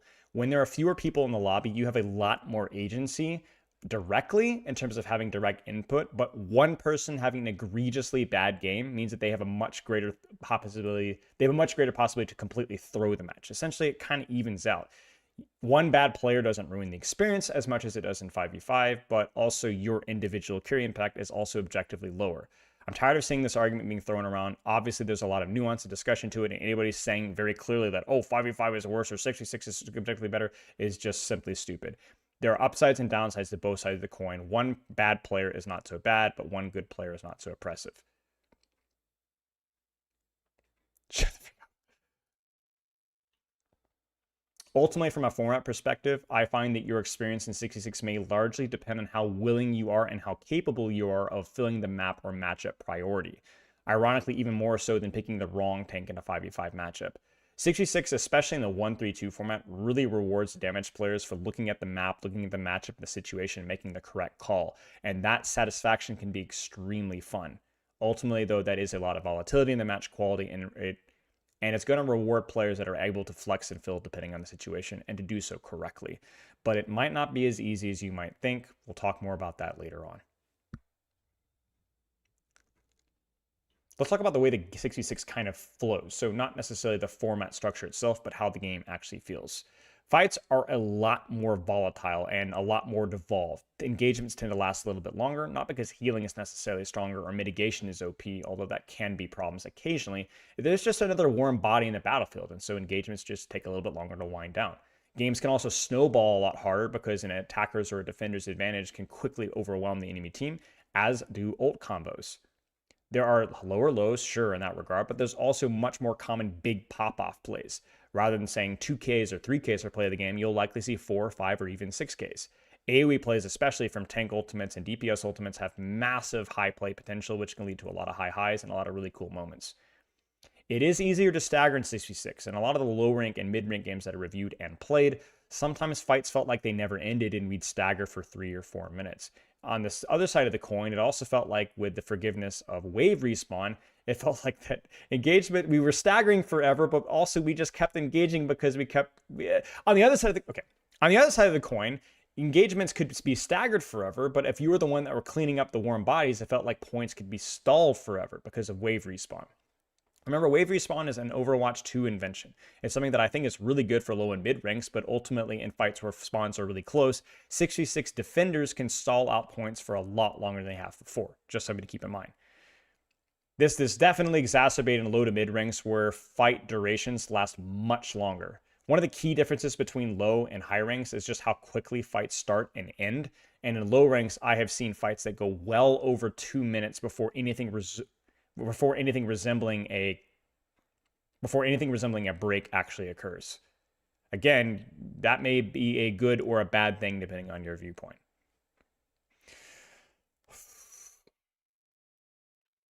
The tank flow was interesting too. The support tanks that exist in 6v6, especially if you know how to play it, feel really good. I would never really consider myself a very good mechanical Zarya or Diva player, but going back into that mindset of enabling a different tank with either my Matrix or Bubble while still holding my own off angle felt really good and very dynamic, and something that I wasn't really able to do with the 5v5 tank format. In addition, running double initiator tank like Rein Malga, Rein Ball Winston, and so on felt really good. Anything with a shield or anything with an aggressive type of mobility felt awesome with my other tank being aggressive. Very rarely did I feel like I was the sole point of contention if my other tank was playing the correct play, the correct hero, and the correct playstyle. Hey, just FYI, I'm recording. No, you're good, you're good. Just, I won't be able to talk. Love you. No worries. Oh! Something's up. What's up? I'm so freaking blind here. You're having a Bernstein's bear. What does that mean? Okay, we keep going. And as good as that felt, the tank volatility was also a lot higher. Again, higher highs and lower lows. The most miserable experiences that I've ever had in Overwatch were in 6v6, 1-3-2 experiences, or sometimes even 2-2-2 experiences, running solo initiator tank with either an overly passive initiator tank or just no other tank at all. Whether it was Roadhog, a Zarya that refused to take a different off angle, a Diva that didn't know how to play the game, or just running with triple DPS that were running the wrong heroes on the wrong map, I would regularly have games where the entire enemy team is permanently fixated on me and I'm just a punching bag. I had many games with Reinhardt where I would have literally 20,000 damage mitigated in 9 to 10 minutes. Something that basically resembles a lot of the worst moments of the 5v5 tank experience, but dialed up by another 25%. Ultimately, you can have amazing games with 66 tanks and can have consistently amazing games depending on the hero that you're playing. We'll talk more about that now. But there are also some really, really low lows where you feel like not only the punching bag, but the punching bag by another enemy player with no help from your team despite having an additional player and not having the additional health pool and the additional resources to make it work.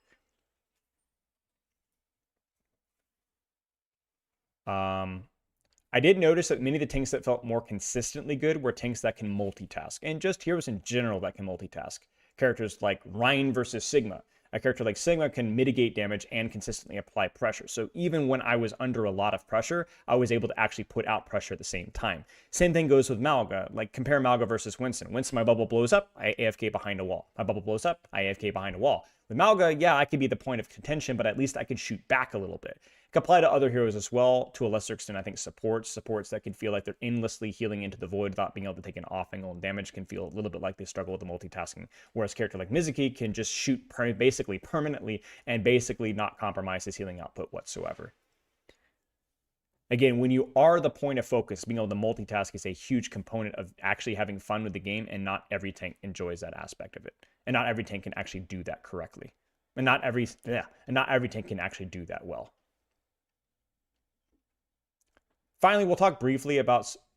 I don't have as many thoughts about damage. I think your experience as a damage dealer at 66 really depends on the type of maps and matchups that you're getting.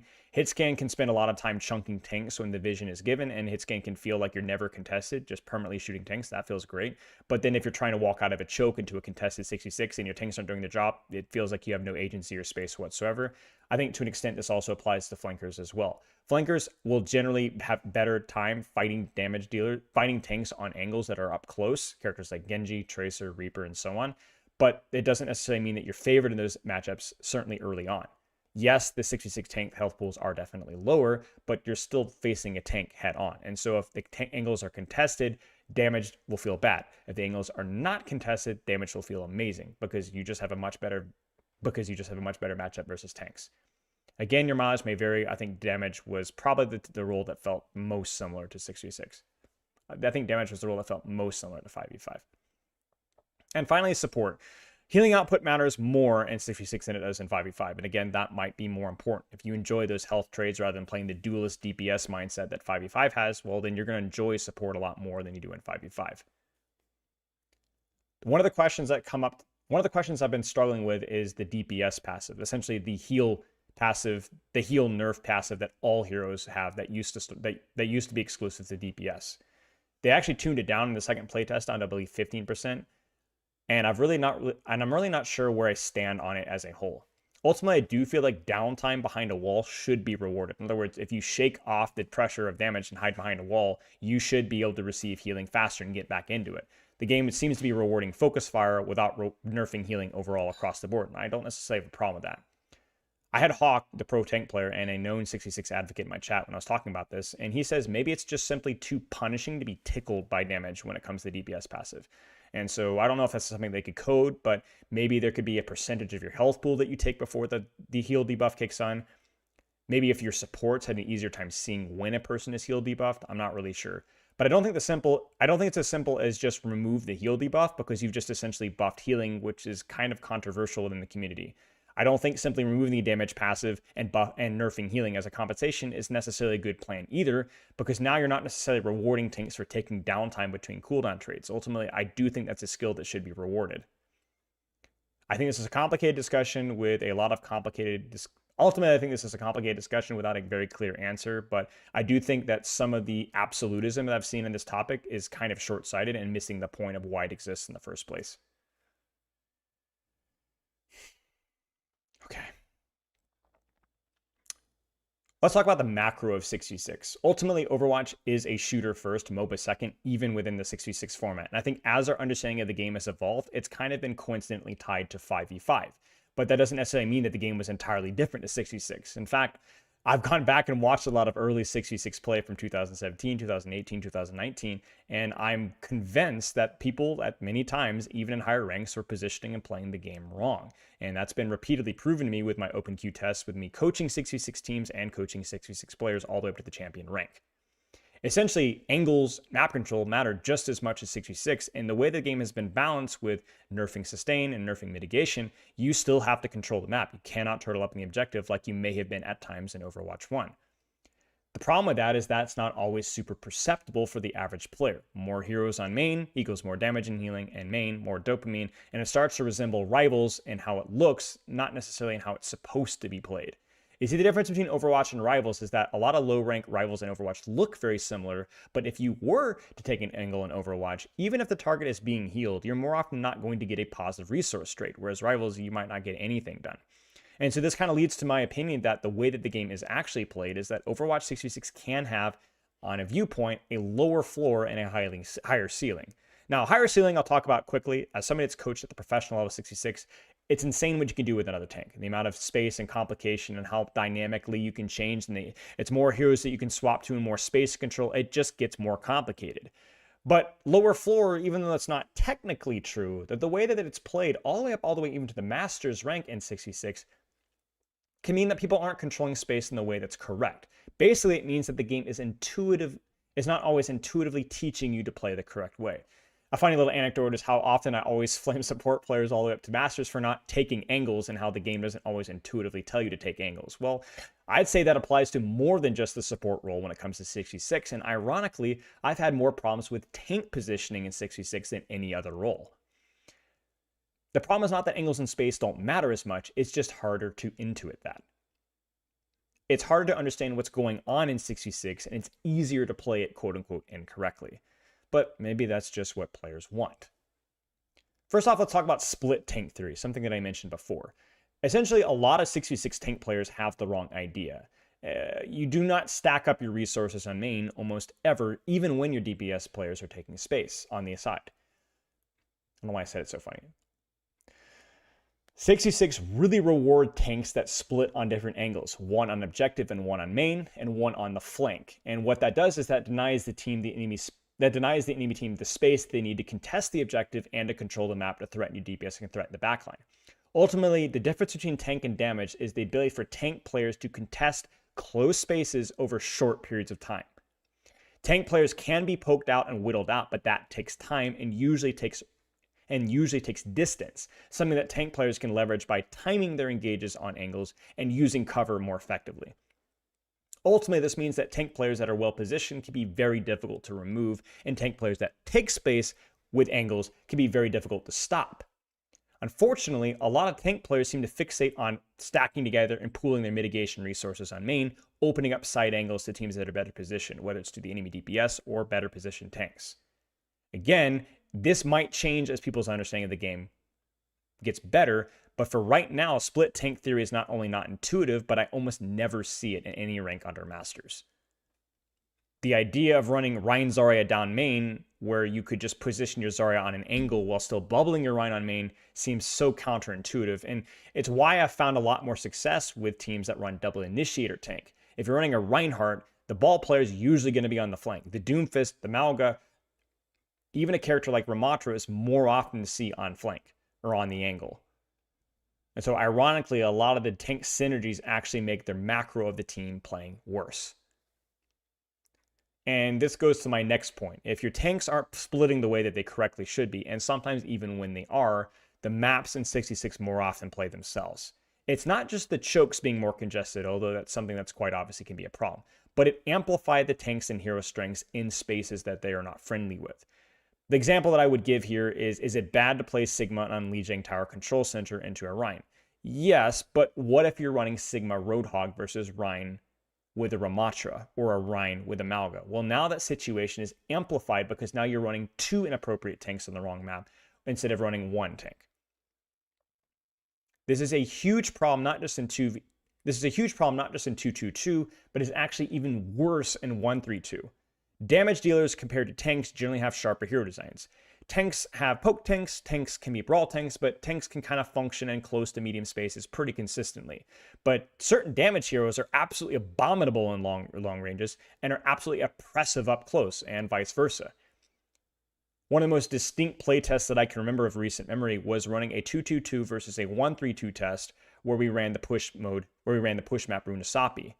We had 3 DPS, Genji, Mei, Junkrat, heroes that are fine, but were not complemented by an effective flanker or effective poke character on the DPS.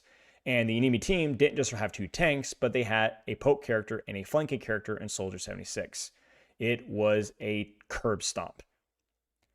There was absolutely no pressure on the side space aside from Soldier 76. And until the Mei player swapped Tracer, until the Genji player swapped Tracer and contested that side lane, it was an actual stomp. And by the time that he did, it was kind of already over.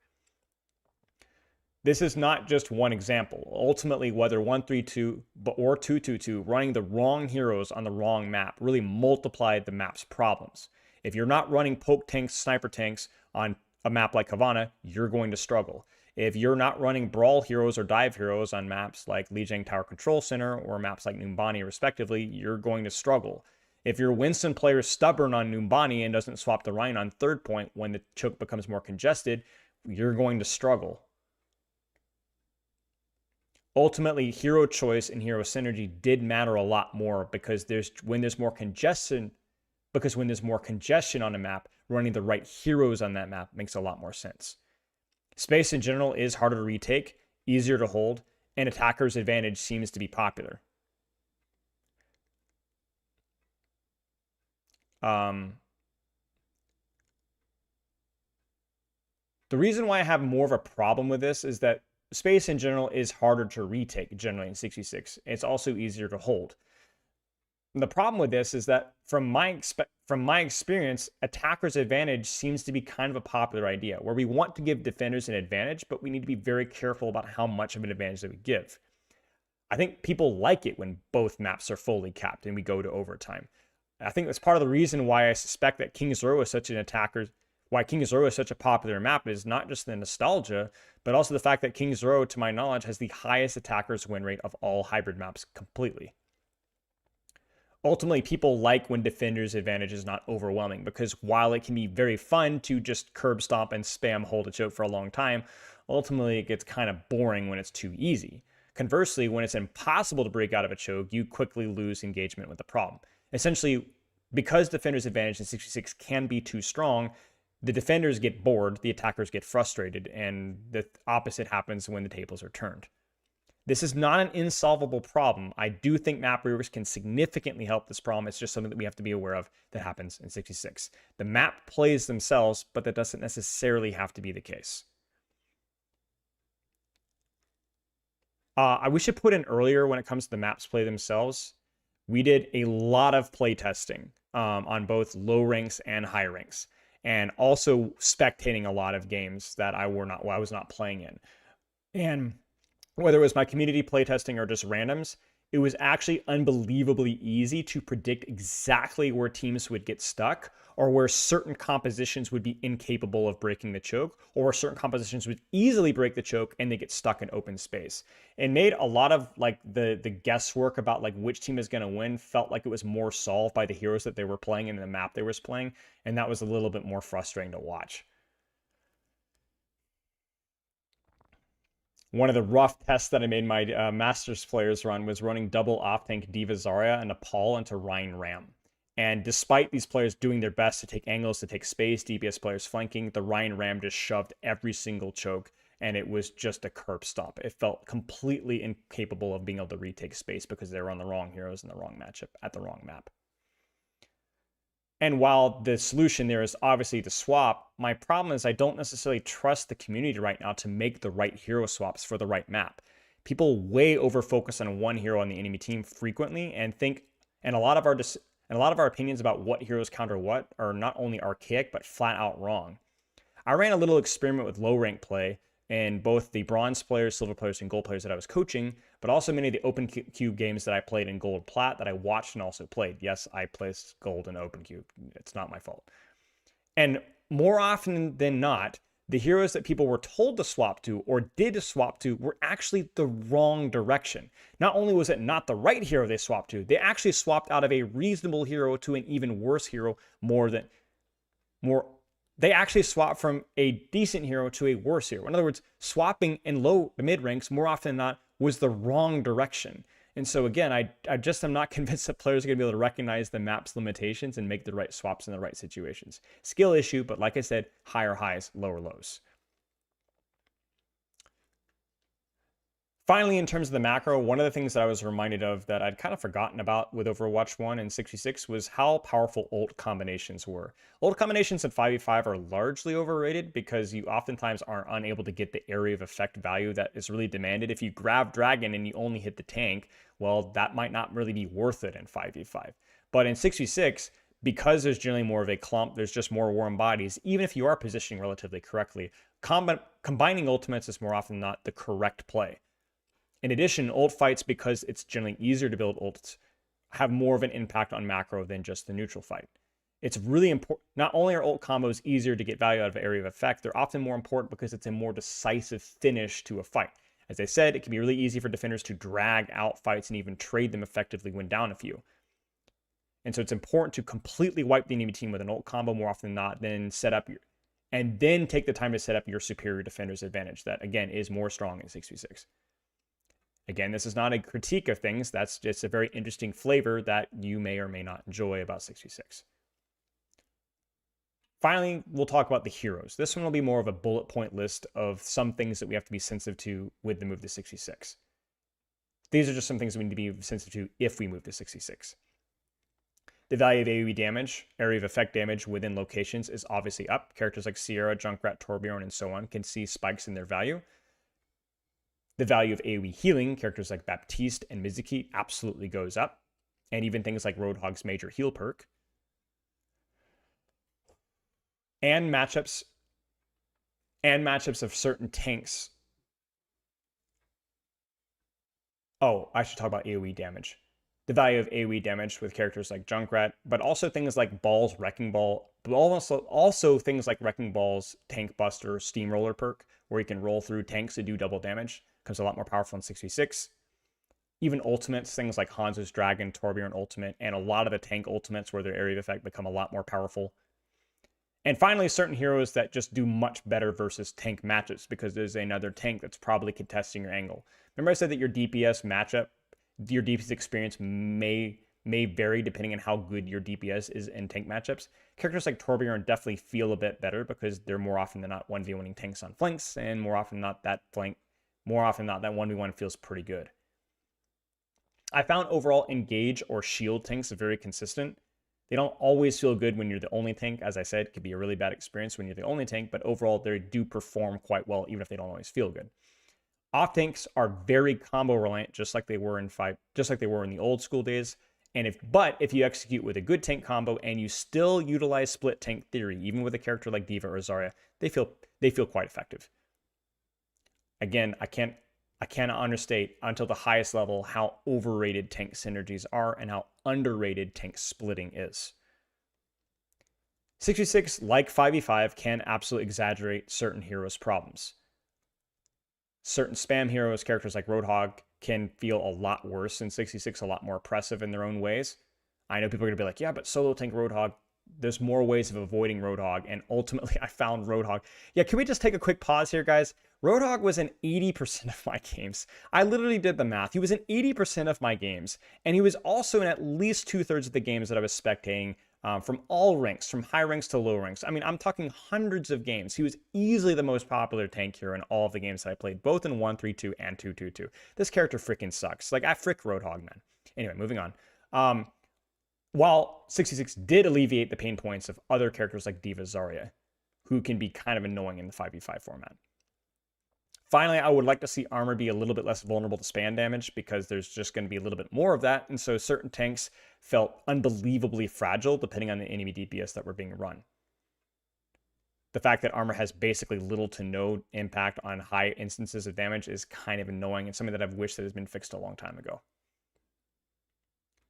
Finally, I'd like to talk about my wish list for 6v6 if we do see a playtest again or if 6v6 becomes the main game mode. First out, please sort out the testing experience for match quality. That goes without saying, whether it's the quick play rules, the rank rules. These are just things I want to see. I think quick play MMR may have been a little bit too forgiving, and I would prefer a little bit tighter MMR, although I don't really know exactly how they did that, and I would like to see ranked rules. Please rework heroes, obviously. And this goes without saying. I already ranted a little about Roadhog, but there were a lot of characters that desperately need adjustment and changes to help their health, not only in 66, but 5v5 too. balance, balance, balance. Not just about win rates, like which characters were strong and which characters were weak. Like I honestly think that Roadhog wasn't a top tier tank in 66. I think it was like mid-table. He just felt terrible to play. And I think the tweaks are less about the balancing side of things and more about tweaking things that may feel overly top heavy with certain characters, while other aspects of the characters don't feel all that good. Again, it may should be focused on not just how they're performing, but of how the characters feel. And I've seen little to no adjustments from that. Map reworks, please. Avoid choke slop. Ultimately, my concern is that people oftentimes like turning off their brain and shooting down a choke. That's consistently themed with the escort and hybrid. But as I've put a lot of work into game psychology, game theory, and human risk aversion, one of the things that I've been confronted with, which by the way, I'm working on a Dark Souls video essay, which is a lot of the stuff I'm pulling from that kind of goes into that, about people's risk aversion and willingness to try new things. The long story short of it is that a lot of times people will lean into avoiding risk and avoiding new experiences at the expense of their enjoyment. Basically, being a little bit overwhelmed, basically going into unfamiliar territory, being challenged, being forced to think dynamically about a problem and having to think about a problem outside of one dimension and engaging in what you're doing may feel a little bit uncomfortable, but generally leads to a better experience in the long run. Not every game needs to be Marvel Rivals or freaking Candy Crush. What is it, Candy Crusher? What is that called? The freaking... Not everything needs to be mobile game Marvel Rivals poke slop. Which means reworking maps to open up different angles, I think, is really important. You need to force people to have to engage with the game beyond what's directly on their screen, and I think they'll have a more fun time doing so. Again, I know that depends on the game's direction, but I think Overwatch has done that clearly better than other shooters within its own genre, putting a lot more effort into thinking dynamically about problems and engaging with what you're seeing. And so, yeah, maybe low-ranked players need to kind of be bullied around a little bit so that they actually enjoy the game a bit more. Finally, and kind of off of that point, I would love to see some effort in how we can actually make the 66 gameplay loop of controlling more angles in space instead of just focusing on main. How can we make that more intuitive? How can we make a more dynamic space-focused 66 that doesn't just focus on the MOBA aspects of the game? And this is something that if they do, I'm going to have to put a lot of thought and time into, because it's something that I've struggled with the support 5v5 gameplay loop. As I mentioned, support players are stupid and boosted. That's only half a joke, because it's something that you don't really see in up until higher ranks is support players taking angles. And there's a lot of reasons why that's the case. It's not intuitive. Your teammates might flame you for taking a space instead of just heal botting them, and they might flame you for not having high enough stats. And so how do we make the gameplay encourage the correct way to play the game? Because the correct way to play the game, ultimately, I do think is a more satisfying, competitive way of playing the game. So blaming the player for not playing correctly, to me, just doesn't fly. It should be up to the game to teach you its correct theory. And that's something that I may need, and that's something that we're going to have to be extra sensitive to if 66 becomes the main game mode. Again, to simplify this, higher highs, lower lows, and a more team play focused game. I will say that Jeff Kaplan in his interview said that if he were to make a shooter now, Jeff Kaplan said in his recent interview that if he was to make a shooter now, he would put less team focus on the games. He would make the game less team focused and more on individual contribution because it's what people actually want. But maybe that's not what everybody wants. Maybe that's just what Jeff Kaplan perceives people to want. Finally, I will say that there is a higher ceiling for organized team plays. So if you're the type of people to queue with friends or do scrims or you enjoy professional play, I do think the ceiling for 66 is objectively higher. Maybe players will learn how to make 66 work better than it ever has before. Maybe this is exactly what players want. My feedback is going to be, if this is what players want and this is what the game needs, this is what needs to change, and this is what needs to be prepared to make that experience as smooth and as enjoyable as they possibly can. Ultimately, I know that I've probably irritated a couple of people with my points. I probably missed a few crucial points. I did my absolute best to go in here as fair as I possibly can. And while I did focus on the negative, because this is a critique, I am absolutely willing to give 66 Overwatch a full try. It ultimately is the format that I fell in love with the very first. And I have full faith that whatever decision they've made in terms of game modes, that it will be executed well, because Overwatch is a great game and it will remain a great game. Anyways, let me know what you guys think in the comments, and I'll see you next video.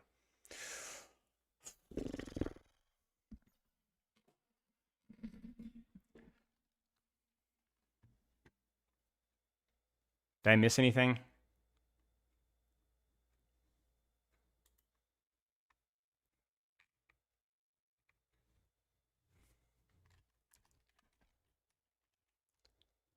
Okay. I feel like we hit on all the points.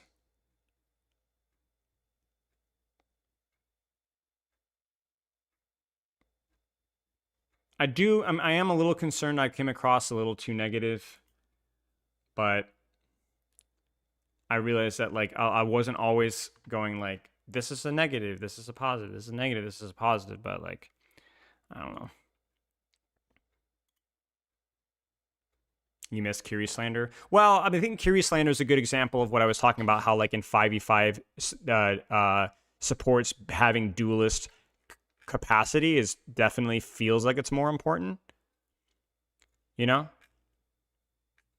I think that's one of the most fair critiques of 5v5 is that everything kind of there's a little bit more, like everything kind of needs to be more capable in the 1v1, at least to not die in the 1v1.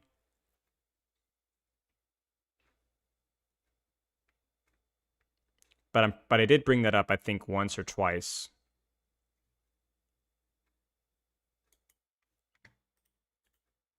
Yeah. And again, I want to be clear, like, a lot of this is what I'm pointing out as problems, but that's just because it is what's being tested, and so my point is that if they go 66, I'm chill, but I want to see some of my points addressed, and then I've got full buy-in, you know.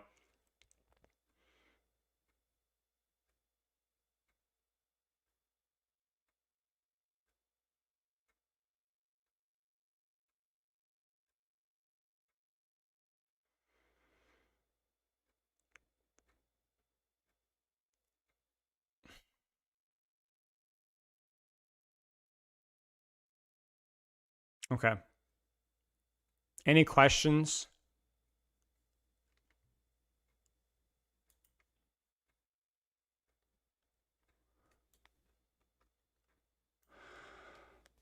No, you didn't miss news. Oh. Lobby slot next stream? I think so. I'm not sure. I'll have to ask Stefano. I always have stuff that I have in the back burner, but we will see. Okay. Yes, says Stefano. Okay. If you give it a percentage, how likely do you think the game goes 66? I straight up, I don't know. Which means to me, 50-50, you know?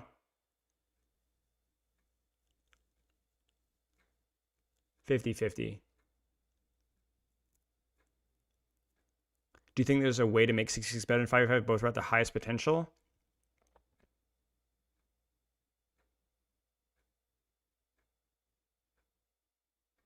I'm not sure, but I want to say like 55% yes.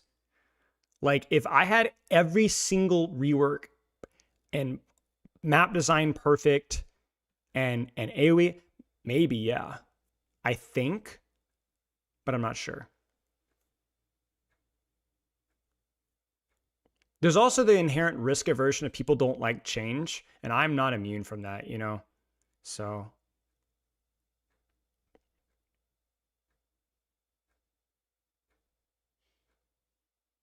Oh, yeah. Yeah. Also, hot take. If we really... Well, it feels kind of bad that we have to say it has to be 5v5 or it has to be 66. I don't really know the impetus behind like this discussion kind of cropping up again. But it would be really nice. I'm going to make a lot of open queue players really mad here. It'd be awesome if like we did have a split queue if possible, and we just completely tanked open queue. Maybe that would, I don't know if that would, how would that affect like roll queue 66, but like if, I wonder if 66 got like the stadium resources and replaced open queue, like proper 66, would that be possible? Like that would be best case scenario for me, at least in the short term, right? Like give it some resources, give it some effort, see what it looks for queue times. I don't know. Maybe that's a little bit of maybe that's too, a little bit of hubris, not hubris, what's the term? Like maybe too starry-eyed for me. But that would be really cool, at least to give it some testing right now. Because it feels kind of bad that we're so like all or nothing with the game mode right now, you know? I hope that happens, at least for a period of time. And in my dream universe, that queue times aren't much of a problem. Remember, it's not player population that causes queue time problems. It's player percentages. Like the percentage of support damage, the ratios, you know? So surely if they give like 6v6 proper resource balancing, hey Graham, and make open queue better, surely that could be a good thing to at least try, you know? because I feel like no matter what way you approach it, at least in the short term, it's going to make people angry, you know, which is why I was kind of bummed out about how the way that this was whole communicated, you know. And to give them credit, I was more positive about it at the start, so it's really hindsight of me to criticize it now. But you know, just because they didn't catch it the first time doesn't mean I'm going to say it was perfect, you know. So it's like I understand exactly why they did it and what they did, but you know, power of hindsight's 2020. So anyway, that's all. That's all. Goodbye. I'll see you guys later. Lobby slop on Saturday. Thank you guys for being here. Thank you guys for being here. I really, this is where like I really appreciate not just the feedback and the questions, but it's like it makes this kind of work. Like this was a lot of work, right? Like we've been here for what, 5 hours of preparation and note taking and stuff, just compiling this stuff together. So I feel like it's not perfect, but felt like we have some good ideas, some good thoughts, and yes, thank you guys for the help.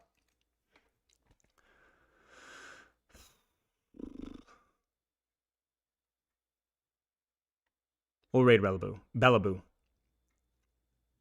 Goodbye. I'll see you guys later. Loves and kisses. Have a good rest of your Thursday. I'll see you guys in a couple days. Spell out.